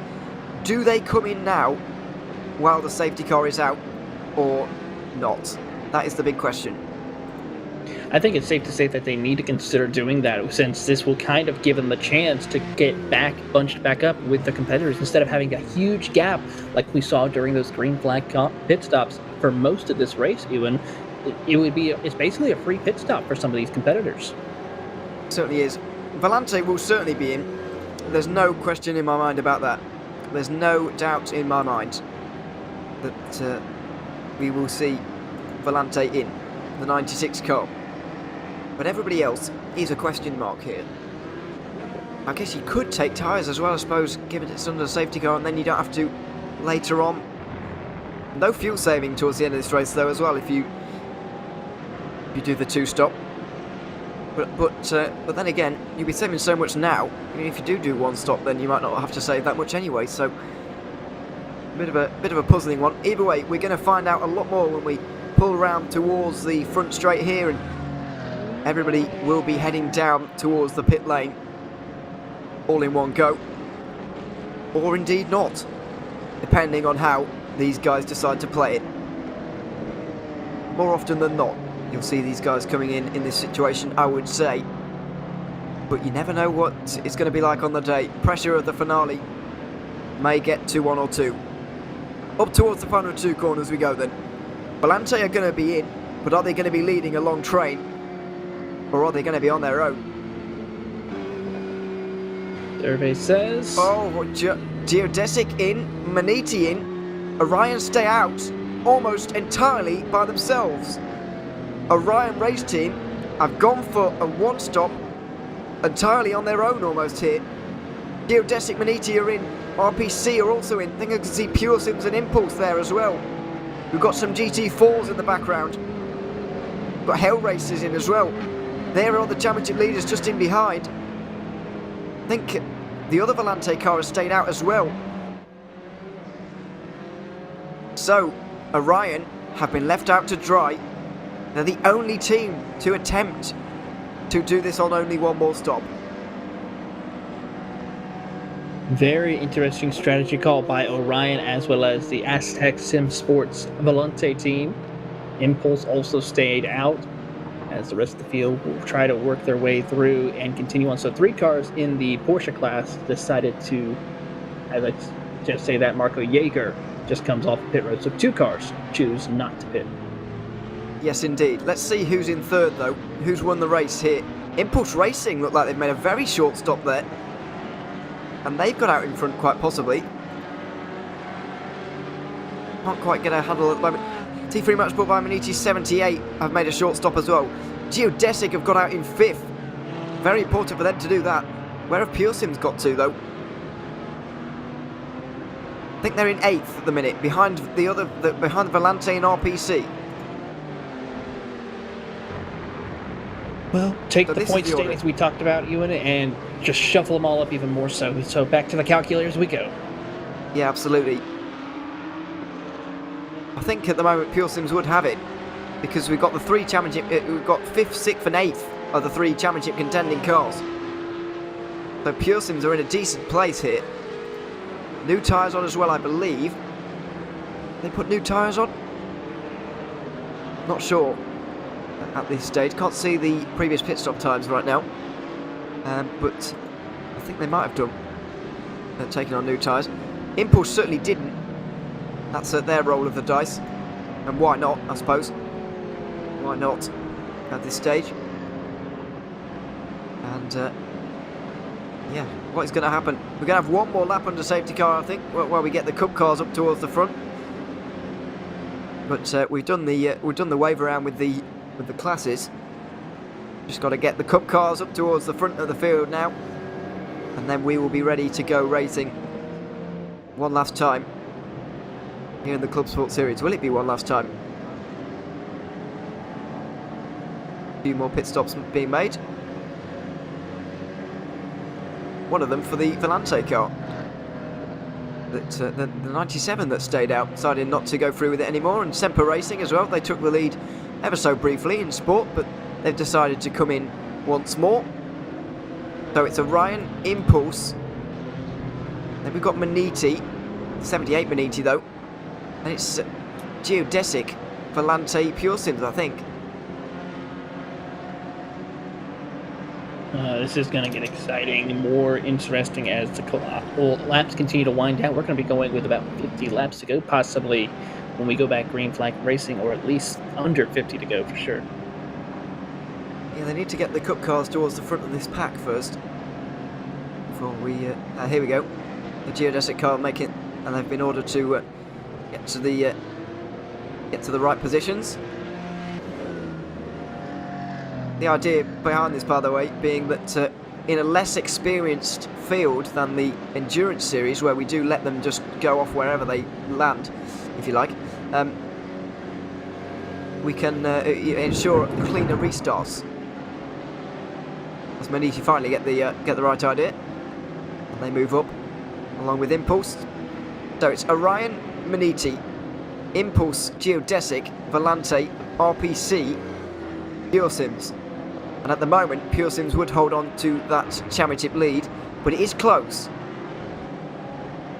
Yeah, it's about a 6-point gap as they run right now. So this just makes it even more intense. Every position will matter for each and every single one of these competitors here today as the laps continue to wind down. As I don't know if anyone heard, but it is thundering here currently in Daytona Beach area. So apologies if you heard that come over the microphone. Even now, adding more spice to this race. Hopefully not internet outages though. That wouldn't be the right one. More intensity. Yeah, we don't want that. The light's still on at the top of the safety car, so I do fear that we're going to have another lap under safety car here. I'm not sure why. I don't think all of the Cup cars are quite in the right place just yet, or weren't in the right place early enough. So the iRacing pace car stays out one more time. So yes, at the moment, Geodesic wouldn't be able to overtake Volante in the standings. Volante wouldn't be able to overtake Pure Sims. And I believe, yeah, it'd be 6 points, 7 points, something close to something in that region. The thing for Pure Sims that makes it easier now is that they can see everybody in front of them. As I said this earlier on, but they can see everybody in front of them. They can basically follow Volante's every move. They can follow Geodesic's every move, which is going to be a big advantage for Liam Penn in the remainder of this race. It certainly is, and it's going to be very critical and important to see where these drivers will be able to set up in order to make sure they make these passes quickly as possible to catch their competitors to have a shot at winning their championship. So I know we're going to see Mike Dame in the Orion race team leading the field to the green in the Cup class. What is his strategy going to be? Is he going to try to back up a little bit to try to cause a little bit of a stack up in order before taking the jump? Or will he try to be able to just jump once that pace car takes that hard left turn onto pit road in order to get as much of a gap between him, and the rest of the field? He'll be weighing that up in his mind at the moment. We are confirmed as going green this lap around, which is good news.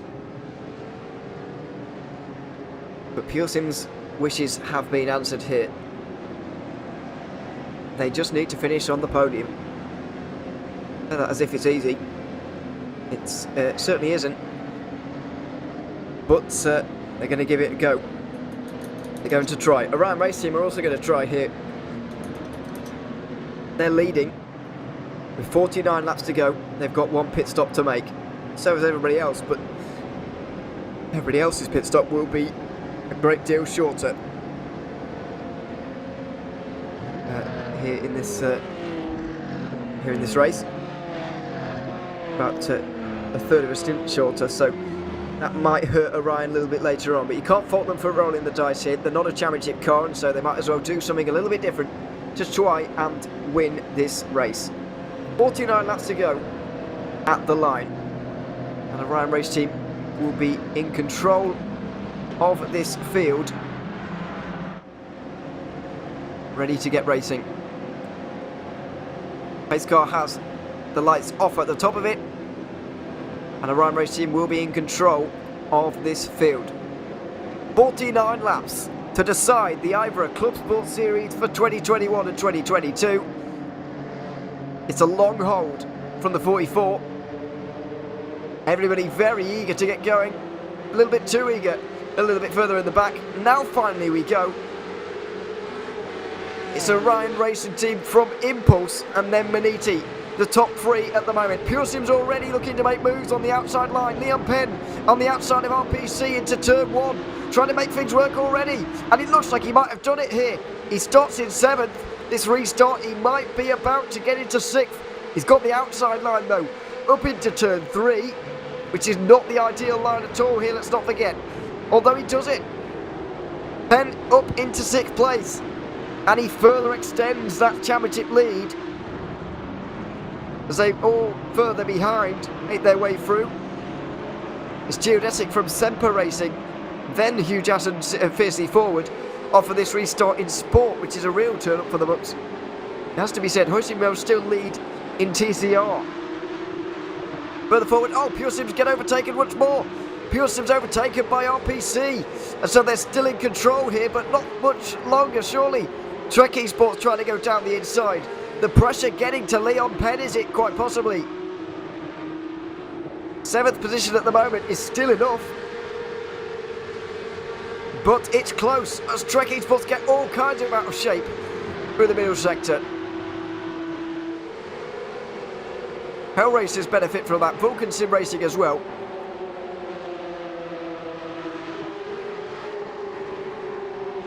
Through the final corner and to complete a lap. Liam Penn trying to get through on Christensen right now, and he needs to. Geodesic need to get through on Maniti to try and get this 3rd place. At the moment they're still not doing enough. Only gaining 20 points and they need more than that. Pure Sim's under pressure here.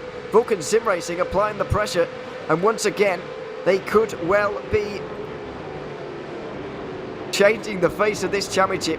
Dearie me.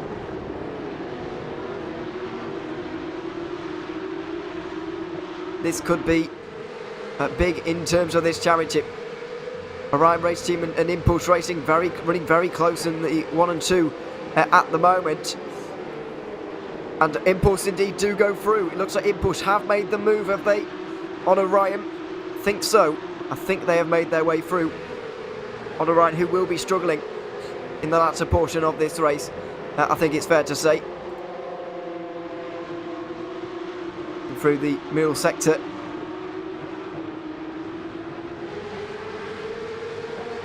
Still 7th place for Pure Sims. Still enough though. Still going to be enough right now. They'd lose 20 points as things stand to Geodesic. They've got a 34-point margin. So you do the maths. It's good enough at the moment. And it's good enough to be just ahead of Volante as well.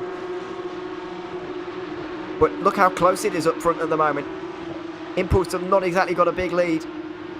And Orion are under a lot of pressure as well. I feel like Orion are going to sink through this field quite quickly here, judging by the way the opening moments of this restart have gone.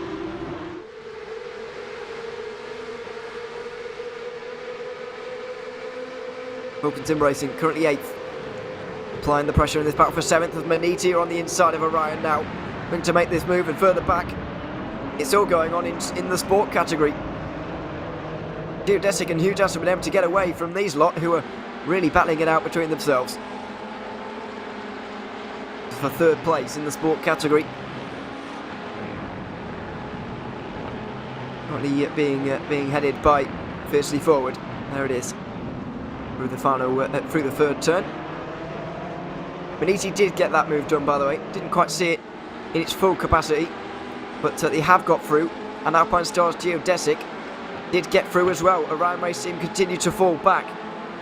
That's still not enough though for Geodesic. They need 6 more points, which would, so 2nd place would be enough in this current situation. They need 2nd place to Geodesic at the very front of this race in the Cup category.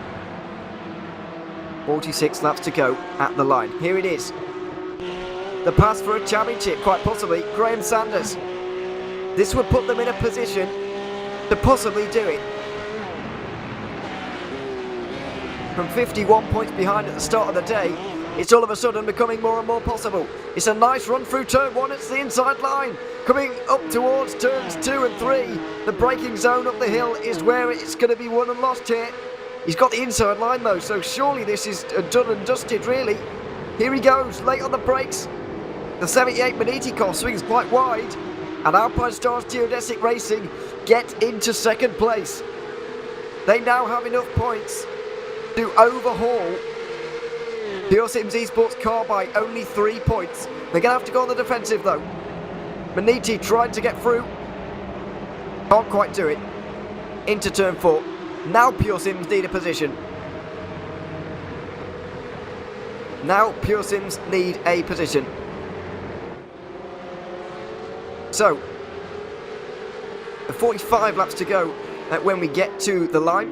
Unfortunately, Taylor's had a few technical problems and has recently disconnected. So, just for the moment, and maybe to the end of the race, we'll see how things go. But Lorenzo Bonda joins us for the final moments of this race. Here, Lorenzo, things getting quite exciting. Just seen a change for the potential championship lead in the very final hours of this fantastic championship that we're seeing now. Yeah, I like what I'm seeing. Everybody fighting for the marbles right here and 46 to go. They still always a little bit of a pit stop at the end of the race, but Red Bull Ring, I couldn't find a better place to find a battle for the championship in a track like this where draft dependent, lots of drama, high attrition, and towards the final laps is going to be a good one. It certainly is. We have seen a fair amount of incidents and accidents so far. Unfortunately, 3 retirements so far, maybe 4 actually, with Ollie Peacock as well, after his technical fault, bringing out the one and only safety car so far in this race. But it's been mostly clean other than that, with most of this race complete now. We're about 3/4 of the way through, and Geodesic doing all they can to try and get through here. Back in TCR, things are a lot calmer, and this won't be the same for much longer really, because when we get back into the lap traffic again, it's a bit like the start of the race. When we get back into the lap traffic again, it should be well, very exciting indeed, very nerve-wracking for everybody, because we know how difficult traffic is when you're in a big group like we're seeing in the Cup category up front right now. Yeah, and I think the biggest problem right now for some of these cars who are battling for positions and trying to make up some ground is, in a track like this, you demand a little bit of precision. So the one thing you have to be in here is within the toe. If you miss the toe, even for a slight bit, even if it is for a slight second, it's very hard for you to recover because they're running so close to one another. Excuse me. That it's hard for you to make up the ground. You would have to overdrive the car in a race where you have to make up the difference in a fast track like Red Bull Ring. So it's gonna be a race where patience is gonna be necessary, especially in the final pit stop. Because once you do the final pit stop, you come back on track. You gotta be looking, where am I on the track? Where are my competitors? And then you try to make up the ground necessary for you to make the moves and make sure the incidents don't get up to you. Yes, absolutely. On board with Christensen at the moment. 6th place for RPC Esports, and this is the position that Pure Sims Esports, just behind, would dearly like to occupy. Still time in this race, let's not forget. But there is the car. Leon Penn looked a little bit tentative on the restart. Got overtaken by, got side by side at the very least with Vulcan, but managed to hold them off just for the moment. Here is that Leon Penn driven car right now. Just seeing where he can get up to. No reason to really panic at this stage because the gap's only 3 points that Pure Sims are losing out by at the moment. But if Geodesic overtake Impulse at the front here, all of a sudden this task becomes a lot more difficult, and you do have to start getting up the order a little bit. Here is Sanders trying to get through on that Impulse car at the front of this race. Marco Jaeger obviously is going to want a race win of himself, so it's not going to be an easy move. No, not. It's basically a full send into a corner, and even then you need to grip out of the corner. I think we saw this at Pesk. Doing a maneuver on the inside, you need a really good exit for you to get that overtake on the inside, because the natural grip goes towards the outside, a little bit into the rumble strips. And so you can get side by side if you really want to, but then again, the chances of you overdriving the car because you're catching side draft, or even overdriving the car because you're pushing the car way too much towards the outside lanes is rather dangerous. So you have to remain patient on these ones. I think for now, don't overdo anything. Just stay behind the car the best you can and try to break away from the tow line you're trying to do with the D3 car. Of course, there is still a pit stop to go here, which was going to really change this race, you would imagine. But look how close Sanders is to Jaeger coming through the final corner here and up towards turn 1. You don't often see moves being made here. It's not a really long braking zone, really, but it can set you up nicely for a run into turn 3 up the hill. It's very close once again, is Sanders, but close enough is he. Just under 0.2 of a second. He's got the slipstream, of course, but he's going to have to be a dive on the brakes, really, at this stage. Is he willing to make it? He's going to go for it. He's going to stick the nose down the inside, sends it deep into the corner. Jaeger gives him the room, and Sanders now gets to the lead. So Geodesic further push themselves into the lead of this championship to the tune of 13 points now. And Hirschford looks like he's trying to get himself involved here as well. This task now getting more and more difficult for Pure Sims, as they will have to take a couple of cars now. I believe maybe 3 cars for them to get back into championship winning position. No, but the good thing for Pure Sims, I don't think they need to panic just yet, because you still have to do a pit stop. You're still relatively close towards the leader. You're about 2.5 seconds to the leader, and you're still within the draft train. The biggest problem with this track is there's a draft train in front of you, so making up the places needed, it does require a little bit of an argy-bargy going through the turns. And the one thing you really don't want is get caught off cycle going to a pit stop. Let's just say, oh, I'm gonna try to go for an undercut. Okay, I go for the undercut. What does happen next? If you don't have a car that goes into the pit stop, going to the pit lane, maybe in the next lap or 2, it does get complicated for you to be within the draft range and then get closer, maybe overtake other guys just on pure pace alone. This is the battle in sport, which is a little bit less, a little bit less close at the moment between Geodesic and Hugh Jass. Porsche versus McLaren, the only McLaren in the field, as we've said all day long, but good to see it out here nevertheless. These two getting away from the rest. This is a lot closer. Oh, goodness me. It's very close indeed. The top 8 all in a line for this race win. Don't forget there's 5 of these cars trying to get just a race win here or a good performance. Never mind championships involved for the likes of Geodesic, Volante and Pure Sims here. There's a lot of different aspirations here, a lot of different motivations for all of these different drivers in this train right now. With 41 laps to go, we've got about an hour to sort themselves out here at the Red Bull Ring, but no better place to do it really. We've still got about 20 laps until the final pit stops of this race, which are going to be very, very crucial indeed. I just wonder as well, with the field staying as closer as it is right now, is Pure Sims saving fuel and having a shorter final pit stop a viable strategy, or indeed doing something a little bit different on strategy? Is it a viable strategy? Is it, because for me it's a bit risky really doing something on pit strategy. One thing that obviously you're very sure about is overtaking cars, and it's a very exact science, but pit strategy doesn't always work out the way you expect. So are they possibly going for the pit strategy route instead of actually overtaking cars here? I do think so. I think the most feasible way for you to make up ground right here has to be pit strategy. But everybody else is thinking the same thing, maybe except Alpine Stars, you know, the Geodesic team. Going for that move on impulse, they had to take the chance. They took the chance. They managed to capitalize on that. You can see everybody else just following closely to one another. Again, PES, if there's one thing that the Porsche Esports Super Cup taught us about this track, is we see the wipers working for Robin Roborg right there, is overtaking in a track like this where it's very draft dependent is difficult. You do demand either a falling out of the pace, or you do demand a little the tiniest of mistakes to open up a small gap that you have to try to capitalize that immediately. Otherwise, you're back into the tow. And back into the tow means, all right, back into fuel saving, trying to be patient, trying to make up the ground necessary. So I think in the next maybe 6-7 laps, we'll know who's got the better fuel mile range to go towards the end of the race, because I think that's what the 911 Cup, 992 Cup cars do at the end of the day.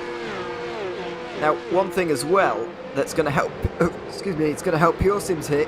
The team in 4th place, the Ryan Race team, didn't pit under the last safety car, and so they are going to drop back here. Surely their pit stop's going to be about 1/3 longer again than the rest of the pit stops. Mike Dam is driving that car at the moment. Bit of a strange call to stay out really, but they had to try something different. Doesn't look like it's going to pay off the way things are going right now. Just trying to shorten the amount of pit stops they were making in the race really. It's not quite paid off the way they were hoping for, I don't think. But that's going to give Pure Sims one of the 3 positions that they need. If the race were to finish right now, or if every other position were to stay as it is, they need a 4th place in this race. At the moment they are 7th, but with a Ryan out of the equation, they would be in 6th place. So still a couple of positions needed out here on the road. Meanwhile, we are into traffic. Now this is going to turn the race into a different dimension as well. There's not that many cars out there anymore. There's 6 TCRs and about 6 GT4s as well. So not many, but it still could be enough to change the course of this race. It can, you know, I think for the TCRs, that's where the action needs to be a little bit more frantic, in my opinion. But the problem is, I think just like the other category in the GT4s making up the ground, and I think somebody got checked up right behind the Aztec Volante car. I think that was P number 5 who got checked up right there. So it's got to it opens up the door for RPC to move on the inside, but it grips out a little bit towards the outside. Pure Sims will come in, and everything's going to get frantic right now into turn number 3.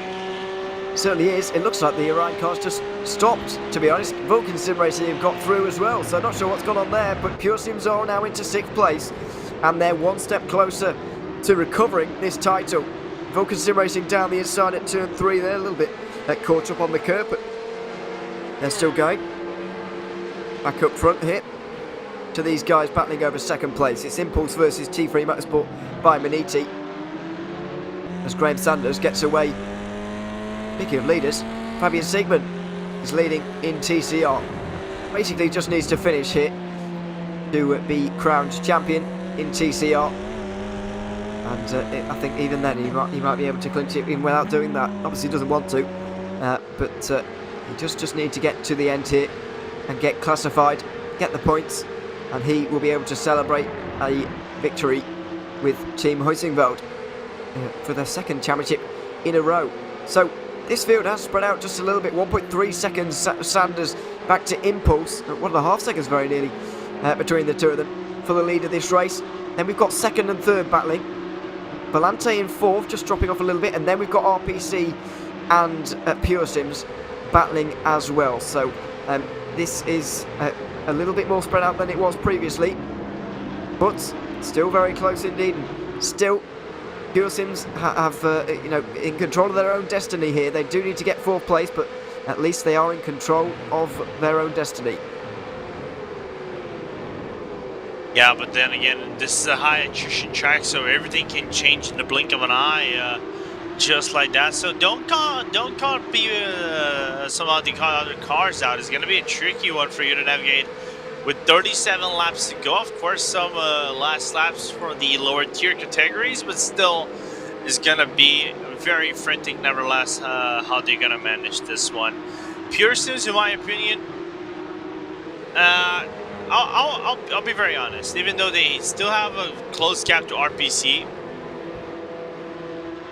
I would say don't conserve fuel anymore and go for the position on RPC if you can make that move, because you really don't want to get stuck in a car with the car. I'm not saying they're slower, but there is starting to build up a little bit of a gap between the RPC and Aztec that can be quite hard for it to make up the ground necessary, even with the pit stop.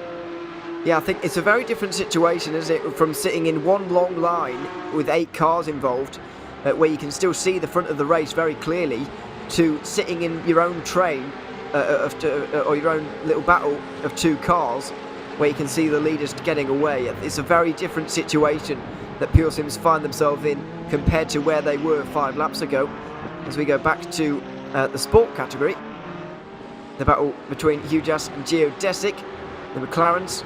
Or the McLaren indeed, overhauling everybody by the looks of things at the moment, looking to try and clinch second place in the championship here today, and it looks like they're going to, ahead of the SRN Motorsports car that's currently running in 4th place. They had 11 points after the halfway stage.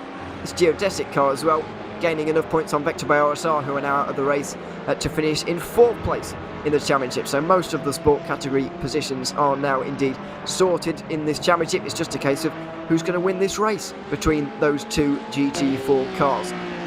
Back on board with Ostein, Hirth and George here. This is the battle for second.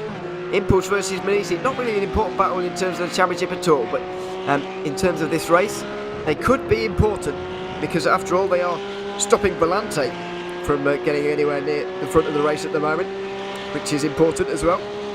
But just running their own race as things stand. Very nervy times for everybody, I think.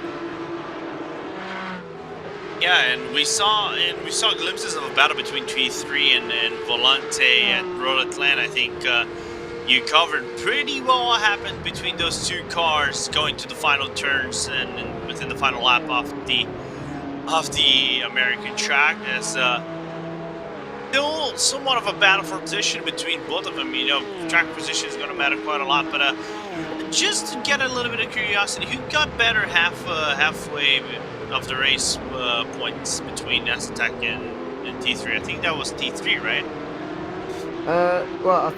Well, this T3 Motorsport by Maniti car is the 78, not the one involved in the championship battle. Ah, okay. So we've got a different one. But yes, this Maniti car was a little bit. Oh no, Volante actually won the halfway stage because they made a quite bold strategy call actually to take those points. In the end, it might well pay off if they can just get their act together a little bit towards the second half of this race. That safety car has particularly helped them, but it's no good obviously if Geodesic win and they don't. Yes, Volante did very well at the halfway stage, and I'm afraid Maniti, it's falling apart a little bit for them. They're actually a lap down with the car that matters for those guys. 12th position. Sometimes it's just not your day in a championship finale, and it hasn't been theirs, certainly. Yeah, I think like going your way into the finale, as we see Kevin Tavares just trying to nurse the car that has a little bit of a front dent into the front end of the car. Not the best day going for the number 79. Of course, they probably might drop back a few other spots at the end of the day. As Ryan race team, we see them doing better than them at this point of the race so far. I don't know about the halfway points though. But getting through the end of the race is still better than not getting any results at all. And I was just covering another league. Just to let you know, if you think that is bad, imagine championship contenders falling out early in the race due to all kinds of different dramas happening to them. Yeah, I'm glad that we've got this championship fight going on deep into the race here. Fuel saving. Yeah, yes, and indeed even a little bit of fuel saving there for the 97. That is. This is the sister car to the Volante Aztec Simsport Volante 96, the 97. The pole sitter, let's not forget, but went too slowly off of the start. When the pace car pulled in, they slowed down, and you're not allowed to do that, so they got a drive-through penalty immediately throughout the race, which has set them back, and they've never really recovered, I'm afraid to say. Down in 9th place now, it just shows that poor starts to races can kind of give you a hangover for the entire race, really, and that's been the case for the 97 team, just mired in traffic all day.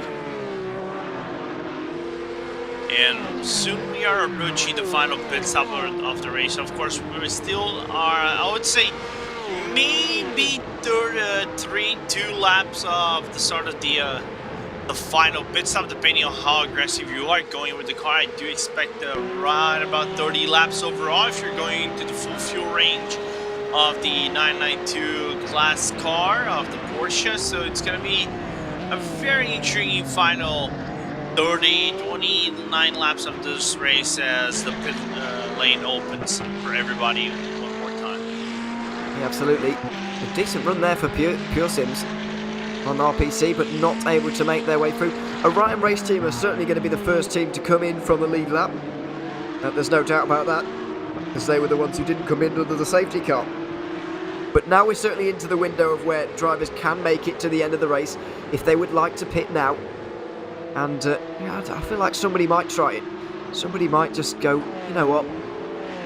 Let's have an early, have a go at this one and pit early, shall we? Why not? What's the worst that can happen? Not thinking about one of the championship contenders, they've got too much to lose. But somebody who hasn't might just try something a little bit odd. And we will be looking out for that, of course. 32 laps to go when we get to the line. Big bump across the grass and all sorts on the inside of that penultimate turn there. Out through the final corner and onto the front straight. Pure Sims continue to follow RPC and Volante very closely. They can see the 2 positions that would give them the championship right now, but they can't quite grasp them for the moment. I just wonder if they're going to wait until after the pit stops or not. It's a risk, but they might well do it.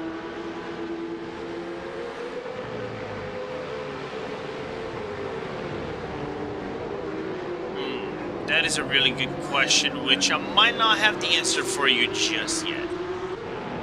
I've recently been handed a sheet, by the way, of the final standings and where we think everybody is. So I did indeed get things right. So I thank goodness for that. Somebody has finally put the actual maths through it instead of just my brain, and that's come out that's come out all right. So Pure Sims do indeed need that 4th position. If they get 5th, then it's a tie with Geodesic. However, because Pure Sims haven't won a race and Geodesic will have won 2, then obviously there's only one way that tiebreaker is going to go. Going to go the way of Geodesic, of course. So they need 2 places, and this is the situation they find themselves in. Volante slow down. Was that a slow down penalty coming off of that corner there? That was a very weird moment.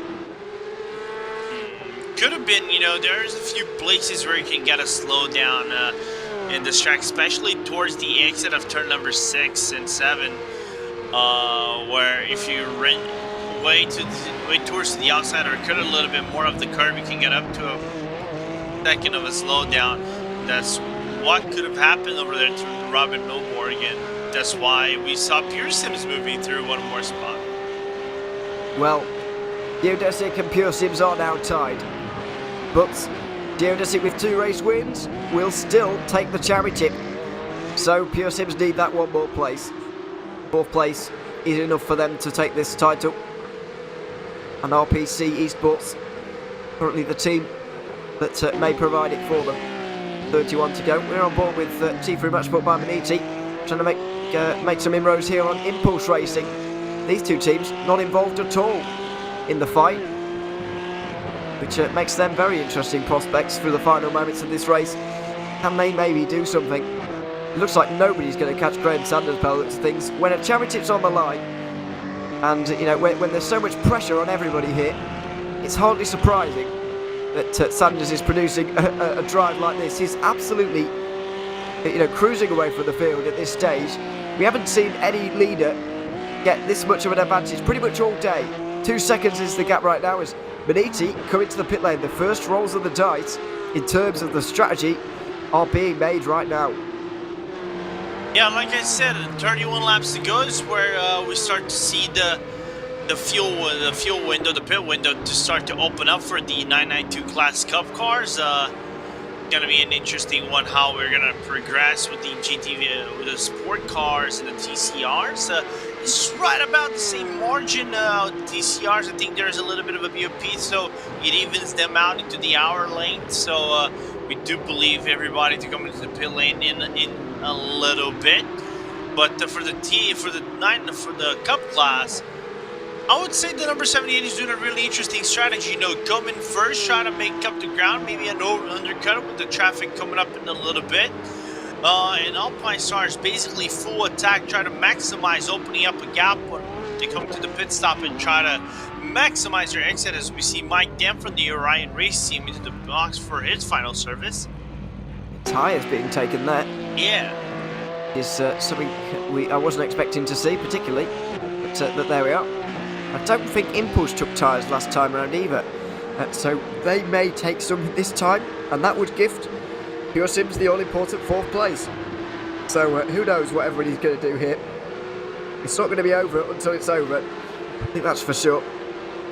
Now through the final couple of corners, is anybody going to be tempted after Maniti come in? Doesn't look like it here. So they're deciding to run a little bit longer. I say a little bit longer, they're going to be able to go maximum 10 laps here, which is not really that long when you think about it. So we're not too far away from finding out where everybody shakes out in these final pit stops, and then we will know the permutations of what everybody has to do to get to where they want to be, because at the moment it's still very complicated. Pure Sims at the moment are indeed in that 4th place, but of course pit stops have been made, and so it's a bit misrepresentative at the moment. It's all ready to shake out in the next few moments. I just wonder whether Maniti can really still be on the podium after all of this. Are they still going to be there, because we're running around with a very heavy car compared to everybody else here.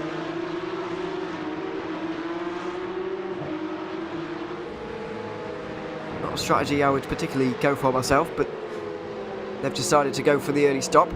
Why not?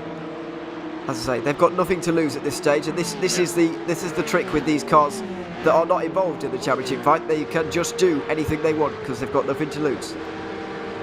No, because you got nothing to lose, it opens up some very interesting strategies of trying to go for the undercut, avoid the traffic that these guys are facing in right now. Because the more traffic, the less traffic you face, of course, the more possible time gain you might get towards the end of the day. That's what they're trying to capitalize on. Maybe gaining a second or two right here when they get out of the pit lane, when the other cars get out of the pit lane, and maybe stay within, if not within contention to battle for positions, rather stay in front.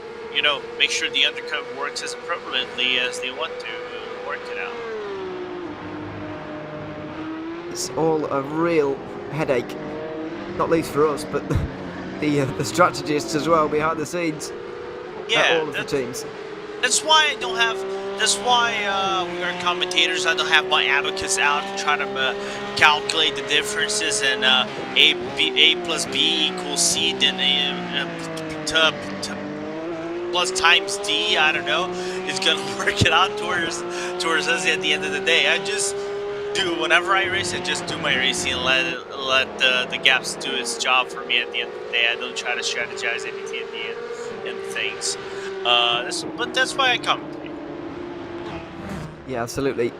It's plus we have to focus on 25, 26 cars that are out there at the moment, not just one or two, which a team might have to do. So give us a break. Anyway, 27 laps to go when we get to the line. Kick it up the dirt through the final couple of corners here. Following, are they champions in waiting or not? Your Sims Esports. Leon Penn at the moment doing the work. Bruno Canario was earlier on. He was praying for a safety car, and he has, got his wish. But can they execute now because of this? Going through on some of the lap traffic. That's the damaged Impulse Racing TCR. Picked up that damage in the very first stint of this race. They're still going at a fairly decent pace. Actually leading the class right now. I'm not sure there might be pit stops involved with that, but either way, they are leading, and that is very impressive indeed. Graham Sanders, though, nearly 3 seconds. He is a man on a mission. Nobody is going to deny him race victory today, I don't think. The championship battle really is out of his hands, I would say. You know, this is what happens when you come into the final half of the race in third. There's not a lot you can do other than just do your part, and then you still might not win. So Sanders is doing all he can at this stage. He's doing the inhuman job of trying to make up the difference. Actually, he's in P2. He's just slightly ahead of the Tech car because he actually got a better results overall at Mid-Ohio and VIR instead of Tech got. Even though Tech got 2 wins, the regular results were actually better towards Alpine Stars. So that's why the difference is the same in terms of points, but now because of the halfway points through, the advantage goes to Tech right now. It certainly does. Leon Penn on board with him. Got the opportunity to maybe go for 2 positions here and give himself a little bit of an insurance policy in this race. But where's that Maniti car going to come out in? What can this Volante car behind do as well? That 96. Why did they let those 2 cars through? Have they got something up their sleeve? But late on in this race, RPC Esports then looking down the inside of Impulse. These guys fighting over anything they can get for this race. Oh, it gets through for RPC. Oh, contact! Deary me! Don't want to be getting involved with that, Leon Penn, because you can very much get yourself a penalty if you're not careful. Small bit of contact made between himself and the Impulse Racing car. RPC sending it down the inside once again at turn 4. This might give the opportunity to the 16 to make a move here if this battle resolves itself at all, because it's still side by side coming into the next 2 left-handers, turn 5 and 6. Round the outside for RPC, it's going to be a long way round there. Can Penn just take advantage of this? He doesn't for the moment, and this all closes up nicely. I honestly thought there would be a spin around between the Impulse car and the Pure Sims 1 as RPC dives down on the inside. Are they going to the pit lane? No, they're not, and everything checks up once again, and everybody's going to fight one more lap through. I don't think I like this from RPC, you know, just be aggressive, forces the Impulse to be slightly defensive, and then kind of checks up both Aztec and Pure Sims right here. This is kind of like nightmare scenario for Leon Penn right now, because you don't want to be moving backwards, you want to move forwards, and that backwards might even favor Geodesic at the end of the day, and who knows, might even favor Aztec at a long range. Yeah, you certainly do not want to be here. It's too close for comfort. RPC with a nice exit off of turn 3 though, and there may be a move into 4. Slipstream, difficult braking zone of course, but the opportunity will open itself out to the right hand side here, and here he goes.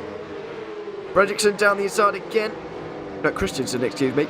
Down the inside again, but not making the move this time. It's almost a carbon copy as they go side by side through the long right-hander into the double left.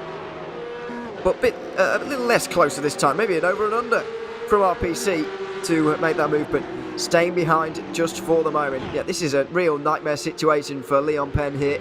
I would hate to be here in the middle of such an energised pack like this. Oh, jeez. Nice block from Impulse right there. As Pure Sims did the right strategy. Yeah. Go for the pit stop. They know they're fighting way too hard. Minimize the time loss. And as Leon Penn is going to come into the pit lane, do his tire and fuel service with 24 to go. Well, the way this is going, I wouldn't be surprised if Leon Penn makes 3 for 1. Yeah, absolutely. This is absolutely the right decision from Pure Sims. Very smart indeed. Not only does it minimise the time loss that these guys are suffering at battling like this, but it also minimises the risk because it had accident written all over it at one time. It's calmed down a little bit now, although it's about to get energised again here with RPC on the inside line.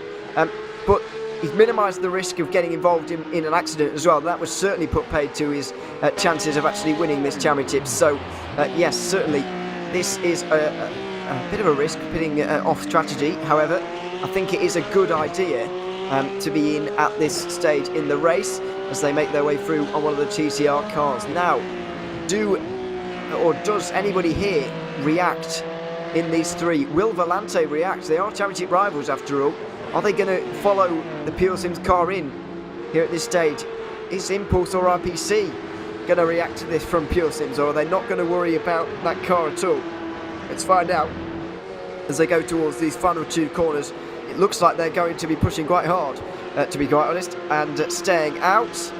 They do indeed. So these three seemingly not that worried about what Pure Sims are doing. Yeah, which is a bit surprising for me a little bit, as we saw Pure Sims just out of the pit lane going to turn number 5 and 6 and 7.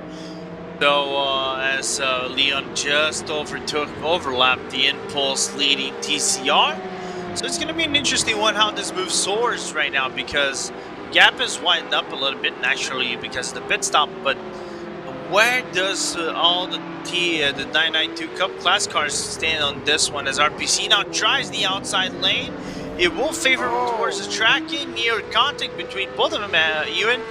But now I do believe this is RPC's place to lose unless they do a big fumble on the outside, and that's totally possible out of turn number 4. Yeah, this is all playing into the hands of Pure Sims at the moment, side by side again. Christensen outside line, it's squeezed, but given just enough room by the Impulse Racing car of Marco Jaeger. Now inside line was again for the Norwegian, trying to hold on, but around the outside for Jaeger. He's did well through the first part of the corner, but just slides wide through the second part, and they continue side by side through turn 6 now, and still can't be separated. Oh, bit of a slide for everybody there as well. They go through the right-hander and into the final 2 turns. It looks like Impulse are going to hold on here. It's possible. Oh, my goodness. RPC chopping straight across the nose of Volante there. They're going to be furious about that one. RPC do make that move into the final couple of corners, but that was a chop across the nose. Very rude indeed. That was rude with our big R in it. You know, if you're talking about elbowing someone, elbow right straight to the jaw, and that's what Impulse just did to Aztec. I don't know if there's damage on that car to make them lose a little bit of ground right there. We do know about the front left damage that is exposing the tire a little bit. Now let's see RPC going for the inside, blocked off. Now trying the outside lane once more. My goodness, that was a late defense from Impulse here. So everybody getting aggressive now in the final moments of this season. Final half an hour or so. Going down the back straight now towards turn 4. Can RPC finally make this move stick? Is he going to get clear? Not quite. Into turn 4. And so down the inside for Impulse once more. Into turn 4. How many times have we seen this so far between these two? Absolutely inseparable at the moment. Into 5. RPC this time on the inside line. Marco Jaeger on the outside line again. Almost a carbon copy of last lap around. RPC were not able to come out on top through the 2 left-handers, but this time they're able to get clear through turn 6. And finally, RPC make their way through. All of this has surely helped Pure Sims jump all three of them. Yeah, let's look if anybody's going to come into the pit lane. No, everybody's still out. So with 22 laps to go for everybody, we know one thing's for sure. Alpine Stars, the geodesic team, 7 seconds ahead. They're going to go for the short field right here. I don't know if the short field will make them still be in the lead at the end of the day. The very fast pit lane over here, because we do use F1 standards, as we saw Huge Ass do their pit stop. So upon the sister team of Pine Stars, Geodesic, now takes the lead on sport category. So now it becomes a little bit of a, I'm not gonna say two-way battle, but it's the gap battle that matters. Who's gonna come out on front when everybody does their final service here at the Red Bull Ring? That's the big question. Pure Sims, by the way, have managed to jump the T3 Motorsport by Maniti car to the tune of about 10 seconds. So that's a very important gap to be watching as well.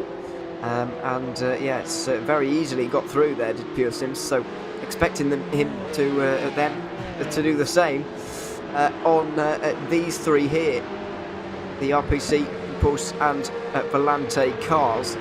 Of course, further diminishing the chances that Geodesic are going to be able to pull off a really, really impressive championship victory. It's still going to be a great race win, picking things up after a poor couple of races. Struggled to get going in 2022, really, after a very strong opening 3 races.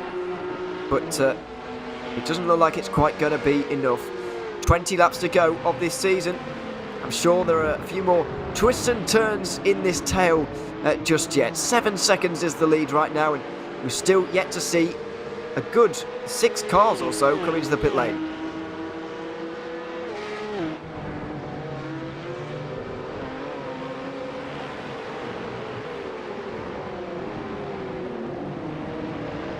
So, 20 laps to go, including this one.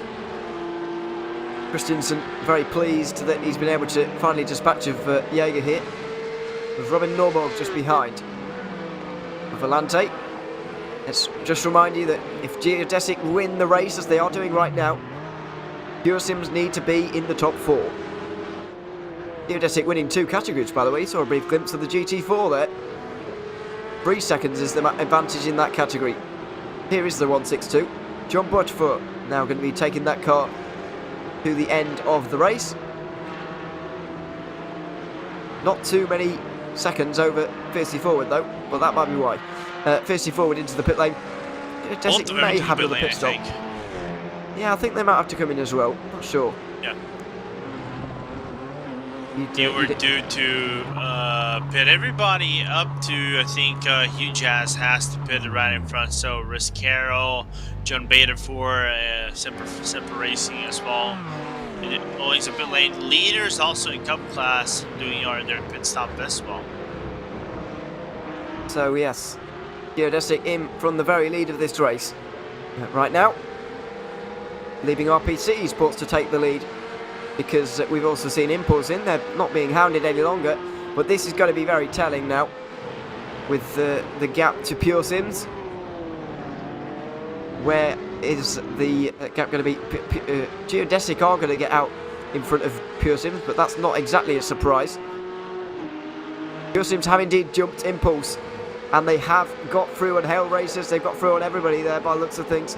They're surely going to get through on these two as well if they've managed to do Impulse there. So surely now it might well be a second place for the for that leading car of Pure Sims Esports.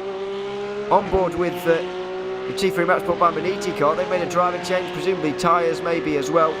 But Pure Sims have played a very nice strategic game indeed here. I said they were taking a bit of a risk, but they were absolutely calculated in what they were doing. They knew exactly what they were doing, and they knew that this outcome was going to come their way. All they've got to do is bring it home now. Yeah, and as we look into Pedro Burger actually trying to make the overtake on the track Esports car right ahead of him, trying to look aggressive going to turn number 3. The Brazilian just going to make the overtake work at the end of the day. As we see G. Hertra back wing into looking how Pedro is driving that car, looking feisty, looking very, very aggressive, looking into turn number 5 and 6. Not in front of him is the Hell Racers right ahead. S-Tech is going to take the lead at 97 as RPC Esports and the number 96 are pitting as well. They are indeed. Oh, goodness. Beck Esports going out wide there. That was quite risky. You don't often see moves at the penultimate corner and the final corner. Maybe. I mean, it doesn't take a lot of that kind of speed. There's a reason why you don't see many moves for those final 2 corners, and that's a good demonstration as to why, really. Yeah. It just gets a little bit too close for comfort. Hell Racers just up in front here, by the way, are also involved. As Marco Jaeger goes for a dive on somebody. Oh, it's the GT. Well, he's not happy about it. The sport leader, goodness me. Alpine Stars Geodesic Racing getting absolutely dive bombed there by the Porsche Cup car. And they were furious. The lights flashing, telling you all that you need to know about that. So, yeah, these things do happen. There's not many of those sport cars out there, but the Cup cars making use of dive bombing them wherever they can, even all the same. You're thinking that Cup cars don't dive bomb? Yeah. We have seen 1 or 2. That was certainly one of them from Marco Jaeger. But we're getting down towards the end of the race. Everybody's pushing really hard at this stage to try and get what they can. As Simsports Volante come into the pit lane, that's the final pit stop of the Cup season here in the Clubsport series. And so Alpine Stars Geodesic Racing are going to retake the lead ahead of their championship rivals Pure Sims Esports, who only need a 4th position. They've only got 3 seconds or so over 5th, which would obviously take the championship away from them if they finish 5th. So it's not exactly comfortable, because one mistake and all of a sudden it will all be thrown away. Yeah, for now, I think Pure Sims is just driving into the passenger seat and trying to see where this race will end at the end of the day, because, like I told you, Pure Sims got the jump on RPC, they got the jump on S-Attack, they got the jump on Impulse like I predicted, because they were fighting way too hard. So Leon Penn did the right strategy, try to anticipate the pit stop, don't try to fight way too much, got the jump on him, is in P2 right now, not a lot of pressure for the number 16 car, all he has to do is finish a race. It sounds simple. Yeah, simple on paper, Yes. hard on execution. We'll see, especially when you add in all the nerves of knowing that you've got a championship on the line here. You know, Oh, it's not. That can't be understated, really. How nerve-wracking this must feel. I know I've never been in a championship situation, not like this anyway. But even after knowing what it's like leading a race of this length, knowing the pressure of that feels, you know, it's magnified by at least 10 times when you consider a whole championship, a whole season's work is basically resting on the next 16 laps. RPC! Oh my goodness! RPC very nearly ending up in the barrier there, saving it just about, but they dropped down to 7th. They dropped down to 5th position, I should say. Wonder if there's any contact with the RPC, yeah, there has to be contact with the Impulse TCR. I want to look at the replay from another perspective. Let's just see here.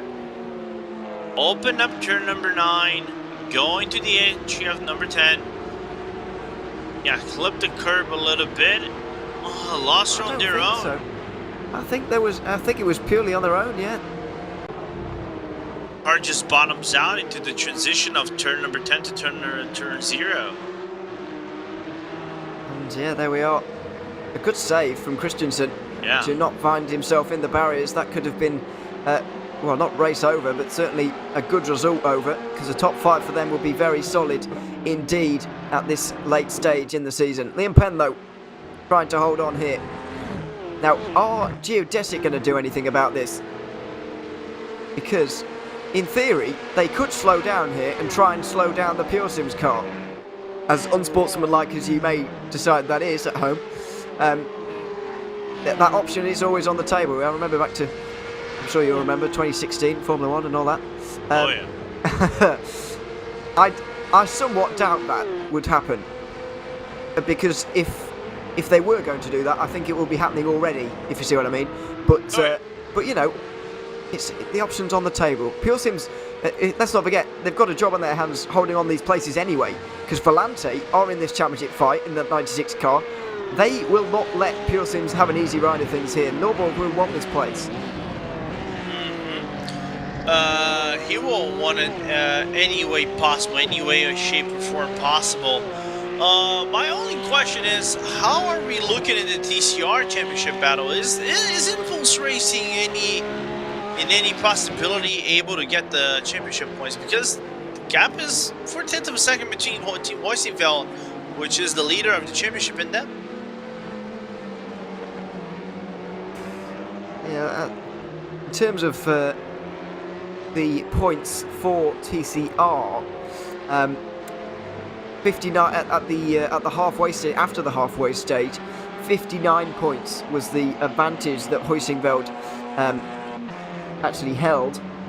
So, 9th place is all they need. Considering there's only 6 cars remaining, then they should be all right to hold on here to this race victory as long as they get to the end here.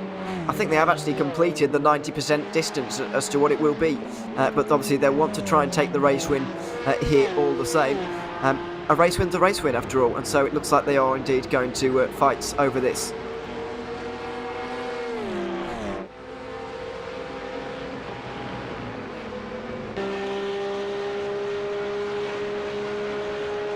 So, Norborg back on board with him as he tries to get through on Pure Sims Esports. Looking behind this, RPC Esports and Impulse, a couple of seconds adrift at this stage. It's going to be a big effort from them to get involved here. And how motivated are they going to be to get involved in this championship fight at this late stage? I'm not sure they will be particularly wanting to do that. Yes. Let's see. Going through the double left-hander, of course, turns 4 and 5, or 5 and 6, I should say, or whatever you want to call it. Bit of an argument over corner names here.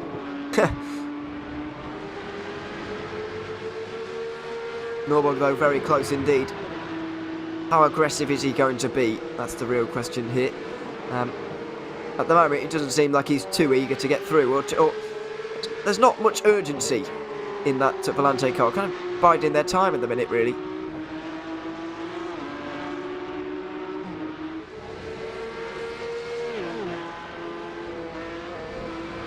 Now Sanders loses a bit of time. Just under 5 seconds is the margin now. I think there's a bit of traffic going up towards... Oh no, he's running on his own.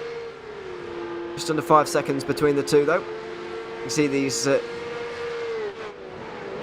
two pairs of cars battling away at the moment. Up into the hairpin. So, championship hangs in the balance, so we've got some interesting on-track battles as well to be watching, which is what we like to see.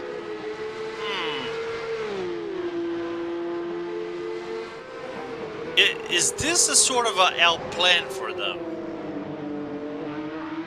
Yeah, I don't know. I'm just saying this. Hear me out. Hear me out. They're catching Alpine Star Geodesic right now. Both of them. Slightly. Yeah. They managed to try to... They shredded the gap a little bit right now. It's gonna increase. It's gonna be that little roller coaster. I would say if that gap is at 4.5 seconds with about 12 laps to go, which it probably will not be, but if it is, just by a slight spark of a dust, I could totally say, we might have a race on our hands for top 3. But no, I think they're going to be just battling for positions once they actually go across the line. As I see Azatec looking for a gap on the inside, trying to work the draft the best way they can. Now here's the risk with the Geodesic car at the moment. I know it has a 5-second lead, however, Volante Racing, with this pass here, Volante would become only 1 point behind Geodesic in the standings. So they can't afford to lose this race, Geodesic, because then Volante will be handed the win. So yes, it's all pretty close. As behind this, the 4th position we can see Impulse versus RPC. It's happened before, it's happening again. RPC on the outside line, which gives them the inside for the two left-handers, which they've been struggling to go all the way around the outside of for the entire day. They did finally make their way through, and then they made that mistake through the final corner and have had to do it all over again.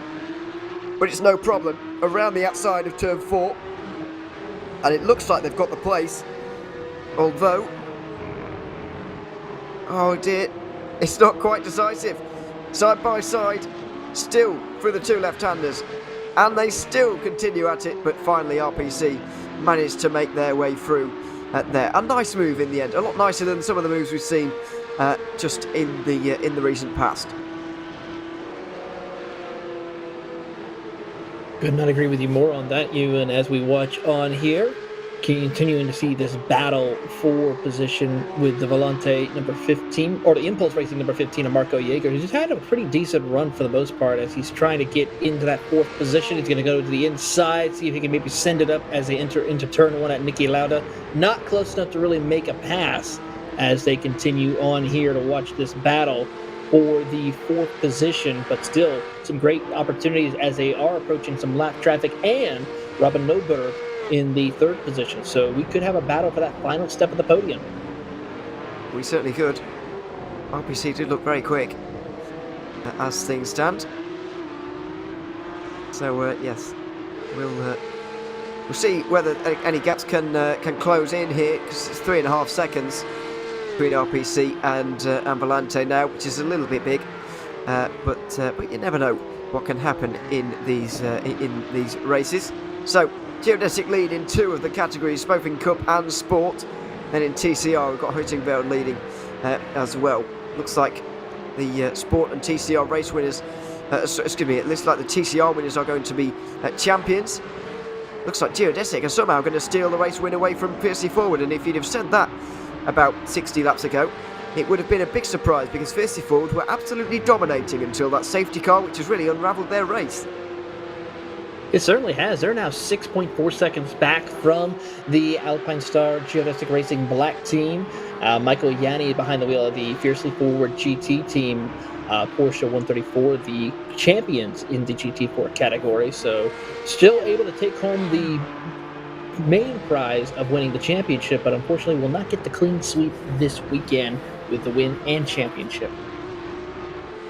Yeah, unless they can do something special in the final 10 laps. Doesn't look like it. Going up towards the hairpin once more. Turn 3.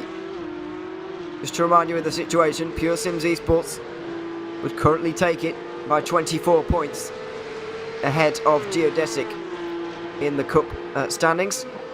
They'd put a further 9 points into Volante, giving them 35 points over those guys. Or 36 or something like that, somewhere around there. You get the idea. Either way, it's fairly comfortable. If Pure Sims were to drop into 5th, they'd be in danger. They just need a top 4 in this current situation, and that is taking into account the halfway points. I'm imagining if the race were to end right now. So there we are. We're trying to do all the maths here at once. It's going to be even more of a nightmare in the endurance series when we get to the finale of that, because we've got a half championship to sort out towards the end and an overall championship all at once. And yeah, can't wait for that. It's going to be it's going to be exciting, Lorenzo, but it's going to be a calculator nightmare and commentator's nightmare. That's an understatement. I'm just trying to grab. I think the last track, if I recall correctly, is at Barcelona. Of last season. I think it is it Road Atlanta, possibly? Might be.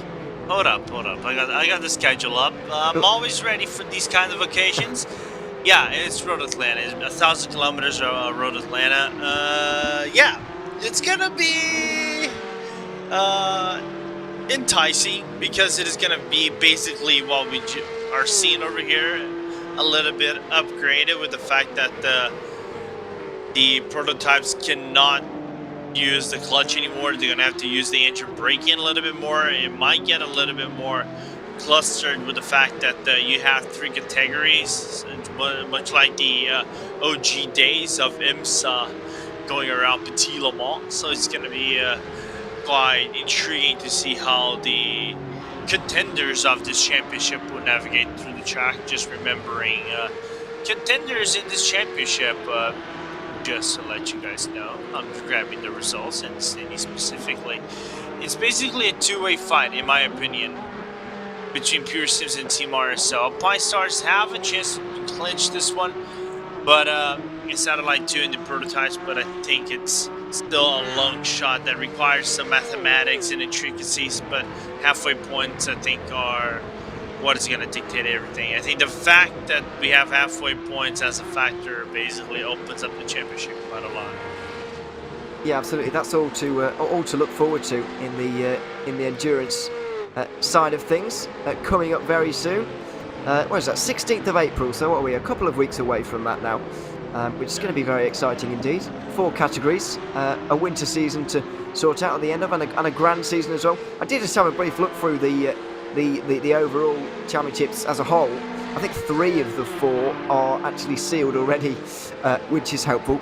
And so that's good news. But yes, that's all to look forward to in a couple of weeks' time. And speaking of upcoming IVRA stuff going on, by the way, tomorrow is the next round of the IVRA HyperX GT Sprint Series. So make sure you join us for that. About 2:15 UTC. So convert to wherever you are in the world.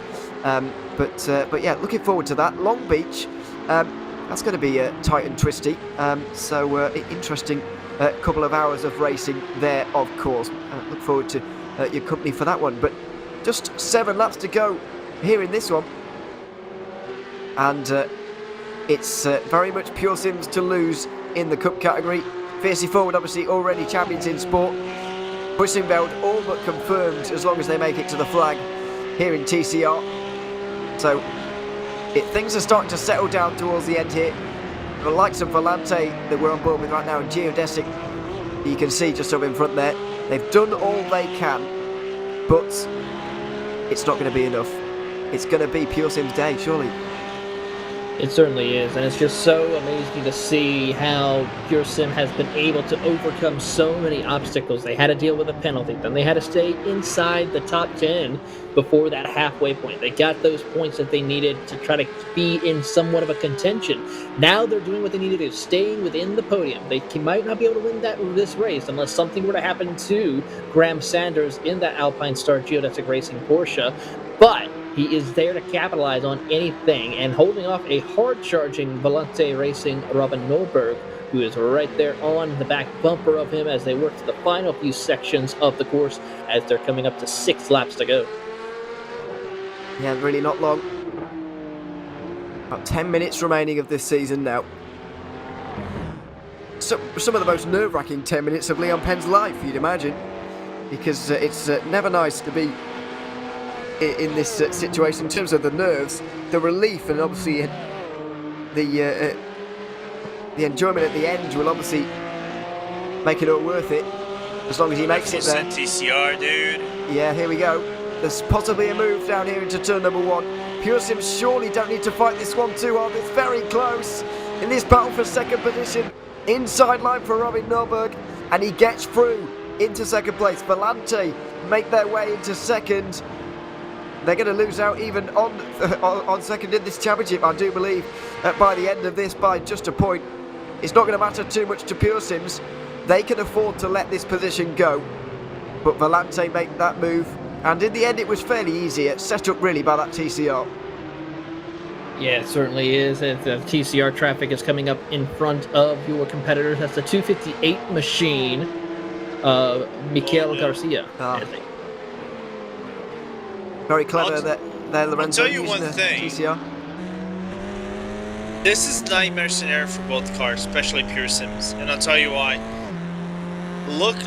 Don't look far behind, but the gap that separates Pure Sims to RPC is 1 second. This is true. However, 4th would still be enough for them at this stage. Oh yeah. 4th is still enough. So it's not desperate times at the moment. If Impulse were a lot closer, then it would be more desperate. But at this stage, I think staying out of trouble and not getting in an incident is a little bit more important than the time they've just lost. You know, there's one thing that has been quite on my mind. I've been wondering if the setup that Aztec has in this race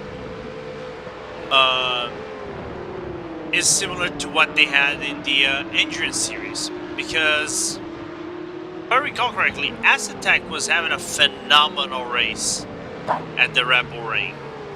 They just had a small issue with the, I think it was the Altus car, but it wasn't, I think, in this championship. It was another championship they raced with these cars. It was a 24-hour series, now I remember. I think they're running a similar setup. It's highly likely. I was going to say, the Endurance Series doesn't quite use the same car, but I guess this car's been used in the... No. They ran with the similar in the 24-hour series that is also kind of maintained by Casper DeQuer and the boys at the race direction. Oh, I see what you mean. Yes. As we cross into 4 laps to go in a few moments' time, really applying the pressure here to Volante. For Pure Sims, this is so nerve-wracking for them. There won't be many fingernails left at the on the virtual pit wall, I suppose you could say. 4 laps to go though. You can just see the geodesic car in the distance there, going to a race victory. Surely their second of the season. They're going to bookend the season with race victories. They won the opener at Motegi. They look like they're going to take the finale at the Red Bull Ring. Pure Sims, are they just about going to hold on? They're losing 19 points of their 35-point margin at the moment. 34-point margin at the moment. They've got 15 points in the bag. If they were to drop back now, they'd lose another 8, but it still wouldn't matter too much. It'd just make it even closer, I suppose. RPC have looked very strong late on here, getting through on Impulse without too many problems. And now Pure Sims look like they're going to get overtaken here. Once again, I think it's very important for them to not get involved in an incident here more than anything else. Yeah, RPC just ran about almost a second faster than the second and third place car of Volante and Pure Sims, and about 0.2 faster than the Alpine Star Geodesic racing machine of Graham Sanders. So the only problem for him is he just does not have enough time to go and catch up to that race leader, but he could definitely try to get that second step of the podium if he applies enough pressure to both Leon Penn and Robin Milberg as they close through the final few set of corners. And then, of course, you have the Impulse machine of Marco Jaeger about 4.5 seconds back from these 3 cars, battling for second and third.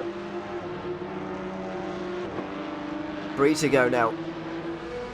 RPC right on the back of Pure Sims here. Christensen trying to make this move, get himself onto the podium. He'd be absolutely delighted with the podium. Managed it at Road Atlanta.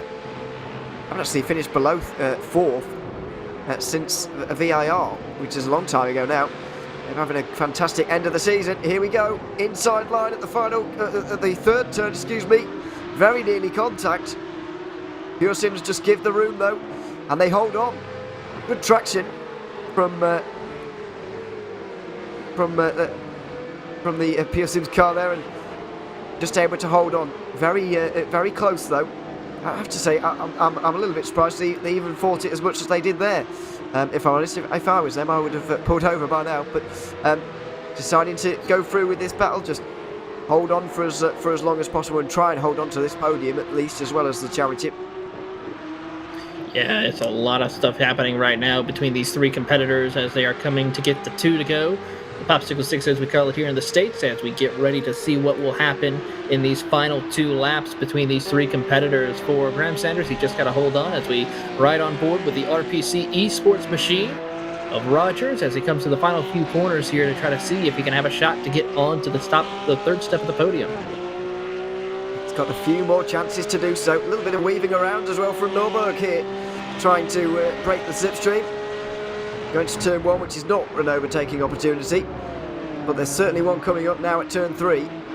There's a good enough run from RPC, and it certainly looks like there is, although the 54 with GT4 might just be in the way a little bit here. on their way to a championship, of course, already crowned at the halfway point in this race. They're not quite going to get him into turn 3. But RPC with a nice run through here, and there may be an opportunity at 4. They made countless attempts here on the Impulse car, and so why not on the Pure Sims car as well. In the slipstream, down towards turn 4, although once again not quite close enough, so he's going to have to wait a few more corners here, and might be a last lap job if this is going to happen at all. It might be a last lap job for that Pierce RPC Esports team, but for Alpine Star Geodesic Racing, as you see on screen, they are just cruising for a victory here. They have one more time to go around this circuit. They have about a 6-second cushion over the second, third, and fourth place competitors of Volante, Pure Sim, and RPC as they work to the final few corners. Great driving here as we see one of the GT4 cars also, who is going to be a sweep for Alpine Star. So, one more lap in the IVRA Clubsport series for 2021 and 22. Alpine Star's Geodesic Racing have done all they can today to try and get the championship away from Pure Sims. They came in with a 51-point deficit, reduced it to 34 by the halfway stage, and at the moment it's 15 points as they run on the road right now. It's looking more and more unlikely with every metre that they're going to be able to do this now. RPC doing their best to grab a podium on the final lap, and it's down the inside. Oh, very close. And even the Impulse car goes, even the Volante car of Robin Norborg goes a little bit wide up there at turn 3. The pressure getting to him at this stage as well. Volante, of course, coming in with a championship possibility today as well, but they look like they're going to miss out as well. We're into turn 4. Pure Sims are just a few corners away. So a Geodesic, they took the first race victory of this championship back at Motegi all those months ago. They've been in the championship conversation ever since. They're just going to come up short today, but they can be very proud of the performance. Graham Sanders doing all he can by winning here in the 700 kilometres at the Red Bull Ring. He takes the checkered flag first for Alpine Stars Geodesic Racing. It's a race victory, but it's second on the championship because Pure Sims Esports are your IVRA Clubsport Series champions for 2021 and 22. In the sport category, it's going to be Geodesic taking a race victory here as well, just ahead of Fiercely Forward, who will be your sport champions. And speaking of champions, Team Huysingveld, back-to-back champions in the TCR category. They won 4 races last season. It doesn't look like they're quite going to manage that this time around, but 3 will do. The final 3, the most important 3, and the championship victory to go with it as well. Team Huysingveld, champions in the IVRA Clubsport Series once again. 3 very worthy champions and 3 very worthy race winners in a very great race to end this great championship. Yeah, very great drive. Great performances by everybody. We had 24 cars finish this race out completely. Only 6 did not finish here, so great racing overall throughout this 700 kilometers. And I gotta say, for you, Ewan, you were definitely a trooper powering through all 700 kilometers of this race. Well, when you've got action like this, I suppose it's not that difficult. but there we are. Yes, it's been a very enjoyable afternoon indeed. These are how the Cup standings ended off. Graham Sanders taking the Alpine Star Geodesic Racing car over the line first, ahead of Volante, Pure Sims and RPC, who were battling all towards the end.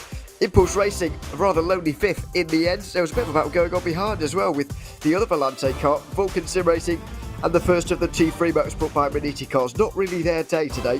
Hell Racers finished in 9th ahead of Trek Esports, rounding out your top 10. Just outside the top 10, it was a Ryan race team. The first car 1 lap down was Isaac Hayne in the T3 Motorsport by Maniti 79. Then Project Supersonic 2 laps down, and Fiercely Forward many laps down after their early incident.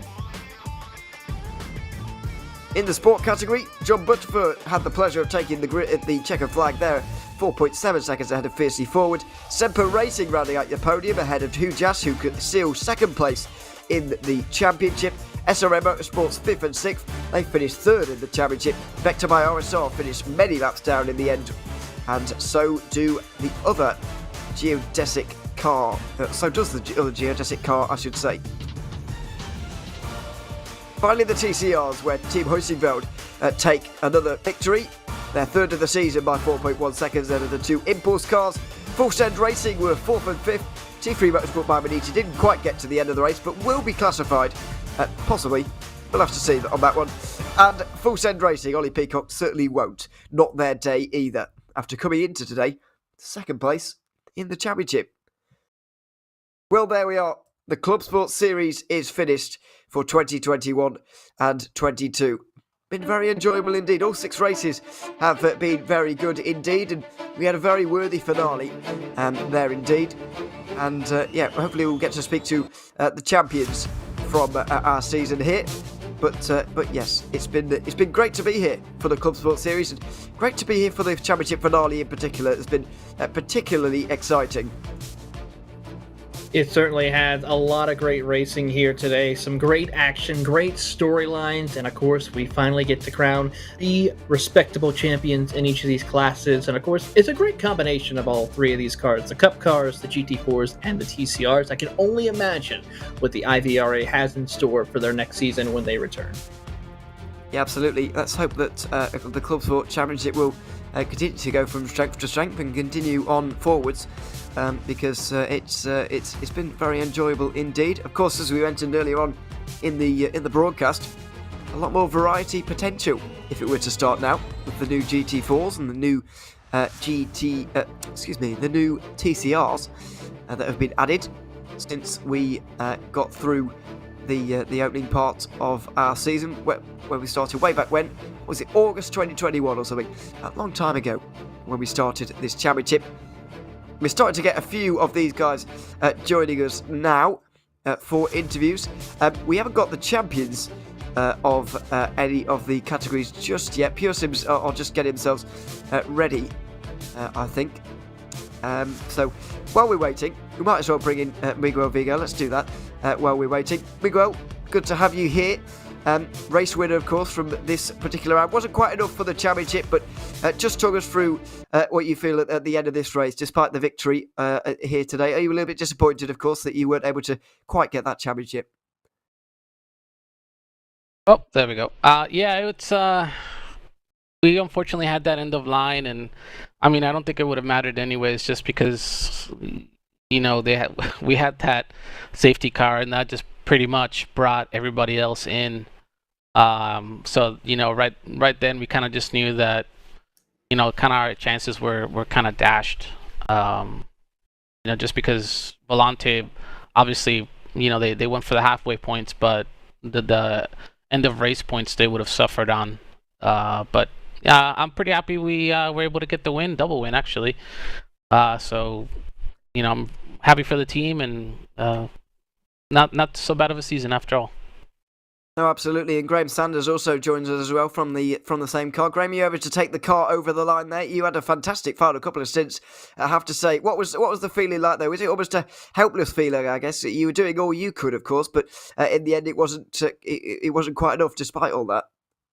No, yeah, for sure. First, I just want to say massive congrats to Pure Sims. They did a great job this season, and it was a great battle with Volante as well. So, but no, that race was really stressful. And yeah, once we were in the lead, there was nothing we could have done to make it any better. So, I'm definitely happy to end it on a win. It's unfortunate that we didn't get the championship. It was a pretty tall order to take that away from Pure Sims, but I'm also really happy to take away P2 from Volante.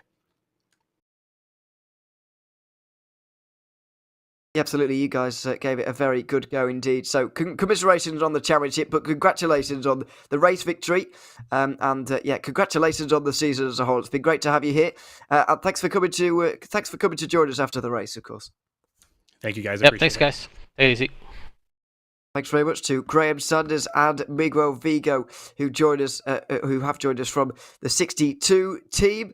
Not sure if Bruno Canero is quite ready yet from Pure Sims. Might be celebrating, so we'll hold off on him. But we'll continue with the geodesic theme while we are at it. With the sport class winners here today by just about 5 seconds. John Butterford taking that car over the line. John, good to have you here. You guys managing to take race victory here today. When you a little bit surprised because Fisty Forward had a huge lead at one stage, but you guys were able to overhaul them nevertheless. So, has this win come as a bit of a surprise? It's a little bit of a surprise, but I think the car after the caution especially was huge ass. So it looked like they had gotten a penalty in the pits or something. But after that, I was pretty much matching Michael in the fiercely forward car. So I felt good about my pace once we were kind of reset with that yellow flag. Yeah, absolutely. And as this season as a whole, I mean, you've not had the greatest 2022 in terms of this series. Anyway, 0 points hauls in a row, despite a very good start for you. So how would you assess it overall? Because individual race results, fantastic for you, but obviously those two races in the middle have kind of put a dampener on things a little bit. Yeah, it was it's a little bit of a season of ups and downs, but really proud of how we finished the season off with another Geo win in the club class and then the top class as well. So that's kind of how we started the season, and it feels good to finish it that way. The middle of the season was kind of things that weren't exactly in our hands and some that were. So we just kind of learn from the mistakes and go forward. Absolutely. We look forward to seeing that. But congratulations for now. It's been good to have you here. Yeah, it's been a great season from you guys. Congratulations on the P1, and thanks for coming to join us. Thanks, guys. Thanks very much, John Butterfield there from the 164 Geodesic team. One final... what should we do here? One final race winner, shall we? While we're at it, because they were champions indeed after all as well. Fabian Siegmann from Team Huysingveld managing to take the TCR title with another race win here today. Fabian, good to have you here. Talk us through the emotions of you crossing the line there and knowing that you were finally crowned champions after obviously a lot of laps of waiting around there for that to finally become official. Yeah, thank you very much. Yeah, it's great achievement for us. It wasn't really easy today. So I think, as you said during practice and quali, it seemed like that we lack a bit of pace, especially in the beginning. But then once the race got longer, we somehow managed to get the job done, and I feel like we got faster and faster. And luckily, we were able to build a gap again after the safety car. Which kind of was unfortunate for us, but yeah, we're super happy that it worked out for us. Absolutely. One strange moment in the race, I have to say, was when you and one of the Impulse cars battling really hard for the halfway points throughout the race. That did surprise me a little bit. That incident between the two of you. Were you what were you thinking at that particular stage? With regards to how that battle was going down, because it did, after all, it did end up with both of you off the road. Yeah, absolutely. We knew that we could give the halftime points to them because we had enough gap in the championship. But of course, we wouldn't do it without a fight, and then we defended a little bit. And to be honest, they simply pushed us out of the way because they knew that they will be the halftime points. So I don't feel like that it was a fight. It was really just they drove us off the track to get them. But in the end, luckily we managed to get the win and secure the championship. Yeah, absolutely. In the end, it didn't matter at all. So congratulations to you and the team, of course. Fabian, thanks very much for coming to join us. And yeah, once again, congratulations. Thanks. Bye-bye. Thanks very much, Fabian Siegmann of Team Huysingveld there. Team TCR champions there, of course. Now, Bruno Canero has been waiting a while, so we'll bring him in. The Cup champion, of course, one of them, for Pure Sims Esports. Bruno, good to have you here. I know you've been biting your nails off, likely, watching everything unfolding throughout those final few laps. What is it like watching your car being driven by somebody else, and you're not in any control at all? And you've just got to, just watch along. What was that final couple of stints like for you to watch as just a spectator?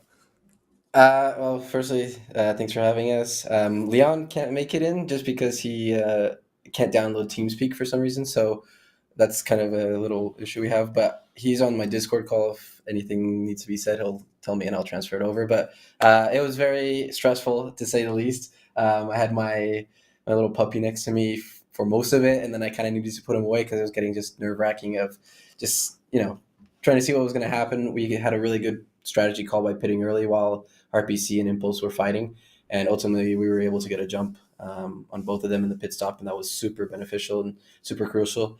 But I had full confidence and faith in Leon. He's blindingly fast and kept it going all four wheels straight, so really happy to get the championship win. And yeah, it was really exciting. Amazing job to Geodesic. Graham is a good friend of mine as well, so to battle with them all season long was really cool and kind of stressful and nerve-wracking at the same time because you don't want to be competitive with friends, but it was still a lot of fun to race them all year and all season long. So Yeah, it's certainly fun. It was certainly fun to watch. I mean, obviously that drive-through that you guys got was the kind of the fighting moment in the race. What was it like when you realised you did have that drive-through to serve, and then you saw your position, and you saw that Geodesic and Volante were running very well at the time. What was going through your head at that point? yeah, I was. That's probably the angriest I've been at myself in a while, and I am very hard on myself, so that's saying a lot. But I have had the same thing happen in official races around here at the Red Bull Ring, and I was just so focused on getting around the TCR car that by the time I came out of the pits, I was just waiting for the black flag to come up and hoping it wouldn't. But I just realized that I kept the wheel straight and the white line kind of curved over, so that was a little unfortunate there. But I was happy with my pace after that because I was kind of just head down pushing as hard as I could. And it was good pace at that point. But yeah, it was really unfortunate to get the drive-through penalty, which dropped us back a lot. The safety car did save us quite a bit, and then again that awesome strategy call by the team and great drive at the end by Leon to make it happen. So Absolutely. Congratulations is all that's left to say really to you both. Of course. Thanks very much for coming to join us, and enjoy the victory. Yeah, thank you. Big thank you to Pure Sims for being such a home for us, me and Leon and Braden, Caden, Fergie, everyone that kind of alternated throughout the season. Some of us were busy on off weekends, so the whole team for making it happen. It was a really fun season, and big thank you to IVRA for putting on this awesome series. It's one of my favorite leagues to compete in, just with just all the different rules and whatnot. It just makes it a lot of fun. So thank you to you guys as well.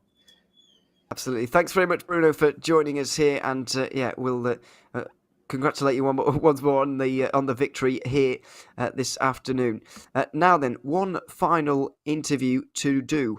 The Sport champions. We haven't spoken to them yet. Fiercely Forward have known that they're going to be champions for quite a long time. Michael Janney being one of them, and he joins us now. Good to have you here, Michael. As I say, you've known you were going to be a champion of this championship for quite a while. You had a very big lead heading into today. It was almost impossible for you to lose. So what has today been like for you? Has it been sort of more relaxed than normal, or what?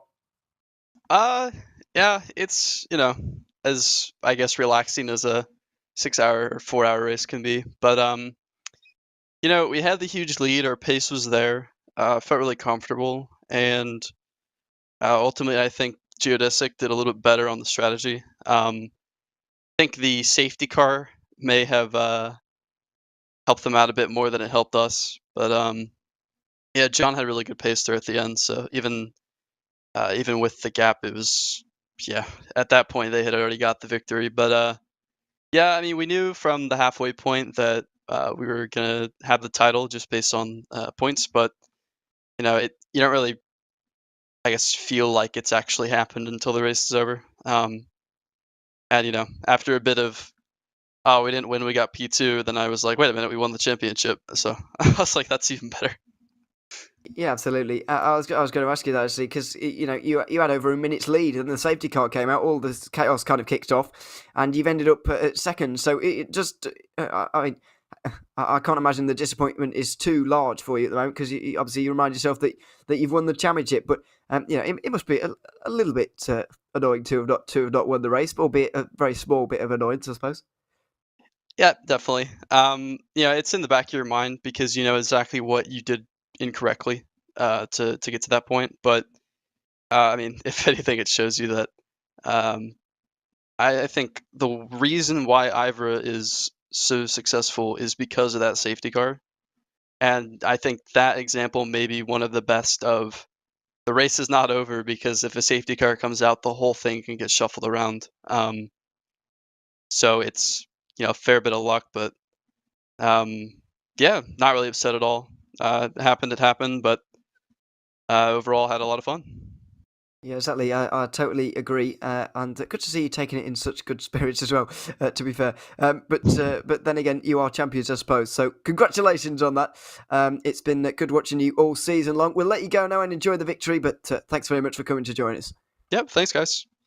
Thanks very much, Michael Janey from the winning sport category team in the IVRA Clubsport series for 2021 and 22. That is just about going to do it for us here this afternoon. My name's been Ewan O'Leary. I've been alongside Taylor Burris, and Lorenzo Bonda and Stefan Slacker have been intermittently joining us throughout the day as well. Ryan Bauer has been behind the cameras all day long. This has been the IVRA Clubsport series for 2021 and 22. It's been a wonderful, wonderful season with a fitting finale here in Austria. The Red Bull Ring has produced another absolute classic for us here this afternoon. Make sure you join us tomorrow for the HyperX GT Sprint Series. But until then, it's goodbye for now.